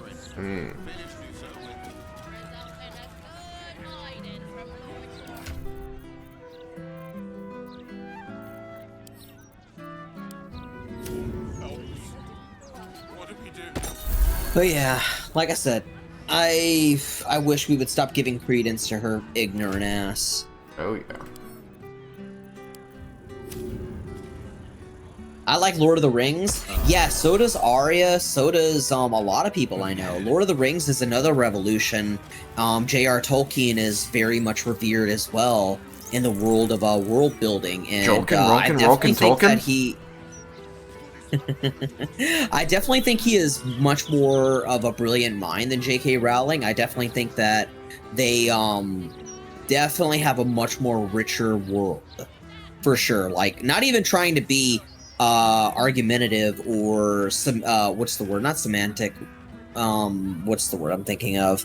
Anyway, point being is that it's I think it's, granted, it's still by definition subjective, but I think it's just leaps and bounds better than anything J.K. Rowling has ever done. Like, I think it's, even though it's subjective, I think objectively it's fair to say that Lord of the Rings is richer in lore and culture and history. Yeah. Yeah. And I'm very careful with my wording because Chakrazier is much like me, a very literal person, someone who also cares a great deal about definitions and words meaning things and supposed to mean things, and I very much, like I said, I've always been that way. Yeah. But I still feel like it's objective to say that Lord of the Rings is richer in lore. I write into the Yes. Boulder's map about it, and It every is definitely edition richer fails to in mention it. lore. I'm always careful with Lord of the Rings just because one can say it's a victim of the time it was written, but, I mean, it's a victim of Tolkien himself. Tolkien... Yeah. Tolkien was not a man above prejudice, and so there's a lot of... Just like with Rowling, there's a lot of really racist caricatures in Lord of the Rings, just like in Potter. Yeah, and the one thing with me is that I was never really big into Lord of the Rings. This is blasphemous for a lot of people. I never read any of his work. I never watched the movies. I was never really big into it. But at the same time, I know how much it matters to people. I know how much people really enjoyed the work, and especially people who are more on the left-leaning side like us who enjoyed it, but much like with H.P. Lovecraft's work, they can pick apart, you know, the things that are objectively good and rich and respectable versus the things that, like between J.R. Tolkien and H.P. Lovecraft, are detestable. Lovecraft is another guy I hope is rolling in his grave. Yeah. And rotting in a specific place. Horrifically racist, man. Oh, yeah, it's notoriously bad. Like, that dude would have been a Nazi in our time. Possibly. Hard to say, but yeah, definitely not a great guy. But that's why I enjoyed Lovecraft Country as much as I did, which is, again... Yeah. You have to be like, well, caveat. Yeah, I was gonna say, I knew you were gonna do that too, and let me tell you, I used to love Lovecraft Country until the trans episode. Yeah, it was very... I stopped watching Lovecraft Country because I was enjoying it, and I loved it, and I love how they flipped the story on its head, and I love how they featured people of color when H.P. Lovecraft was so fucking racist, and I thought it was well done. But then they got to the episode with the trans girl and treated her like a freak and literally had the main character say, "What are you?" as if she was like some foreign entity because she was a hot chick with a dick. I was disgusted. I find it still detestable, and I will never forgive the showrunner and the writers for what they did, because as far as I'm concerned, fuck them. And I'm glad their show got canceled for it, too. I know that's pretty also aggressive to say and bold to say, but when it comes to transphobia, nah, I'm not about it. And the star actor was abusive to his girlfriend. That, too. Yeah, Jonathan Majors. You want to teleport to Basilisk Gate? Yes, I can do that now. Pretty sure we never need to go Fun back fact, to the bank ever Lord of again. the Rings... Ooh, that is a fun fact. Here's something. Lord of the Rings Elvish was made based on Finnish after Tolkien learnt it just to read Kalevala. I believe that. Welcome back, Jessica. Hi, sweetie. Welcome back. Are you still streaming? Or no, that's right. You rap stream. This way. I'm so dumb. My bad. My brain. way. I Not forgot. that way. Oh, yep.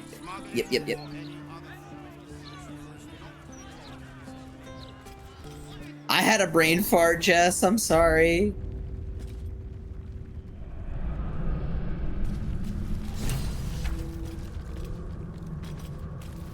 Where'd you go, buddy? Down the sewer that was right next to where you teleported in. You didn't. Oh, You didn't see me when I said, "Hey, this way," and then started walking with a big purple eye above my head. I was distracted.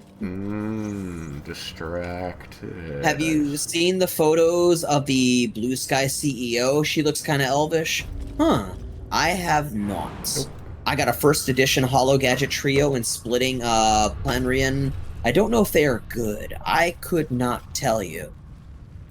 Let me guess, you need something. I'm so very old school with Yu-Gi-Oh! I don't mean to be like old person shakes their fist at the sky, but the only thing I understand is basically towards that beginning of when the card game was either in its infancy or in the first 5 years.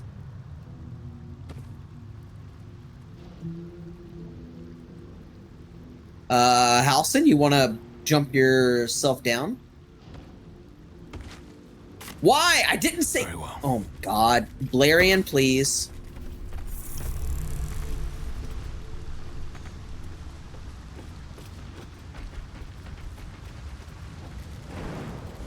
I love this game, and it annoys me at the same time. Like, I've said it so many times how this may be my favorite game of all time. There's so much good about it. But there are some bad things. There are some things that are so annoying that you're like, this is what keeps it from being a 10 out of 10.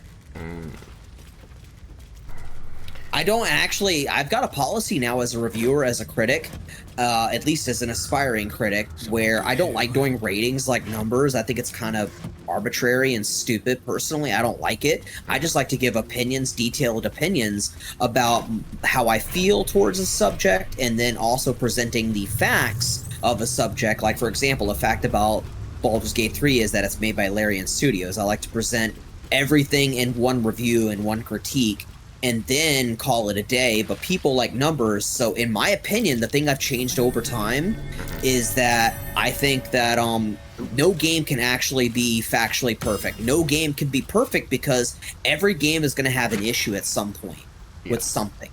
Sure. True. I think it's very wrong to give games 10 out of 10 because, again, a story can be a problem, the developmental side can be a problem, the direction of a story can be a problem, the music can even be a problem. Like, if you've ever played a horror game that did not know how to build ambiance, that didn't know how to build tension, that plays into a rating as well. You gonna go talk to Arabella? Yes, I can.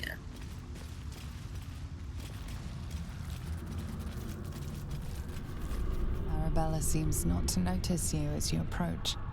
She's as intent on examining a peculiar stone. The splitting plan ran is 1 USD and the gadget trio is about 4? That's not bad. That's a good deal, Jess. Hey! I had a feeling you'd show up. It's sort of our thing, like it's fate or something. Check out the stone. It's magic. Incredible, right? Firstly, Jessica says, you can't give a 10 out of 10 to a game because that means it's perfect, which itself is a flaw. And yeah, honestly, like I said, I am very much against it. I don't think I think that the best you can theoretically do... Why would being perfect be a flaw? I don't see it that way. I'm actually kind of with Chakra Zero on that. I'd love to see you elaborate.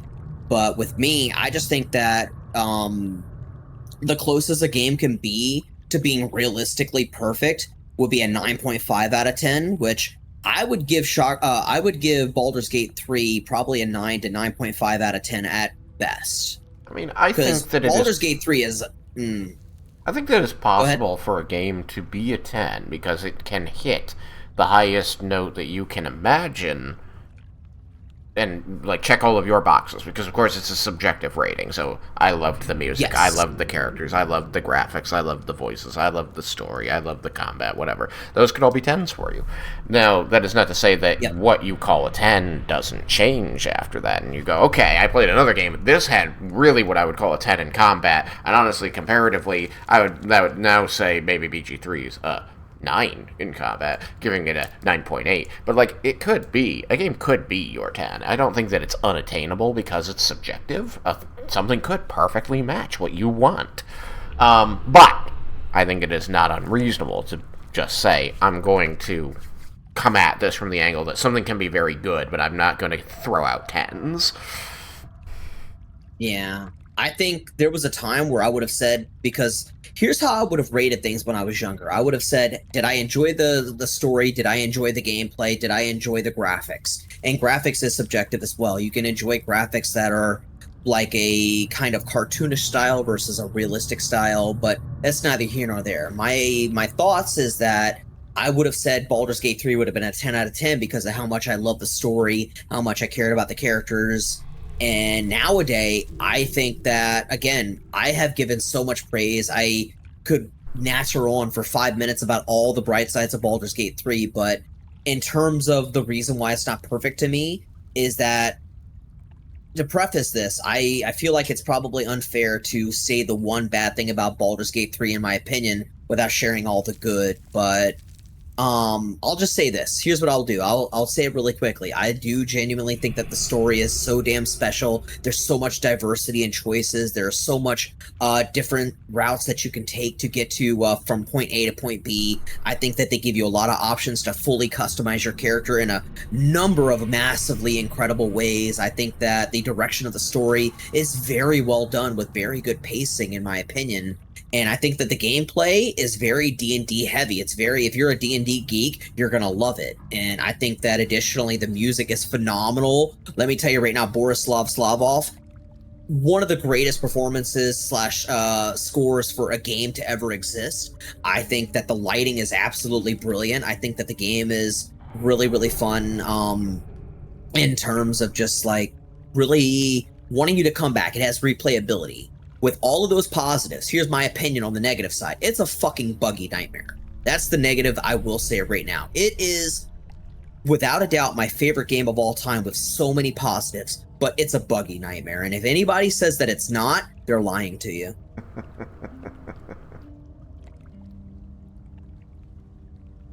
I remember shortly after it released, and it got a patch, and the follow mechanic was, like, perfect. I remember not having almost any problems at all, just moving my character around and knowing my party was going to follow me. Like, the only times this wasn't true was because I was playing a strength character, so I knew my weakest character wasn't going to be able to jump larger gaps, so I'd have to go back and maneuver them specifically, but like, that was a known quantity. I knew I had to do that. That wasn't a problem. But then they released some patch sometime later, and all of a sudden you couldn't get the NPCs, the other characters in the party, to follow you for shit. They just get caught up on everything. It's like, what's happening now? Where'd my character go? Why are they way over there? Yeah, and do you remember what it was like before they patched it to where every time you jump to an area, and then jump down, your character would jump back to you and be unable to jump back down? And every time you try to fix it, basically you're just jumping back and forth. The NPC, the party member. I didn't have that problem because I always broke my party when they started following in weird ways like that. Like, I was always very quick to be like, okay, they're doing a weird thing, break the party, move them where I need them to be, reform the party. Yeah, it was a problem for a lot of people. It drove me fucking up the wall. Yeah. And doing it your way would have been smart, but it just bugged me. Breaking the party on the keyboard is G. My finger's already right next to it, so it's very, like, I do it without thinking. Like, you'll notice that if you watch the side panel, you'll see me constantly breaking my party to stop Jaheira from following me for a second, or to take control of Jaheira and make sure that Trugzar doesn't follow her while I go do a thing. Yeah. And Jessica would also like to put out there, well, perfect is a flaw because then it does nothing wrong, which would make it boring because you can't experience silly bugs, and it would be so boring. It has to be open to every player to ever play video games. Well, I mean, I can see where you're coming from on that. I just think that perfect is entirely subjective, so it's perfect to you, but I agree with you in that I cannot imagine a game that is perfect in that it appeals to literally every person on the planet. Like, I didn't even consider that as a reason to give something a 10, because giving things a 10 it's your 10. My 10 is different from Ashley's 10. We have different 10s. Exactly. So you're correct in that a 10 that appeals to every person on the planet would have to be bland in some manner, because it's somehow appealing to everybody, which is simply not possible. I agree. That is factually impossible that everyone's gonna like the same thing. And let me also take it this far by saying that not only would a theoretical 10 from me and Chakrazier be different, but I have such a strong policy against giving out 10s. I don't even think Baldur's Gate 3 is deserving of it, because again, it's my favorite game of all time. It's probably the game that, next to Mass Effect, the Mass Effect franchise and the Dragon Age franchise, that I have played the most. And in terms of one singular game, I'm already very, very close to playing this more than I ever played Mass Effect 3, which is my most played game ever. I can't imagine how many playthrough time, like how much time I played through it. I can just tell you that each playthrough is around 80-ish hours, 80 to 100 and 10 plus hours, and I have played that game 13 times. And whatever that time equates to is irrelevant to me. My point is that as much as I love these games, neither one of them are 10 out of 10s, because that to me indicates that there's no problems with it, which is categorically false. There's a lot of problems with Mass Effect 3, but there is a glaring, annoying problem with Baldur's Gate 3 that annoys me, and it's the bugs. And the bugs that, whether they patch them or not, other bugs are born. You can love a thing and there still be problems with it. I can really love the Lord of the Rings and there's still racism in it. I can love BG3 and there's bugs and other issues with it. That doesn't, not being a 10 doesn't mean you don't love it. Exactly, and that's a problem, by the way. I think Jessica, Chakrazier, I think we all are on the same page here.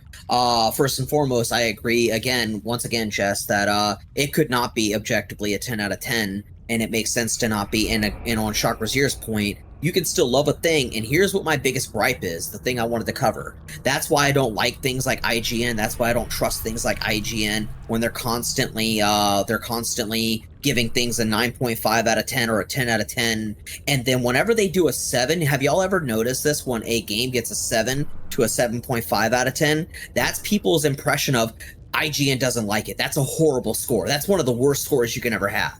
Yeah. I mean, and it is. IGN does not give out 7, anything below a 7. They just don't. Yeah, and that to me is another problem with the rating system. That's another problem with IGN as a whole that I am vehemently and adamantly against. I think that if you were to tell me right now, Chakrazier, that, hey, Ashley, I think Baldur's Gate 2 is a 7.5 out of 10 or a 7 out of 10, I would say, hey, I respect your opinion, but I don't care about your rating. What do you feel about the game? What is different from this game than, say, Baldur's Gate 3? How do you feel about the gameplay? How do you feel about the story? I don't give a fuck about your ratings. I don't give a fuck about numbers. Fuck you, Ashley. Numbers are fucking... Baldur's Gate 2 is a solid 7.5 out of 10, which, by the way, is a really good score. I mean, that's only 2.5 points below perfect. Yeah. And on topic of points, though, let me say this. If he were to tell me the score, I would listen to his opinion only because I respect his opinion. But numbers, aside from them not meaning anything to me, I do want to say this. I think I kind of veered off my point. A 7 out of 10, a 7.5 out of 10 is not a bad score. It is not indicative of a bad game. And the people who act like it is, they need to take a hard look at themselves and really do something very important, which is to look at the game themselves, to buy the game themselves, to play it themselves. You can watch streamers play it, you can play it for yourself. Your opinion should matter more than IGN. Your opinion as an individual should matter more than GameSpot and every other critic. Because at the end of the day, especially when you spend your own hard-earned money, at the end of the day, those ratings, the 7 out of 10s, the 10 out of 10s, they don't mean a fucking thing, because at the end of the day, it's your opinion that should matter. Quiet down, 8 to 10 is talking.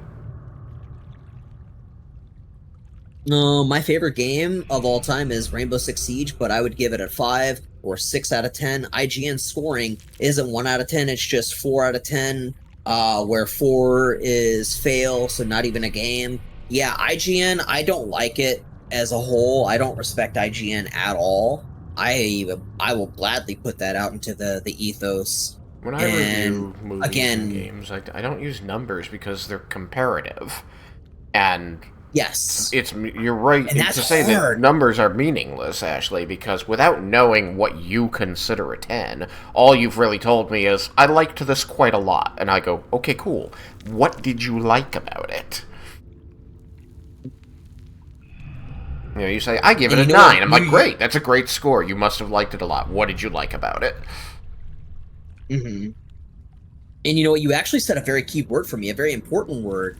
You mentioned comparative. And let me, before I read Jess's next statement, this is something very big, too, that's in the world of discourse, in the world of critique and reviewing, is that, let's say, for example, Chakrazier, one of my favorite films of all time is Shawshank Redemption, which is an amazing film, an absolutely wonderful film that I think you could score it high if you were to do scores. Now, let's say, for example, you ask me, hey, Ashley, what about this other film that's completely different? It's not a drama, it's a comedy, and I could give you one that's on that level too, but then people are going to be like, hey, you gave this a 9 out of 10, you gave this a 9 out of 10, but you like this one better, so how does that make sense? You know, comparative is really bad. And when you give scores like that, people are always going to compare and even use your own words against you, because if I gave one thing a 9 out of 10 and another thing a 9 out of 10, but said I enjoyed the other thing more, how does that make sense? It doesn't. That's where, that in there is a flaw. But this is where another C word comes into play that's really useful. Cunt. No, I'm sorry, I'm kidding. It wasn't that one. It was context. Yes. Context. It is a 9 in context now, because you're not comparing Shawshank Redemption to the comedy. You're comparing that comedy to other comedies. And it's, again, a subjective rating system where you're comparing it to other things in the same context that you enjoyed. And go, this one's really good. It's a 9. You know, first, but I like dramas better than I like comedies, so I like my 9 Shawshank Redemption better than my 9 Click. I don't fucking know. Oh yeah, you're good. Trust me. By the way, for what it's worth, I don't think any comedy, especially looking back, is that great. Comedy it has the shortest shelf life of any media genre. Yeah. Let's see. First thing, I need to catch up. I just missed some stuff. Miss Scatterbrain said, oh, this was Miss Scatterbrain. I was reading that as Jessica. I apologize. That's why I prefer looking at reviews from people I've followed and where I built some knowledge of what the reviewers like, says Miss Scatterbrained. And I'm the same way. I like to, here's what I like to do. I like to talk to people like Shakrazir. Shakrazir is a very experienced and educated sort in terms of review, in terms of critique, in terms of giving me what I'm looking for. He knows that I don't care about scores, and I believe that he also finds them arbitrary as well. So he does the thing that I do. It's like, what do you like about it? What do you dislike about it? What is the specific things that related most to you? Did you like the story? Did you like the direction? Did you like the acting? Did you like the production value? Did you like the lighting? Did the music move you? Did the sound design really carry a story or set you up for maybe a scare? You know, that's the kind of stuff he would talk about, that I would talk about, that's so important with media. And to continue, the only thing I'd ever give a 10 out of 10, Jessica Josiah says, is the first Alien movie. And I actually want to talk about this, Shakrazir, with you. Oh my god, Alien. I actually watched this recently. Yes, I don't want to give anything a perfect score, but since movies is different from video games, I want to tell you, Shakrazir, I'm actually thinking Alien is the one movie I think that could be the most perfect film. I think in terms of what it did, what it was, and how it set you up, as well as pioneered the horror genre, in terms of just, I think Alien is the closest that I struggle doing 10 out of 10s. I struggle with using the word perfect because I don't like it. It implies that there's nothing wrong with it. But if there was ever a movie, Shakrazir, that could be close to that, it's Alien for me. Nice, nice, and I like to hear that. I love Alien. I'm going to respond to that with a counterpoint, and because these are subjective, this is not to discredit anything you're saying, because you're right. It's a great film, and I'm really glad that you enjoy it. I love Alien. Very good film. I can completely see where people are coming from when they put out certain critiques of how it's done, but I don't want to talk about that because I don't have much to say in that. What I wanted to say is that if I were to do as you did and say, is there a kind of a perfect film out there, I would actually say, and give me a moment, but I would say it's Jaws. Jaws is another one. You're not wrong. Jaws is very well done too. Like, that was revolutionary. It was, and I'm with you on that. It's really incredibly done. I just wanted to talk about this for just a moment, because, like, please. I know that you can say any number of things about the actors, how they treated one another, how they were offset or even on set, because there's a lot to say about that. Because I don't want to talk about that stuff, because that's not what I'm thinking about when I'm talking about Jaws as a perfect movie. I just want to talk about it as a masterclass in shot setup and visual storytelling. My friend and I... Cinematography is exactly what I'm talking about, thank you. Because my friend and I sat down and watched this film together a couple of years back, because it had been so long since we watched it. And he said, you know what? Fuck it. We haven't watched Jaws in forever. Let's just put on Jaws, see what we think. And we'll sit there and riff on things. And we were just sitting there going, every shot in this film is so well framed. I almost said perfectly, but I don't want to say perfectly. But they're all so well framed. The movement of the camera shows you all the things you need to see to understand what story they're about to tell with this scene. The line deliveries, the character placement, the pacing of the story, it's all so well done that I could sit here and tear apart every scene of Jaws and show you why it does such an extremely good job of giving the audience everything they need to understand the story and become part of the story and live the story. And it's so good. I see that, and I am right there with you. I think that directionally, it was a fucking masterclass indeed, and I'll never forget my mother telling me about this when she was a little girl, how much it terrified her, how much it was a very good movie, how much it was a fun movie to look back on. And regardless of what you talked about before, like with the actors, like with I'm thinking his name is John Schneider, isn't it?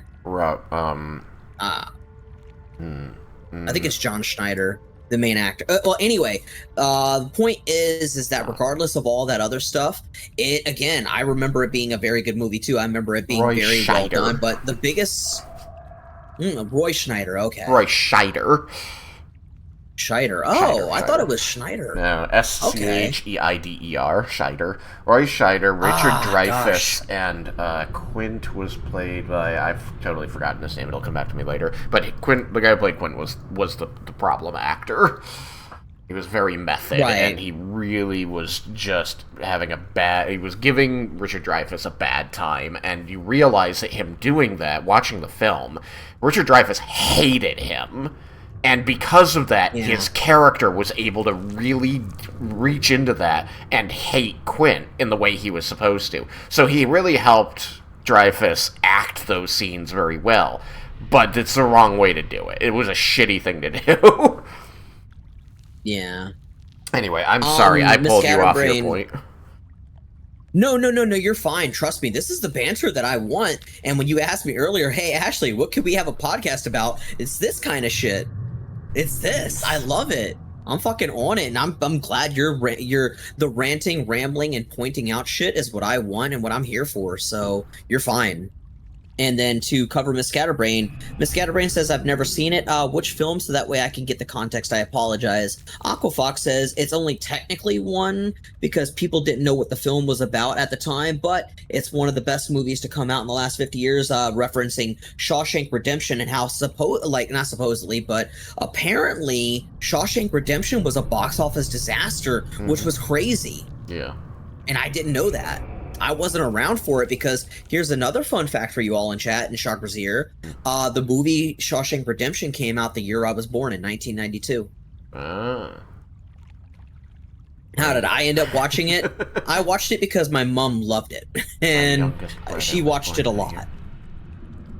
Yeah? You're the same age as my youngest brother. Let's see. Alien is like the perfect movie. Jaws is another great one, says Jessica Desai. Jaws also started the summer blockbuster trend, says Aquafox. Yes. And Miss Scatterbrain. I haven't seen Jaws either, Miss Scatterbrain says. It's a classic. I definitely... If memory serves me correctly, it's a classic from the year 1973. I want to say 73 because I'm really good with dates. I kid you not. Like 1973 was also, I believe, the year that The Exorcist first came out. And if you want to talk about a masterclass of film, especially in sound design, especially in direction, 75. Oh my god, 75? Okay, gosh, I butchered that one. Robert Shaw, that was the name of the character, the guy who played Quint. Right. Robert Shaw. I do remember that The Exorcist was 1973, though, so yeah, 75 would have been Jaws, so that makes sense, because I did grow up with a lot of 70s and 80s films. Yep. The The reason I Exorcist, The put Omen, Jaws, yeah, Alien, I wasn't Jaws, really big into Predator. The Omen. I liked The Omen. It was okay. I liked it enough. Like, I think it was a decent film, but I don't know. I just prefer The Exorcist. I didn't have a preference between them. I didn't like. I've not done a lot of comparing films that are different films. Like if somebody remakes a film, I'll compare to the original. And be like, I like this one better. But like you put The Yeah. Exorcist and The Omen in front of me, like I could compare their cinematography, their production value, or something, and say one's better than the other. But like on the story levels, like they're different stories. Yeah, no, you're right. I think the real disconnect here, because I should put this transparency out there. I can tell you what my disconnect is with The Omen. It's actually crazy because it's like this with every film of its genre.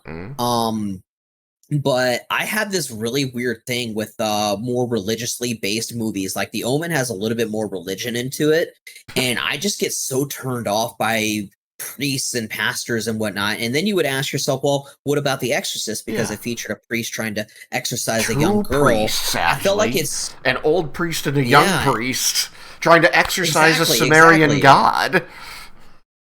Exactly. So how does that make sense? Well, for me, it's that it didn't feel as overwhelming due to the fact that it had two people of the cloth versus The Omen was set in a church, I believe, set in a cloister I or liked when the something like priest that. pitched himself off the roof. It was great. Yeah, so basically, whenever I see something that's like very heavily religious, like set in the religious space with religious people with a lot of religious undertones and everything, I just feel like it's too overwhelming because I grew up, and this is like I said, this is subjective to me, but I felt like being, surrounded with all of that, it really turns me off to things that are of that like. Whereas with The Exorcist, it only had two people of the cloth trying to do something simple as exorcise a demon. And that to me was compelling because it wasn't so much as a religious thing, so much as people who had the experience based on a religion to help some.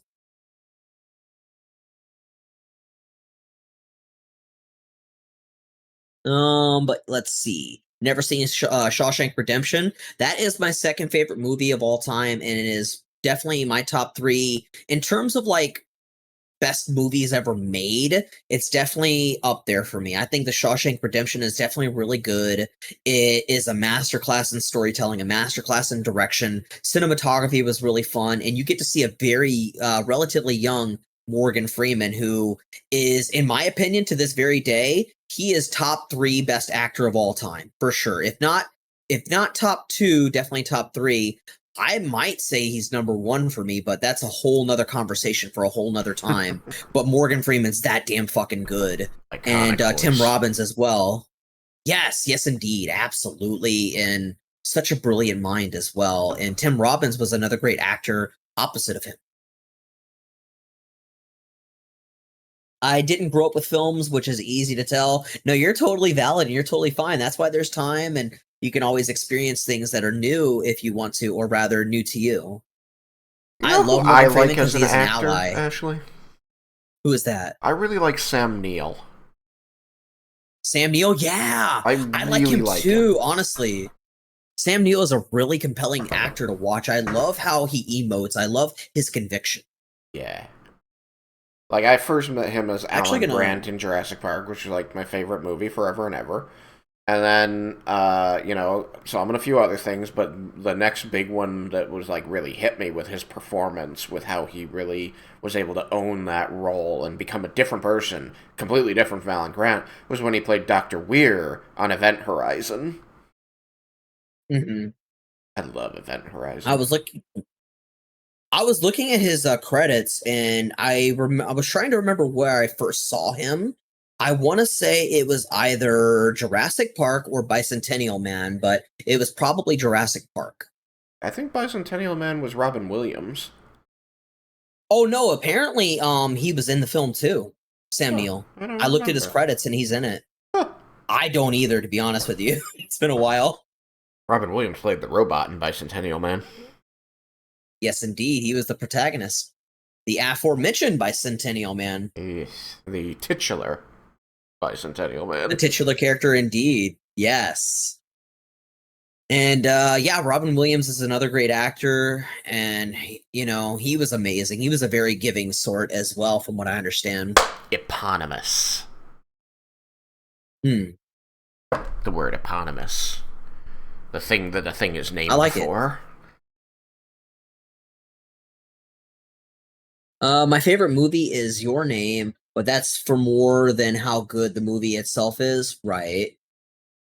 I love Your I'll tell Name. you I this. love all Makoto Shinkai films. There's two Makoto Shinkai films that I always have to like give little caveats for, but I've loved all the Makoto Shinkai films. Your Name is one of the two I always have to caveat, because while I love the story overall, I love the characters individually, I really hated that they kept doing the same joke over and over that was not a good joke. Like, you do it once, you do it the first time, you go, yes, that's the obligatory joke in the situation that the film creates. Of course, you have to do it. But they did it like 6 times throughout the film, and it really got very old. It was like, this is gross, actually. It's abusive joke. Stop it. I love Ryan Reynolds because he played Wade Wilson perfectly and puts his heart into everything he does. I'm with you. I love Ryan Reynolds. I think that despite how there's now an uproar about how he's, quote, the most annoying actor because of the way he basically is Wade Wilson / Deadpool in real life, that's not something that can be helped. What people don't realize, what people don't know, granted, let's bear in mind, let's get the prefacing out of the way, the writer who actually made Deadpool for the comics, yes, he's problematic. Yes, he's shit. But there's something that everyone should know. Did you know that Wade Wilson, Deadpool himself, was actually created by the writer whose name escapes me because fuck him, he's irrelevant.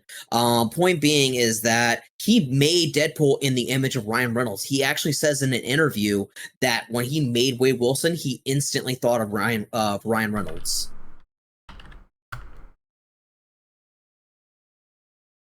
So Ryan's just being himself. Ryan has always been Wade Wilson. He has always been Deadpool. It's just we didn't know it for a while.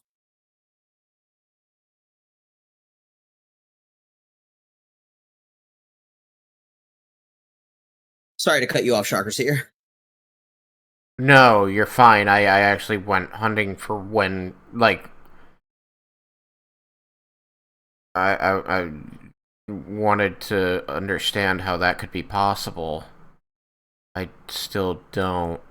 Just because Deadpool was created in the early 1990s, which would have been the very beginning of Ryan Reynolds' career when he was still, like, a teenage actor. For real? Yeah. Ryan Reynolds is a lot older than that, I'm pretty sure. I'm pretty sure he's way older than that. I think he's only like 16 years older than me. No? Oh, hang on. Maybe, no, you're right. He's 48. He was born He's October not even 23rd, 16 years older than me. He's 12 years older than me. So in 1990, if he's 12 years older than me, 76, he would have been, oh, would that be 24 or 14? 14. Yeah, so he'd be 14. He's 14. There's no way they based a character off of a 14-year-old who might not have even had his first role. That's fucking weird because that's literally what he says. I do remember. He could have been confabulating. But there is another comic artist. There is another comic artist who did create a version of the character and based it on an actor, and that was when they made the head of S.H.I.E.L.D., Nick Fury. They intended him to be... They based him on Sam Jackson. And I mean, 20 years ago, they based him on Sam Jackson. Mm-hmm. Maybe more than that. When was Nick Fury? I do remember in the comics, though, he was like some generic blonde white guy. Yes, but when they reimagined him in the new version and he became a black guy, that's when they were like, Sam Jackson is...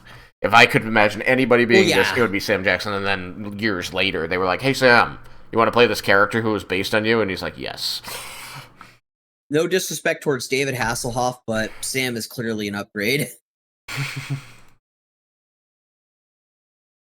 Ryan Reynolds said he would only do X-Men Origins if he could do the Deadpool movies in his own way. Yeah, honestly, and he deserves that, right? He deserves to steer things because he clearly has more of a passion for the Deadpool character and for the X-Men as well. And he's read the comics, he's educated himself, he genuinely has cared, and now he's trying to help Channing Tatum to be able to not only further himself off the back of the Deadpool 3 movie, but to help Gambit become more of a fixture into modern media, because Channing Tatum, much like Ryan Reynolds, he fucking loves the character of Gambit.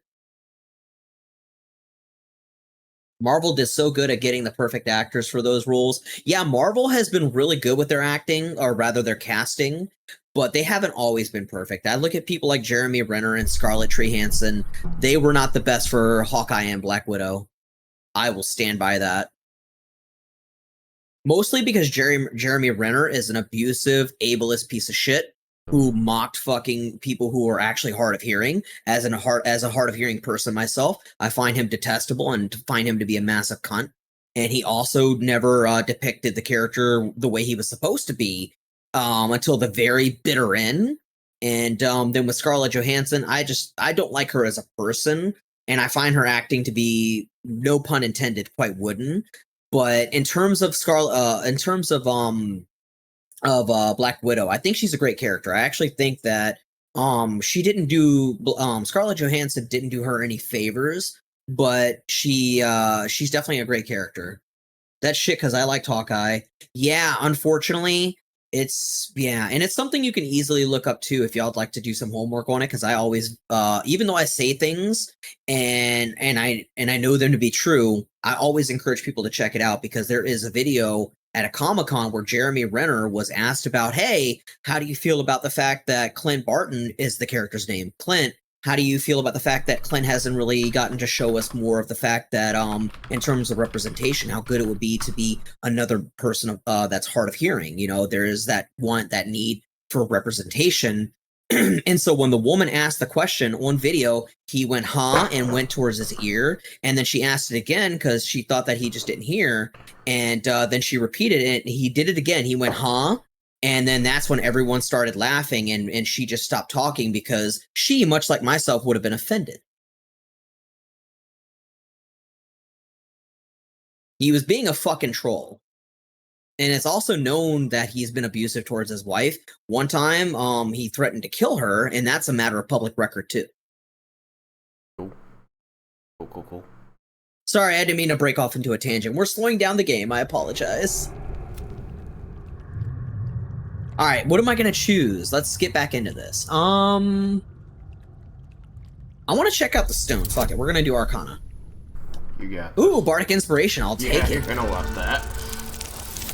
Alright. Yeah, come on, I Bardic. didn't need come it. on, Bardic. Probably. Yeah, no, you did need it. Yes! You 100% needed it. Christ. Yeah, thank you.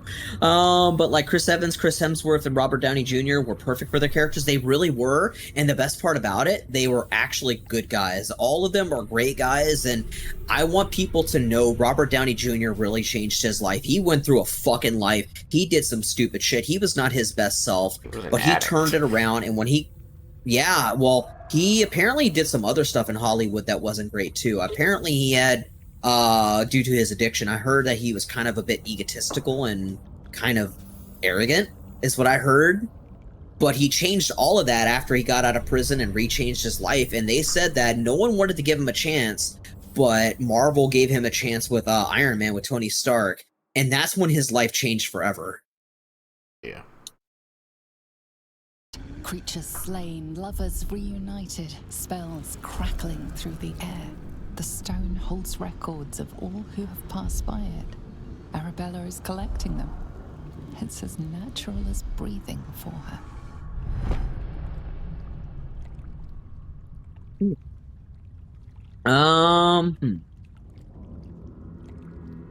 So there are corpses everywhere. What happened? Hang on, just to let you know, I think one will disappear if you don't say it right now, because one only exists because you made the Arcana check. I don't know that it will, but I think it might. Just so to make sure that you get the chance to say it if you want to.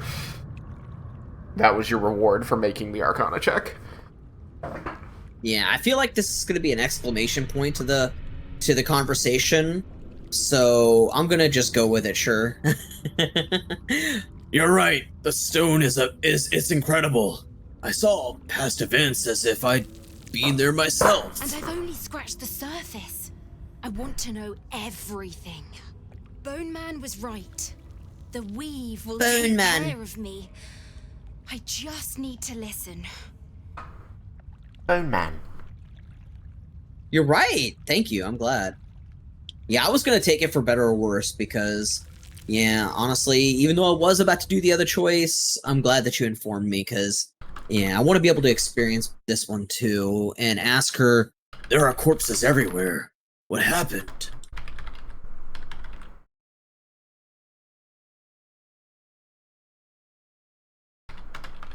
Miss Scatterbrain says, I'm not much into the superhero genre. Only ones I've seen have been the animes and one of the 2010s Batmans. Jessica says, I love those guys. Chris Hemsworth, Robert Downey Jr., Chris Evans. Even in anime, I've seen One Punch Man and My Hero Academia. I've been meaning to get into it, and I will check it out as soon as I can.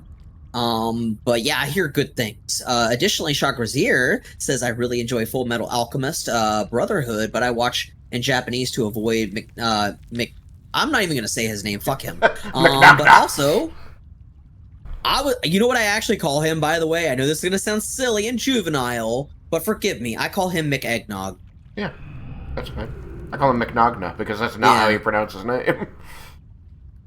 Yeah, I call him McEggnog, and, you know, if you don't like it, he can fuck off. I mean, he should fuck off anyway. Yeah, for multiple reasons, honestly. But anyway, Fitzpatrick would like to tell everybody, never fear, Shagrazier is here!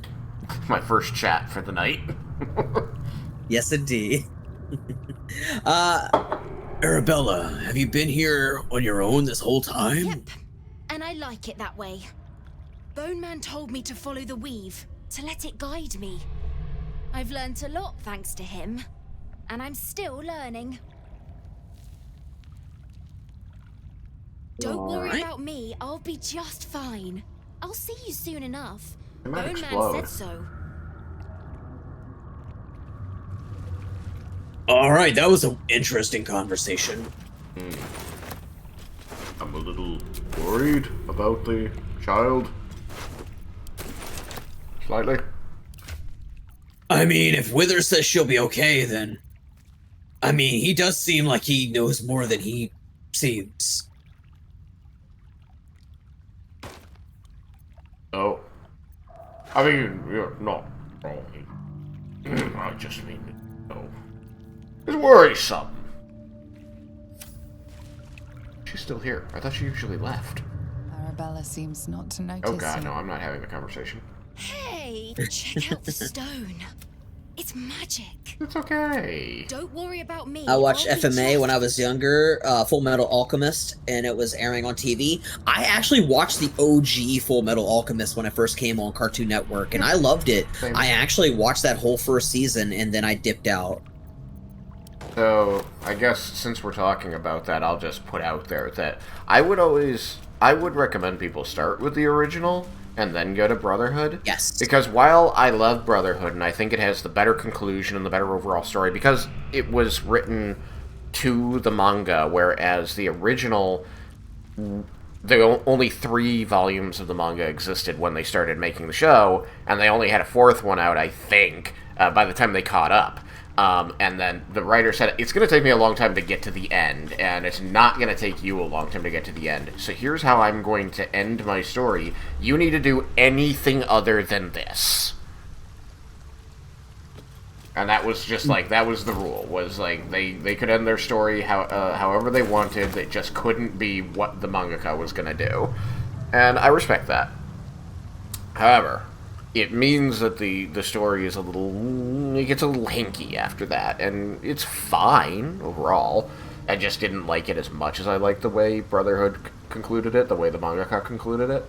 But my real complaint about Brotherhood is that it commits that cardinal sin. It is its own show, but it assumes you watched the other show, and they should not have done that. So Yeah. They rush through, like, the first 15 episodes. It just is like watching the original series, but on fast forward. And it suffers because of it. Like, the rest of the story is perfect and great and awesome. I really liked it. But that opening up to, like, one of the big, like, transition moments of the story is rushed through so fast you don't really get to really appreciate anything. If you had started with it, you wouldn't really be hit by some of the emotional stuff that they're supposed to be hitting you with in the opening of story, because you don't have time to connect with the characters.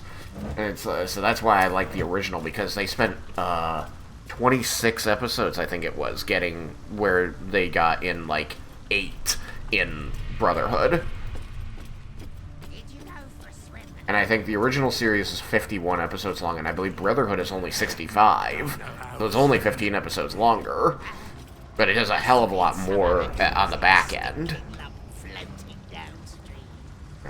I'm not gonna lie, it's been so long since I watched the OG series, I couldn't even tell you the main characters' names. I couldn't even tell you the story, because it's been that long. I can tell you that it was in the 90s, and I was between the age of 6 and 10.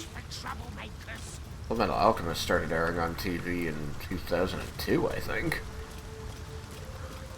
Maybe it was later, because I did just say that I was between the age of 6 and 10, so it's getting, I would say it's probably around that, actually. I probably was around between 8 and 12, so if it was in the 2000s, that would make sense, because I do remember watching it, I just don't remember details because it's been that long.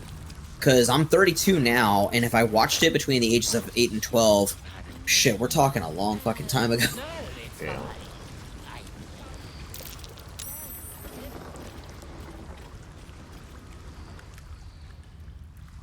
I more vividly remember other cartoons and anime that I used to watch. Like, I vividly remember watching Lupin the Third. I vividly remember watching Inuyasha and Cowboy Bebop and Dragon Ball Z and Dragon Ball, what was it?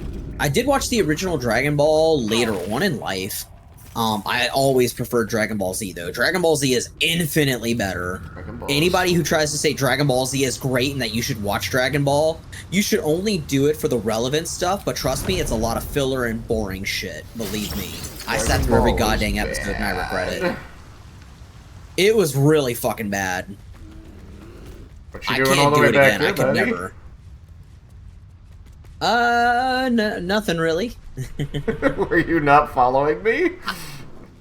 I actually was with you, but apparently Halson could not jump over a fucking obstacle, so I had to go back and get him.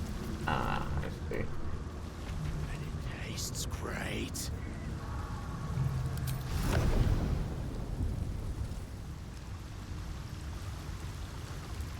Okay.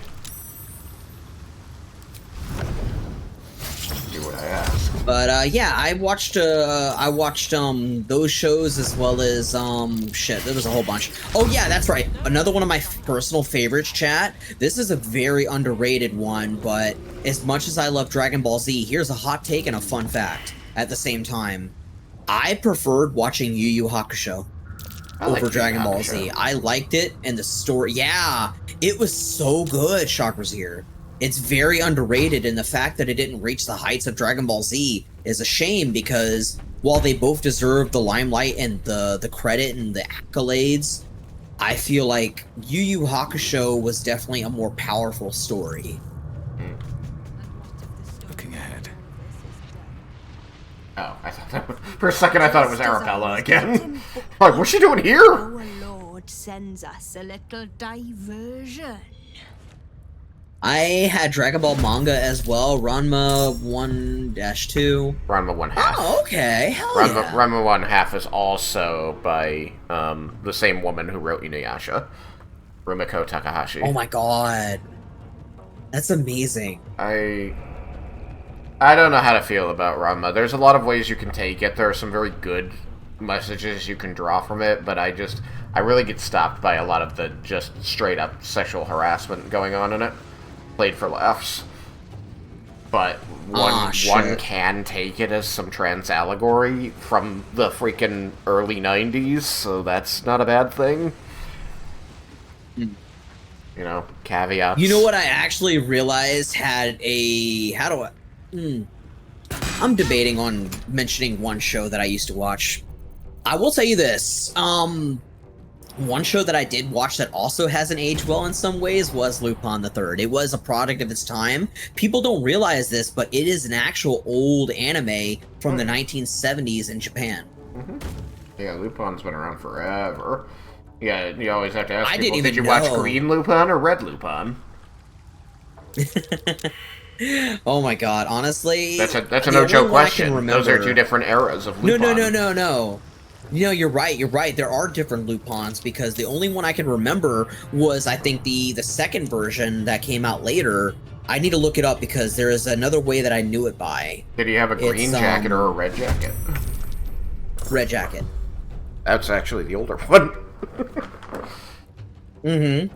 Green jacket is the newer one. Yeah, but the crazy thing is there was two versions of that Lupin, and the one that I watched was, fuck, what was it? It was the one that was dubbed. I watched the dubbed version. Yeah, that was usually Green Jacket Lupin that came to late night Adult Swim. Where I watched Case Closed as well. Yep, Case Closed, otherwise known, for those that don't know, as Detective Conan, my favorite anime of all time. A fucking show and an anime I could talk to y'all for hours about. It is literally, in my opinion, the greatest anime to ever exist, because I love mystery. I love... Even though I'm not good with puzzles, I'm very good with figuring shit out and piecing things together, because I'm a huge fan of Sir Arthur Conan Doyle, I'm a huge fan of Sherlock Holmes. And Detective Conan, it hits that vibe, it hits that feeling so very well, and it gives the viewer the chance to suss out who the killer is, the whodunit.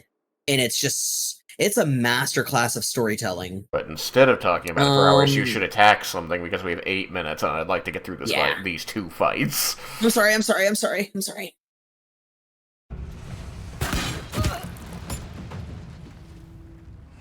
Yeah, I keep slowing down with my banter. I gave them Soul Sanctuary, and then they broke it. And then they became invisible again. There's the birds. Fail. I was going to use my lightning arrow. I could use that. Okay, Halson, we're gonna have you... Yeah, I'm gonna just kill this bird real quick. Yeah, go for it. Dead. Where can I get? Oh, you're... Wow, you're blocking me from getting over there. That's unfortunate. Alright, I'm gonna stand right next to you, my good friend. Look who I found. No worries.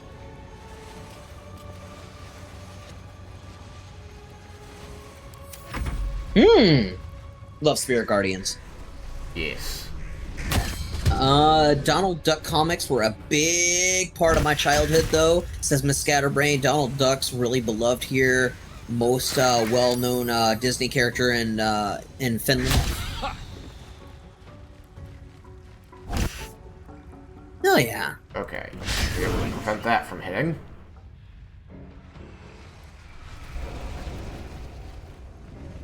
You know what's interesting? I was never super big on Mickey Mouse. I was never super big on any of them, really. I did like Donald Duck for a little bit, and I did watch that old cartoon, the movie, fuck, what was it called? It was basically when Donald Duck was Scrooge McDuck. I think it was, or something. I think they've always been different characters. I don't know for sure. Yeah, I just know it was a Christmas special where basically it was Scrooge McDuck. That's all I can remember. I used to love that movie.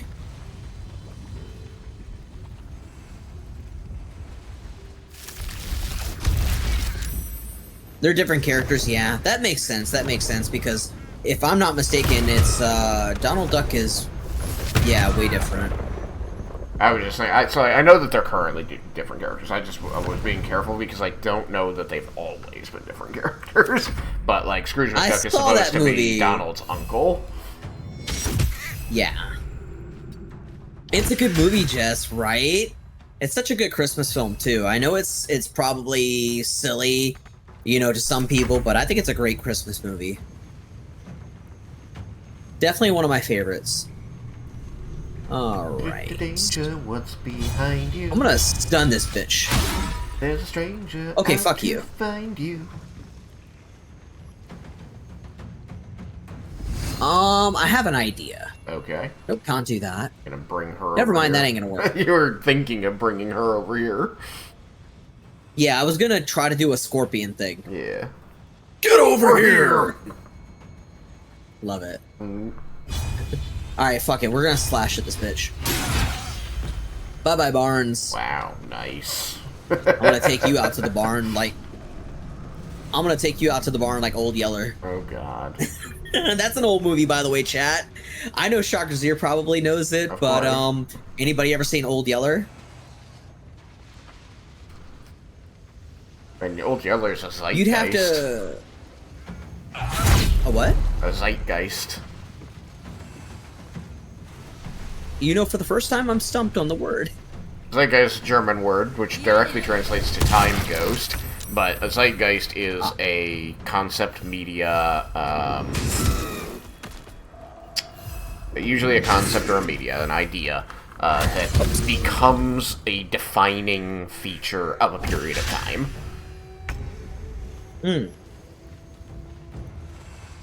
But there's lots of Finnish artists for the Donald Ducks too, so it makes sense it's so popular here. Yeah.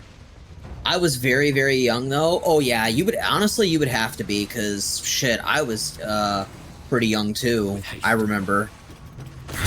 It's like, I will say this, Jess, like with me, a lot of the older stuff that you and I probably saw is something that, even if it came before us, we watched it because we knew people that had seen it.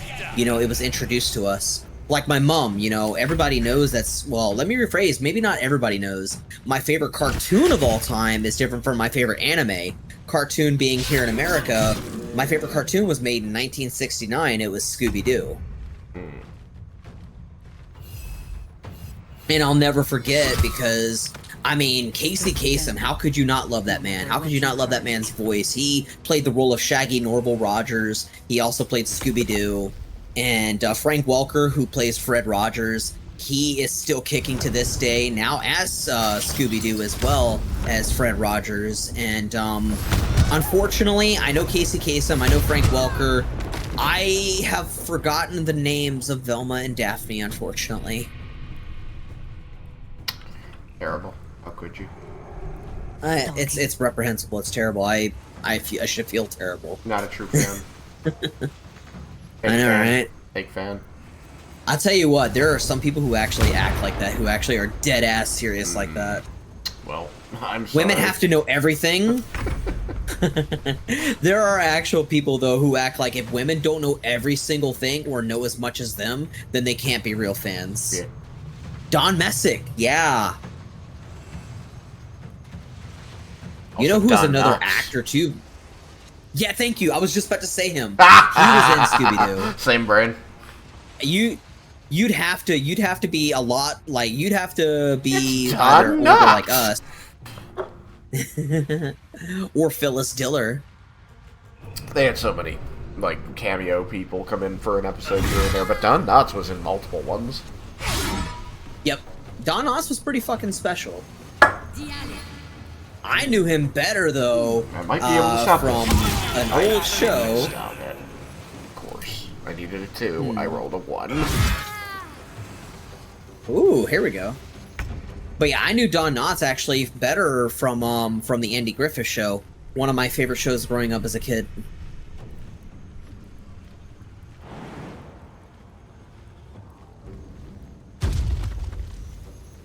It actually used to shock people. I kid you not. It used to shock a lot of people, especially older people, that I was so young and I was watching things that they were watching as kids. I used to watch I Love Lucy. I used to watch The Addams Family. I used to watch The Munsters. I watched The Munsters. And The Addams Family. Yeah, The Munsters was good. Yeah. Oh, my turn. It's crazy to think about, fuck. I'm trying to remember his son's name again, but Sean Astin. Yeah, it's crazy to think about. Sean Astin's dad was Gomez. It's insane. It's amazing. He had acting in his blood. Indeed. Right, well, I've got all this movement left. Put him back in Moomins, normal my beloved. I grew up with Bob the Builder. Oh my god, do you remember the Bob the Builder cassette tape that was a different color? Oh my god, it was orange.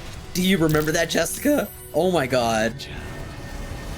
Bob the Builder, can he fix it? No use. Yes, he can. Alright. So, we found the thing that told us they're in the cistern. This is where the cistern is. So we just need to get this door open. I mean, I know you wouldn't forget him, Ashley. He was originally Scooby, but since then, Frank Welker obviously took over, respectfully. Oh, okay. Thank you for pointing that out, because I actually was under the impression that Casey Kasem did Shaggy and Scooby. Yeah. I was mistaken. How could you? Fake fan. I know, right? Hashtag the betrayal. Alright, hang on. Let's throw... Yeah, we gotta get her out of that form. Oh. Oh. Oh, I thought we were gonna go meet Minsk. We are. I guess I could. Alright, try and gather on... Oh yeah, hold up, I'm coming. Whoa. I was just trying to get the bear close. I'm trying to get the bear close. I get it on all three of us. Oh I can move the bear a little bit. Bear's hitbox is huge. Like pushes other people out of the way. Let's try this. Oh, that only got me. Awesome. Love it. I can help, actually. Hold up, let me do it. I got something. Wow, you got 20. You were only down like 2 HP.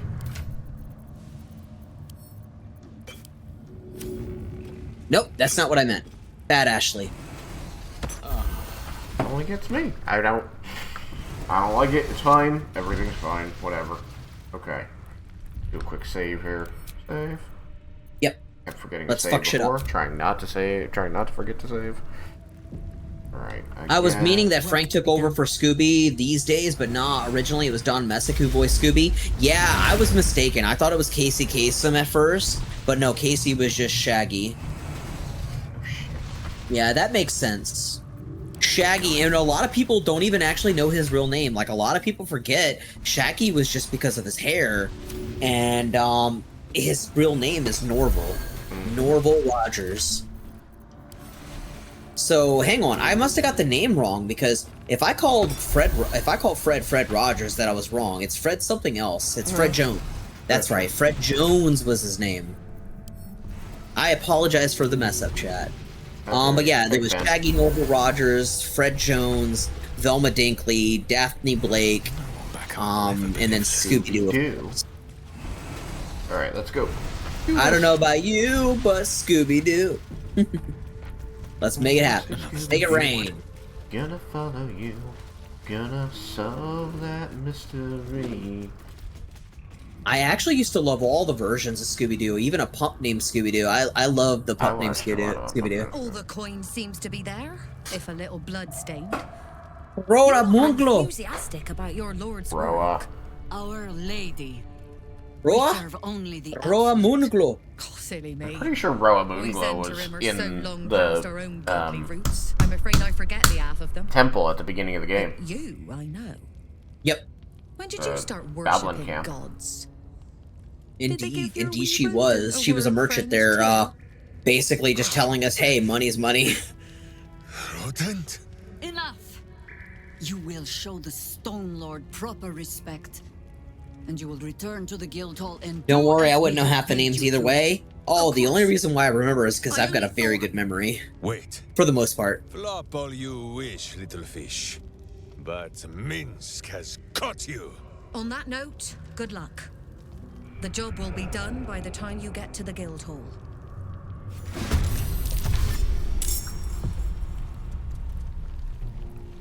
God, she darting. Mm-hmm. So they don't want you killing her before... Should we kill her? I mean... Oh. I don't know if it changes what goes on at the guild hall, but I'm always curious. I'm gonna turn on non-lethal real quick. Oh, it says that you're joining. The fuck? The hell? Yeah, that was weird. Are you back? Yeah, I'm back. Okay. It seems your controller is causing you to leave game again. Yeah, it's so stupid. My name memory sucks bad. Where'd Jaheira go? Good question. Okay. What do I want to do? How about just a basic strike? I don't know. Did she not jump over an obstacle? No, I mean, she's gone. Okay, that's weird. That doesn't make sense. She's supposed to be with us. She's gone. Like, deleted. The fuck? We can reload the save. We're down a character. Maybe it's because my glitch fucked it up. Maybe? I don't know, I guess we could try. Maybe. Yeah, it would make sense.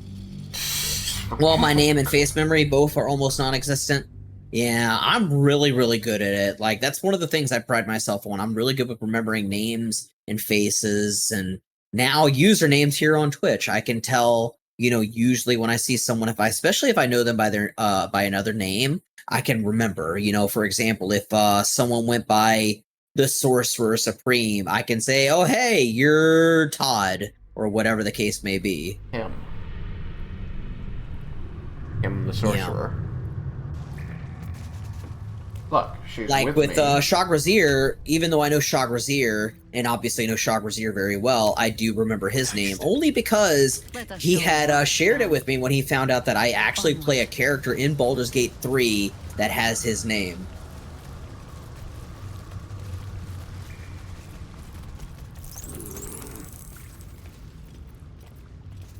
Lol. Best be on my way. But try as I might, one instance where I can't tell when one starts and ends is Peter Cullen and Jim Cummings as Monterey Jack and Rescue Rangers. The two sound so similar. Yeah. Jim Cummings is another legend. Yeah, he's another, like, pioneer to voice acting. All the coin seems to be there. If a little blood. When I think of the most accomplished actors in voice acting, I think of people like Jim Cummings. I think of people like Casey Kasem and Frank Welker and Don Messick, and especially Jennifer Hale. Jennifer Hale not being as old as them, admittedly, but Jennifer Hale is the most accomplished voice actor I think to ever exist. She's got so many credits. She has a ton of credits, but she's not. Because Steve Bloom still has more. Really? I believe so. Like, he's the one who got the award, but maybe, you know, maybe he didn't deserve it. I don't know. I like Steve Bloom, though. No, I'm not saying anything negative to Steve Bloom. No. I'm just saying, like, that is what I've always heard, was that he has the record for the most credits of any American voice actor. But Minsk has caught you. Maybe they ignored Jennifer Hale. I don't know. That's what I'm trying to say. Will be done by the time you get to the yeah. Oh, I get you. It definitely is worth a Google one day or at one point. Your controller fucked over my Jaheira. Yep. It did, and it's bull butter. Hey, look. She didn't get to ditch this time. You want to take her out? Yep. Let's go fuck her up. What's up, bitch? Can I push her? Damn, I can't. I want to push her into that void. That sweet, sweet void. It might not, that one might not count as a void. It doesn't. It doesn't say chasm. No, it does say chasm. I tell you what. Weird. I'm gonna smite this bitch. I'm gonna kill her instantly. Okay. I smite thee! Okay, maybe not. You have 93 HP. I'd be really surprised if you single hit smite her. Yeah, good point. And death. Where do you think you're going, young lady? Yeah, big death.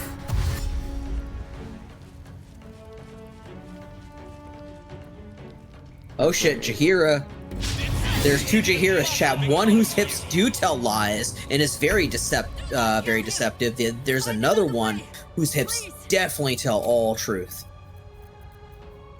She's begging you not to kill Minsk. Minsk. Yep. I will be right back. I just gotta run to the restroom. Worms have use for you. Really? That's more like it.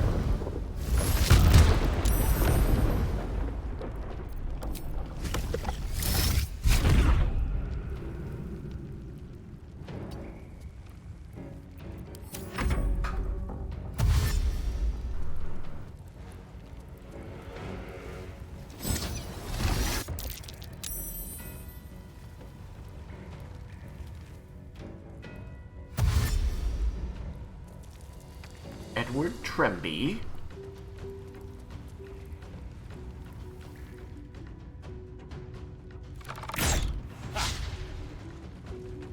A Finn with a super Nordic name? Who'd ever heard of such a thing? Has to be fake.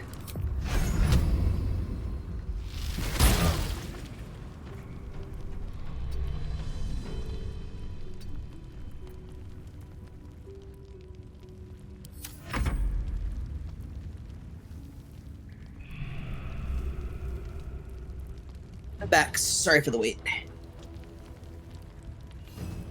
Oof.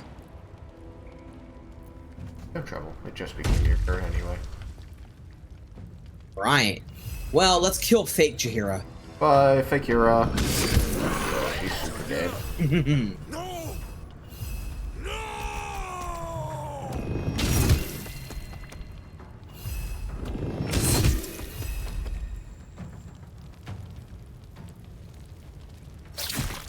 No, my brain. I made a friend in another game because first part of their name was the same as mine. Oh, I made a friend, right? I get you. Yeah, but Jennifer Hale started earlier for sure.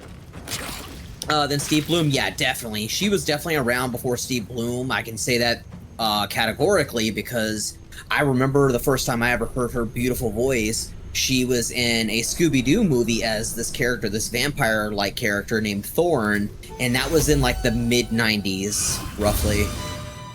Oh my god, she was a fucking awakening, let me tell you. She is the reason why I think I've always had the hots for vampires. And goth chicks. Scooby-Doo and the Witch's Ghost? Where they met the Hex Girls? Yes. Yes, she was the Hex Girl, Thorn. Mm-hmm. Yeah, she was hot. Right? Like, god dang, them hips, that hair, them lips. Ugh, fuck. I've actually, like, I wouldn't say it was like a conversation, but I've actually chatted with Jennifer Hale on Twitter before. Like, I've mentioned how much I loved her character, and, you know, she was just, like, thankful and nice. And Jennifer Hale's very much a sweetheart, by the way, chat. She's very much a nice person who's very much an ally of the queer community as well. And, yeah. Speaking of, let me make my attack first. Exterminate. Exterminate. Alright, I'm gonna try to... Let's... Top a Bigfoot. I'm sorry, Minsk of Rushaman. Okay, just don't kill him. Oh, he no, could no, back I'm up using into my spell and die right now. Yeah, what I'm doing right now is I'm doing my base attacks, and then I did Topple Bigfoot as well, which doesn't really hurt him after. No, and I'm just saying he's at 7 HP. If he moves, he's dead, because he will touch my spell and die. Oh! Yeah. That's not good. No, Maybe I it's should not do this. good. Maybe I should do this. It's very bad. Let me move right here. I have an idea. I have a really good idea. Okay. No! It didn't work. Damn. This is a Rutrow. Yeah. I tried to throw him. We have to kill everybody else. It's usually best to focus him last. But, I'm gonna turn on... Okay, non-lethal passives is already on. Yep. Jessica has gone to give me more gold to help she find something soon. Perhaps more gold or something I can sell for gold. Happy lurks there, darling. Happy lurks to you indeed, Jessica. Cutie. It'd be Ida Amelia. Oh, okay. I like that name. It is a very lovely name. My exposure to her talents is earlier. The one character I associate her with most is Ivy from Carmen Sandiego. Was Carmen Sandiego before 1995? I don't even know. I never watched it. So, Jennifer Hale's first credit is in 1988. I believe that. She definitely has been around before the 90s. I do remember that. I didn't remember watching her then, admittedly, but... She is not longer lived than Steve Blum, though. Steve Blum's first credit is 1978. He predates her by 10 years. Really? Yep. What? Yeah. Wow. I could have swore she was older. I mean, she might be older and just not have started working voice as early as he did. Right. She certainly Also, where the hell looks is older. Tress McNeil rank here? I She's like been Tress hardworking McNeil. too. Tress McNeil's great. She's been here forever. I hope she never dies. I feel like the pleb here and the Born absolute 1960. terrible person by saying, I don't know who she is. Tress McNeil, Dot Warner, a bunch of people on The Simpsons and Futurama. Yep. I know who you're talking about now. Now, I definitely know her, I just didn't know her by name. Okay. That's good to know, that's good to know. I just didn't remember her name, but I know who she is when you mentioned Dot Warner. I loved her as Dot Warner. Yeah. She does tons of side characters on Matt Groening stuff. She's just all over the place. Every time I turn something on, if it's an animation from like the 90s or thousands, and even more recent stuff, I can usually go, hey, Tress McNeil, I heard you. I hear you, Tress. She was Gadget before that, and also Chip, says Aqua. Mm-hmm. I believe that. Don't worry, I don't know half the names you've been talking about today. You're totally valid. Honestly, the fact that I know names is, I think it's definitely, it takes practice. It takes time getting to remember. And even still, sometimes I can have a brain fart and forget people's names. Sometimes I have genuinely blanked on a name. Like earlier, I almost fucked up and didn't say Devorah Weil correctly. Wow. Also, Jennifer Hale is 12 years younger than Steve Blum. Okay. Born in 1972 versus Steve Blum, who was born in 1960. Well, one thing that has to be positively sure, she's definitely the most like accomplished female voice actor. She definitely has been around as long as she has, but additionally done so many roles. So I imagine, at least from what I understand, she might be the one that has the most credits among women. I think that she is second only to Steve Blum. Jim Cummings is way up there, but I don't know.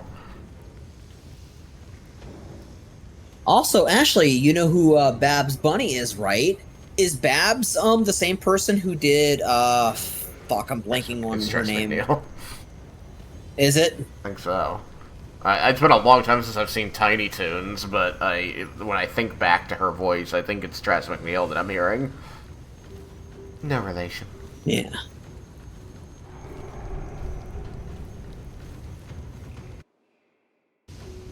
I was just naming shows and characters to help you. Oh, okay. Yeah. I got you. Oh shit, this is my turn. Fuck, I'm an idiot. So, okay. You can do what you want, but it may be a good idea to utilize Halsin's healing ability on Minsk. Yeah, I could. I think you'd have to leave Wild Shape, so that would use both your bonus and your full action. But like, we're in danger. We're in the danger zone right now of killing Minsk. Yeah.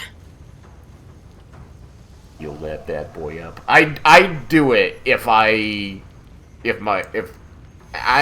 will throw more healing at him on my turn, because I can throw Yeah, nice. That makes me feel safer. I'm gonna throw a healing word at him as well. We just gotta finish off these other bastards. Before he manages to get killed, I might have to ditch my spirit guardians. Hey, don't hurt us. Also us, why didn't you attack? Okay, I'm back. I had to edit a video. No worries, sweetie. Welcome back, by the way. Go, buddy. I'm happy to see you. There's 21 points for that. Pretty soon, by the way, Jessica, I was thinking that, maybe we can do some Overwatch later in the night. Well, later in the day for you, later in the night for me. They slowed me? Who's concentrating on slow? Kill that fucker. The person above me? No. Who the fuck? It slowed me.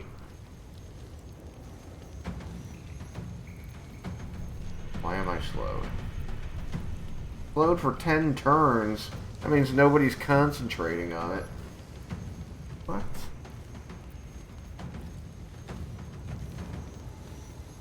I don't know where I got the slow from. I'm sorry, give me a second. I need to know if I can end it.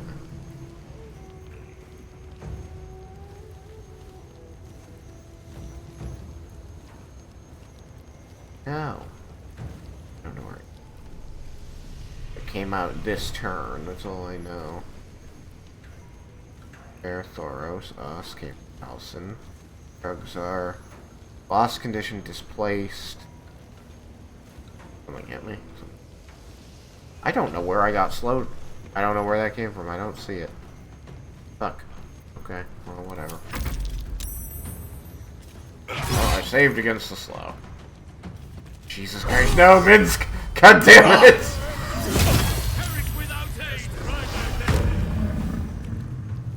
He's trying to get himself killed with attacks we can't control. Mm-hmm. At least he didn't run at you. Ow.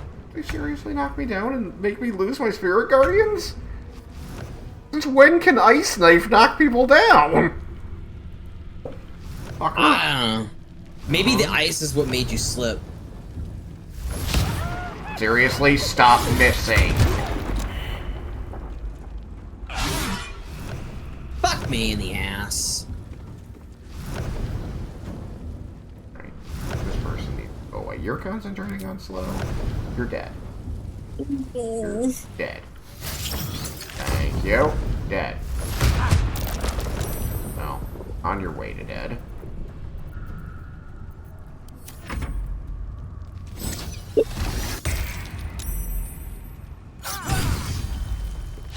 Crit for 3 whole damage.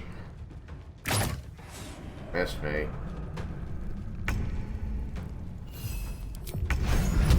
Disadvantage? Are you kidding me?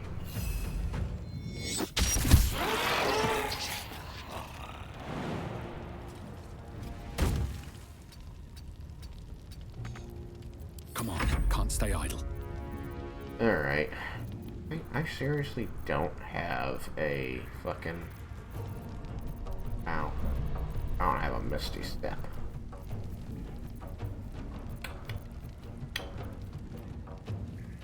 Okay.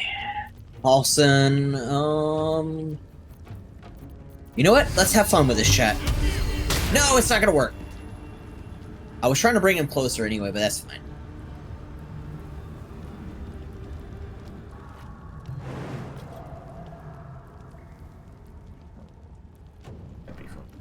Okay, I can do this stuff. Aha! Hey, fucker.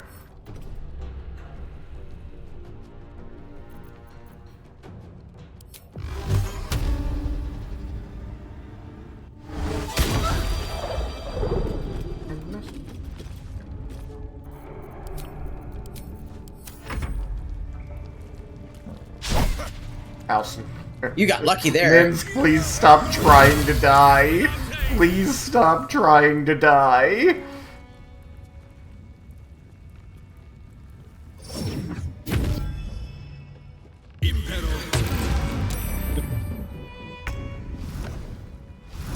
Okay, should I just knock him out?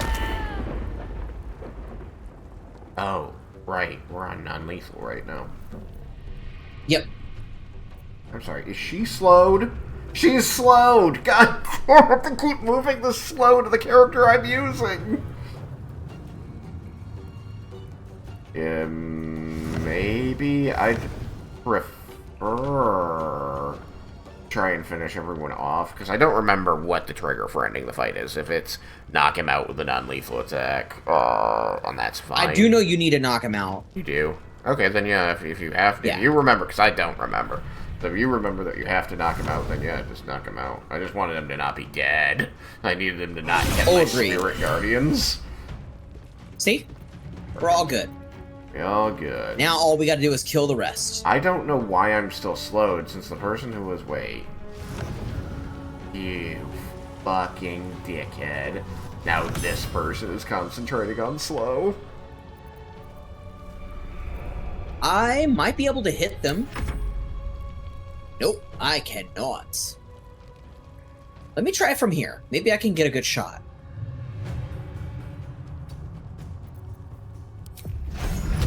Okay, I got a shot. Haha! Give it a shot.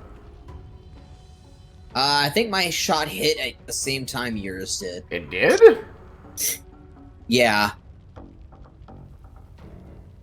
Ooh, I have another fun idea. This could be pretty fucking evil. I don't understand. Because if you look at the thing, it says Thoros Mir used ranged attack on Invoker Bal Notar Ossejic. Then there was it was never resolved though. You didn't hit or miss or deal damage. It just disappeared. You used the attack and it just vanished in midair. Weird. Yeah. I wonder if this is worth the cost. There we go. Death Back to greets us all, no, but not today. Did end because even though I'm right there, I wasn't connected to the turn at the time. I won't give in. All right, fucker. Have to keep going. Time for some spite. We're on that next, fucker. Spite. Really? Really? What?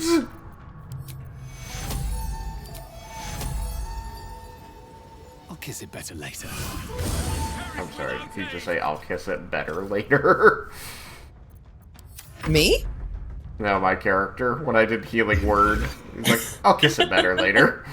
Ooh, absolutely I'm gonna do counterspell. Fuck you. Fucking slow. It's all they're doing constantly, casting slow. It's their only spell. That they learn it from their teacher, and that's all they know how to do. Yeet. Against the Yeetus deletus. forming his senses, a single light glows. It's Latin, chat. Rage, flaring totally. brighter every moment. Can't.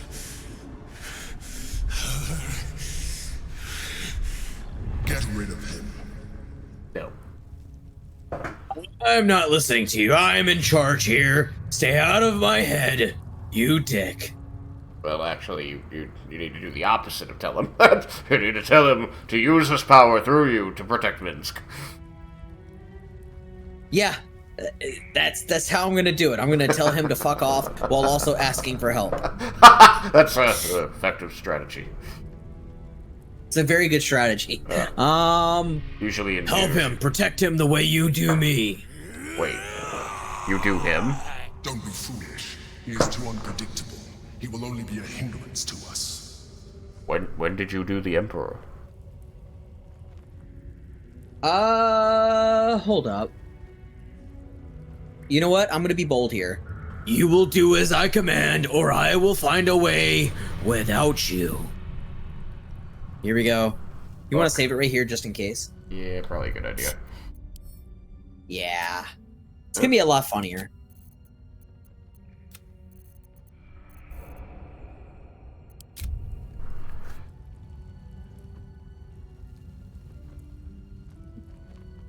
Good to go.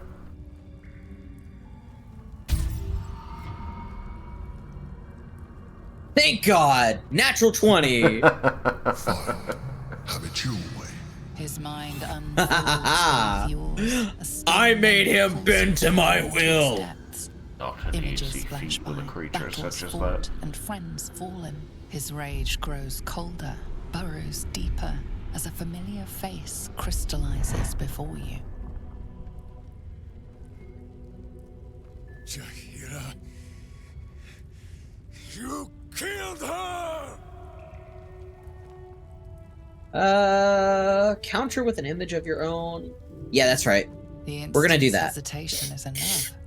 With a sensation of terrible rending, something vast and nameless falls away from his mind. There. It is done.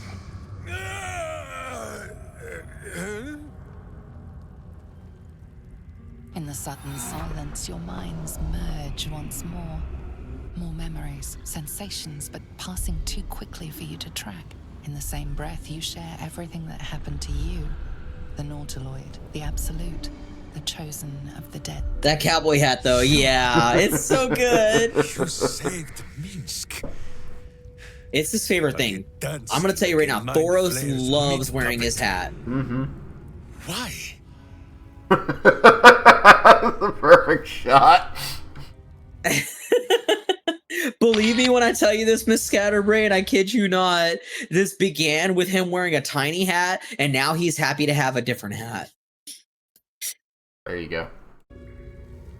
There's a new sheriff in town. Thank you, friend.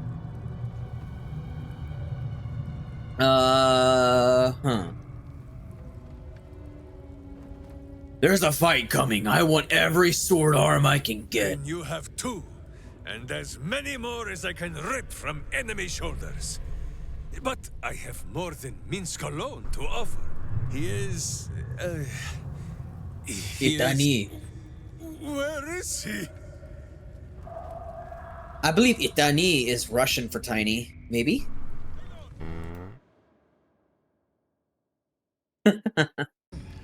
Minsk is on his way! Я не говорю по-русски много. Wonder if the gods are watching me.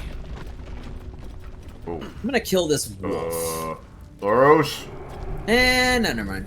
I'm on the way! Your new friend just punched his way through a stone wall.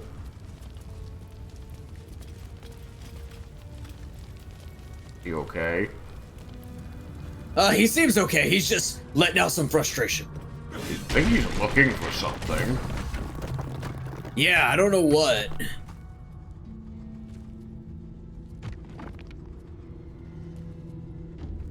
Get ready, chat, for the most adorable thing. My friend, from our brief sharing of skulls, I know you have faced many strange beings, but none like this. Whatever happens, show no fear and stay your hand. Trust in Minsk. What are we trusting him about? I couldn't tell you. Can we just get on with whatever this is? Such a hurry to our final moments. May I face death as bravely as you do. Shniki is tiny. Okay. From what I remember, Miss Scatterbrain says. Wait! You gaze into Minsk's I only know a few things in Russian. Crimes. You I only know da svidanya, nastravi. Ready to scratch I know I Dai Boja. am sorry, my friend. I am at the mercy of your Спасибо, thoughtless пожалуйста. justice. Now, if you must... Ooh, I know another one through too. my I know bloody bitch in Russian, which is suka. Здравствуйте, кошка. No? Ooh, I know Krushka as well. Not Kroshka, Koshka. Oh. I've heard people say it with an R. Koshka, just Koshka. It means kitten. And whiskers. Oh, okay. And cute little nose. Cat is cat. You are But right, Koshka of is course. There is still much evil for Boo and Minsk to stop I tried to out. learn it on my own after university. We need not Didn't fight get it very far. alone. I Didn't have have a anyone to new face practice to with. show you. But it is not a villainous one. for Surprisingly, in decline. Spanish, cat is as simple as gato. Gato. With a G. You. But if you were to say pets, it's perros. Perro. And Boo. Meet. It's Boo, chat! Look at this adorable little creature. Look at them. It's a miniature giant space hamster. Yeah. How does that make sense? Just go with it. I mean, I'm gonna say we've had it confirmed that miniature giant space hamsters, or at least giant space hamsters, are a real thing. The Gith eat giant space hamsters. I'm gonna say it is an honor. No, it is a hamster. A miniature giant space hamster. Fear not, you will learn the difference in time. Boo! We love Boo. Boo is adorable.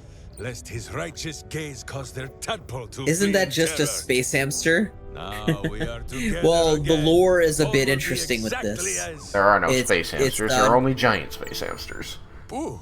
Yep. Why do you use such language? Once more, my hamster proves himself my greater half, and makes the path clear when my mind is fuzzier than his tiny bottom. He says we will join with you, and cleanse Baldur's Gate of Evil. Together. Let's see. It would be an honor. Let's go, Minsk of Rashomon, and Honorable Boo of the miniature giant space hamsters. Minsk is honored indeed, but you have not the space, hmm? Alright, I'll meet you at camp later. I have things to do. You and I are most adept in the doing of things, but as you wish. To camp then! For his heroics here today, Boo has earned the most vigorous of back scratchings. I'm not gonna lie, I would have not guessed he was a fucking ranger, like, at all. I would have said other things. Yeah. Hell, even a monk made sense to me.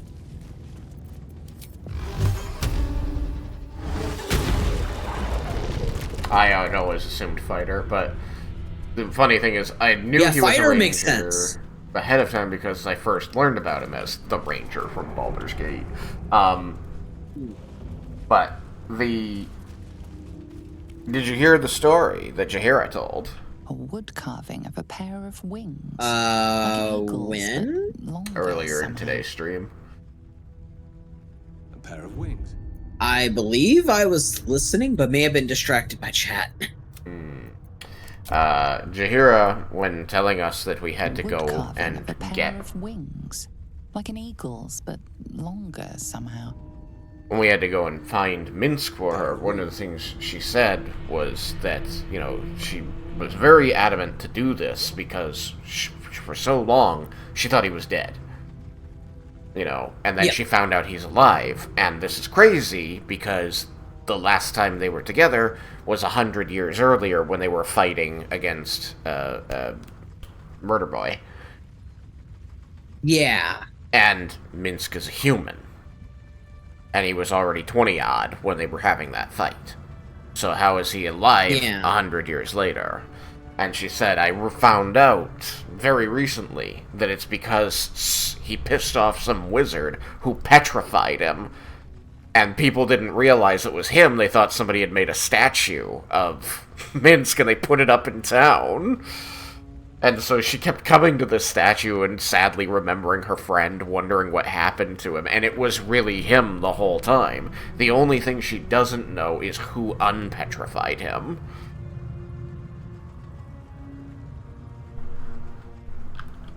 Yeah.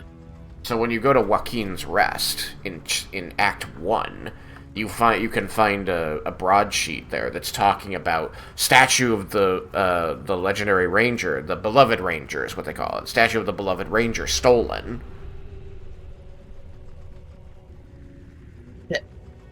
My audio fucking died on me for a second. Go ahead. I'm so sorry. My audio literally died. I don't know what happened.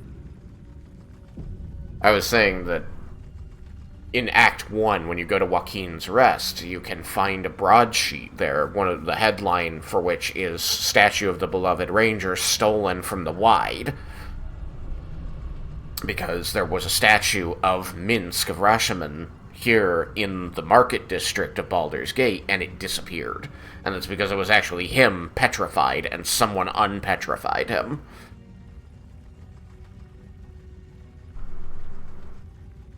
Do we find out who unpetrified him? No. Jahir was telling us that she doesn't know what happened. She just found out recently because of her spy network that it had been him, and some wizard he pissed off petrified him, and then someone else, who she has no idea whom, unpetrified him, and then he got taken by the Absolute. Mm-hmm. It would be interesting to run into that wizard. Yeah. Because remember that she had been doing missions with him, and that's when he got taken by the Absolute. So she found him at some point after he unpetrified, got together, they went to try and stop the Absolute, and then he got taken and made into the Stone Lord.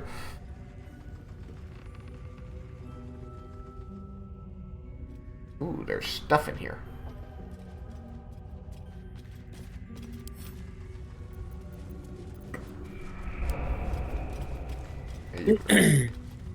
Space bar. But we should probably save and. Okay, we can. Yeah. I mean, you only said that we would go till 2, and it's past 2 now. It's almost 3. Well, I mentioned that I could play for pretty much up to 8 hours if you want. Oh no, I got it, and I do enjoy, but I do also have work tomorrow. Oh shit! Yeah, right. Yeah, I want you to be able to get some sleep. I hope you don't have to work at like noon or something. I have to work at 9. Oh shit! Yeah, we definitely should end. I don't want to keep you up longer. You definitely need to get at least some sleep, buddy. Yeah, I've got work in 5 hours. Yeah. All right. Well, so I'm ready to save. Yes. All right, we are saved. I'm glad that it started working again. I don't know. It's still fucking chewing GPU. Being weird. Yeah. 76, 68. It's still way up there, so I don't know what's going on. I'm gonna look around online to see if this is just a common thing since the last patch or something. Anyway, but thank you for inviting me to do this, and hopefully we get to have another session soon. Yeah, absolutely. I've been wanting to book it, and I'm glad I got to do it this week as well. Thank you for joining me. We got to talk movies and lots of stuff, so good session. Yeah, we geeked the fuck out, and I loved it. I showed you already. We could definitely do a podcast. We could do an episode of even a podcast. Hell, I could maybe possibly be a guest on a P4 podcast. Well, it'll have to be yours. P4 podcast, sadly, is just where I put my video game videos now. The podcast itself has not been a thing in a couple of years. Sad, I know, but it's a good repository at least. Yeah. But I like where your enthusiasm is. And I'm sorry to be like, nope, can't do it. But it's like it just. Oh no, you're fine. You're fine and totally valid. Yeah. And I was gonna say, if you ever revived it, I'd be happy to be your first guest coming back. Hell yeah. Hell yeah. Absolutely. Yeah. I already know how I'm going to frame my podcast once I officially start it. But on that note, HireCon, welcome in, welcome back. We're actually about to wrap up. Almost ready to game till work, the commitment. Yeah. Yeah, I mean, I commit, but it's like, it's Friday, but there's some stuff I gotta, like, I was already in way in fuck-off mode in the afternoon today, and so I want to get some other things done tomorrow. I had some good meetings today, though, so, stuff's in the right direction. So, works good. Works fine. Yeah. Well, ladies and gentlemen, both and either one and all of the cyberspace of the Twitch cyberspace, excuse me, and the Cyber Society, for the final time of the stream, let me talk to you. Let's do that again. I butchered that. Let's get the timing right. Let me talk to you. Yeah. Hello, hello, Yeah. ladies and gentlemen, both and either one and all. Welcome in and welcome back to the STR Bar, the one place where you can get any drink and every drink you could possibly want or hope of having. As always, you have your many options, but it is officially last call. I'm officially ringing that bell to get your final orders in, and I just want to say thank you all so much for being here, for spending a part of your day with us. Thank you so much, whether you were in my chat, whether you were in Shock Razier's chat, whether you were chatting, lurking, watching stream with something off on the side, whether you were doing chores or sleeping or playing games, maybe even watching another person's stream. Maybe you were watching Shock Razier's stream with my stream in the background, or another person. For however long you were here, for either of us, thank you all so very kindly. From beginning, middle to end, it's been a lovely time. It has been incredible to be able to hang out with a good friend of mine, play my favorite game of all time, even though I did do a little bit of bitching about it, fairly enough. She said it's not a 10, guys. It's not a 10. She hates it. It's the worst thing ever. Yeah. I just came by to say have a good night because I know you're about to end, because you usually end your stream around 1 a.m. where I live. Well, actually, no, I don't usually end my stream at this time. I usually stream from 10 p.m. Central Time to roughly 6 to 7 in the morning Central Time. But this was a different time and stream. Basically, I like to, with Shock Razier, since he's in America, to be better for his schedule, I like to stream a little bit earlier, sometimes even earlier than that, and then end around 1 or 2, just because it's better for him to get some sleep, because he usually is working early in the morning. And so we were up late again, just because we were both enjoying ourselves, enjoying the company, and especially enjoying the game while trying to push the story forward. But my friend's definitely got to get some sleep, so I'm going to hurry up past that point. And yeah, let's do this. Ladies and gentlemen, both and neither, if you would like to follow me on Twitter, if you'd like to follow me on Blue Sky, the links are down below. If you're not already with us in the Discord cyberspace, the link is down below too. It's an amazing, wonderful community that features myself and Shock Razier as well. Shock Razier, for those that don't know, is not only a good friend of mine, not only an amazing member of this community, but is also one of the newly appointed mods. He is a cyber guardian, and if you ever have any questions, need any help, he's always there to help if you need to. I'm always happy to help and answer questions. And then on that note, for the final time of the stream, let me also do this. Let's do this one more time. Let's run it back. We're running it back. Yeah. Alright, I'm going to do the spiel a little bit different. Ladies and gentlemen, both and either one and all, if you have been enjoying Shock Razier, if you've been enjoying his very iconic, very amazing, very handsome voice, you can check him out over at the P4 Podcast. He is a variety streamer from America. He does a number of different games, and additionally, he is a very accomplished, very educated, very amazing, wonderful man who does a good job as a dungeon master for D&D 5th edition. He is going to be pretty soon getting into Pathfinder 2nd edition. He has an amazing group of people, so if you want to watch him, see his stories, see the players' reactions, see what they do in character, go check them all out on the P4 Podcast. Again, he does Resident Evil games, he does Divinity Original Sin 2, he does Baldur's Gate 3, he does Ale and Tail Tavern. He is, again, worthy of the love and support that we have come to know with this community, but more specifically, the cyberspace love and support. So hit that follow button, check him out. When are you streaming next, good sir? Let's see, what's today? Thursday? Probably Monday. It'll be Ale and Tail, very likely. All right. Hell yeah. Thanks for streaming. You are so very welcome. And thank you so much for being here, Miss Scatterbrain. With that also being stated, let's go back. Let's run it back in time to, who do I need to thank? Let's see. I'm going to end my stream. Bye, stream!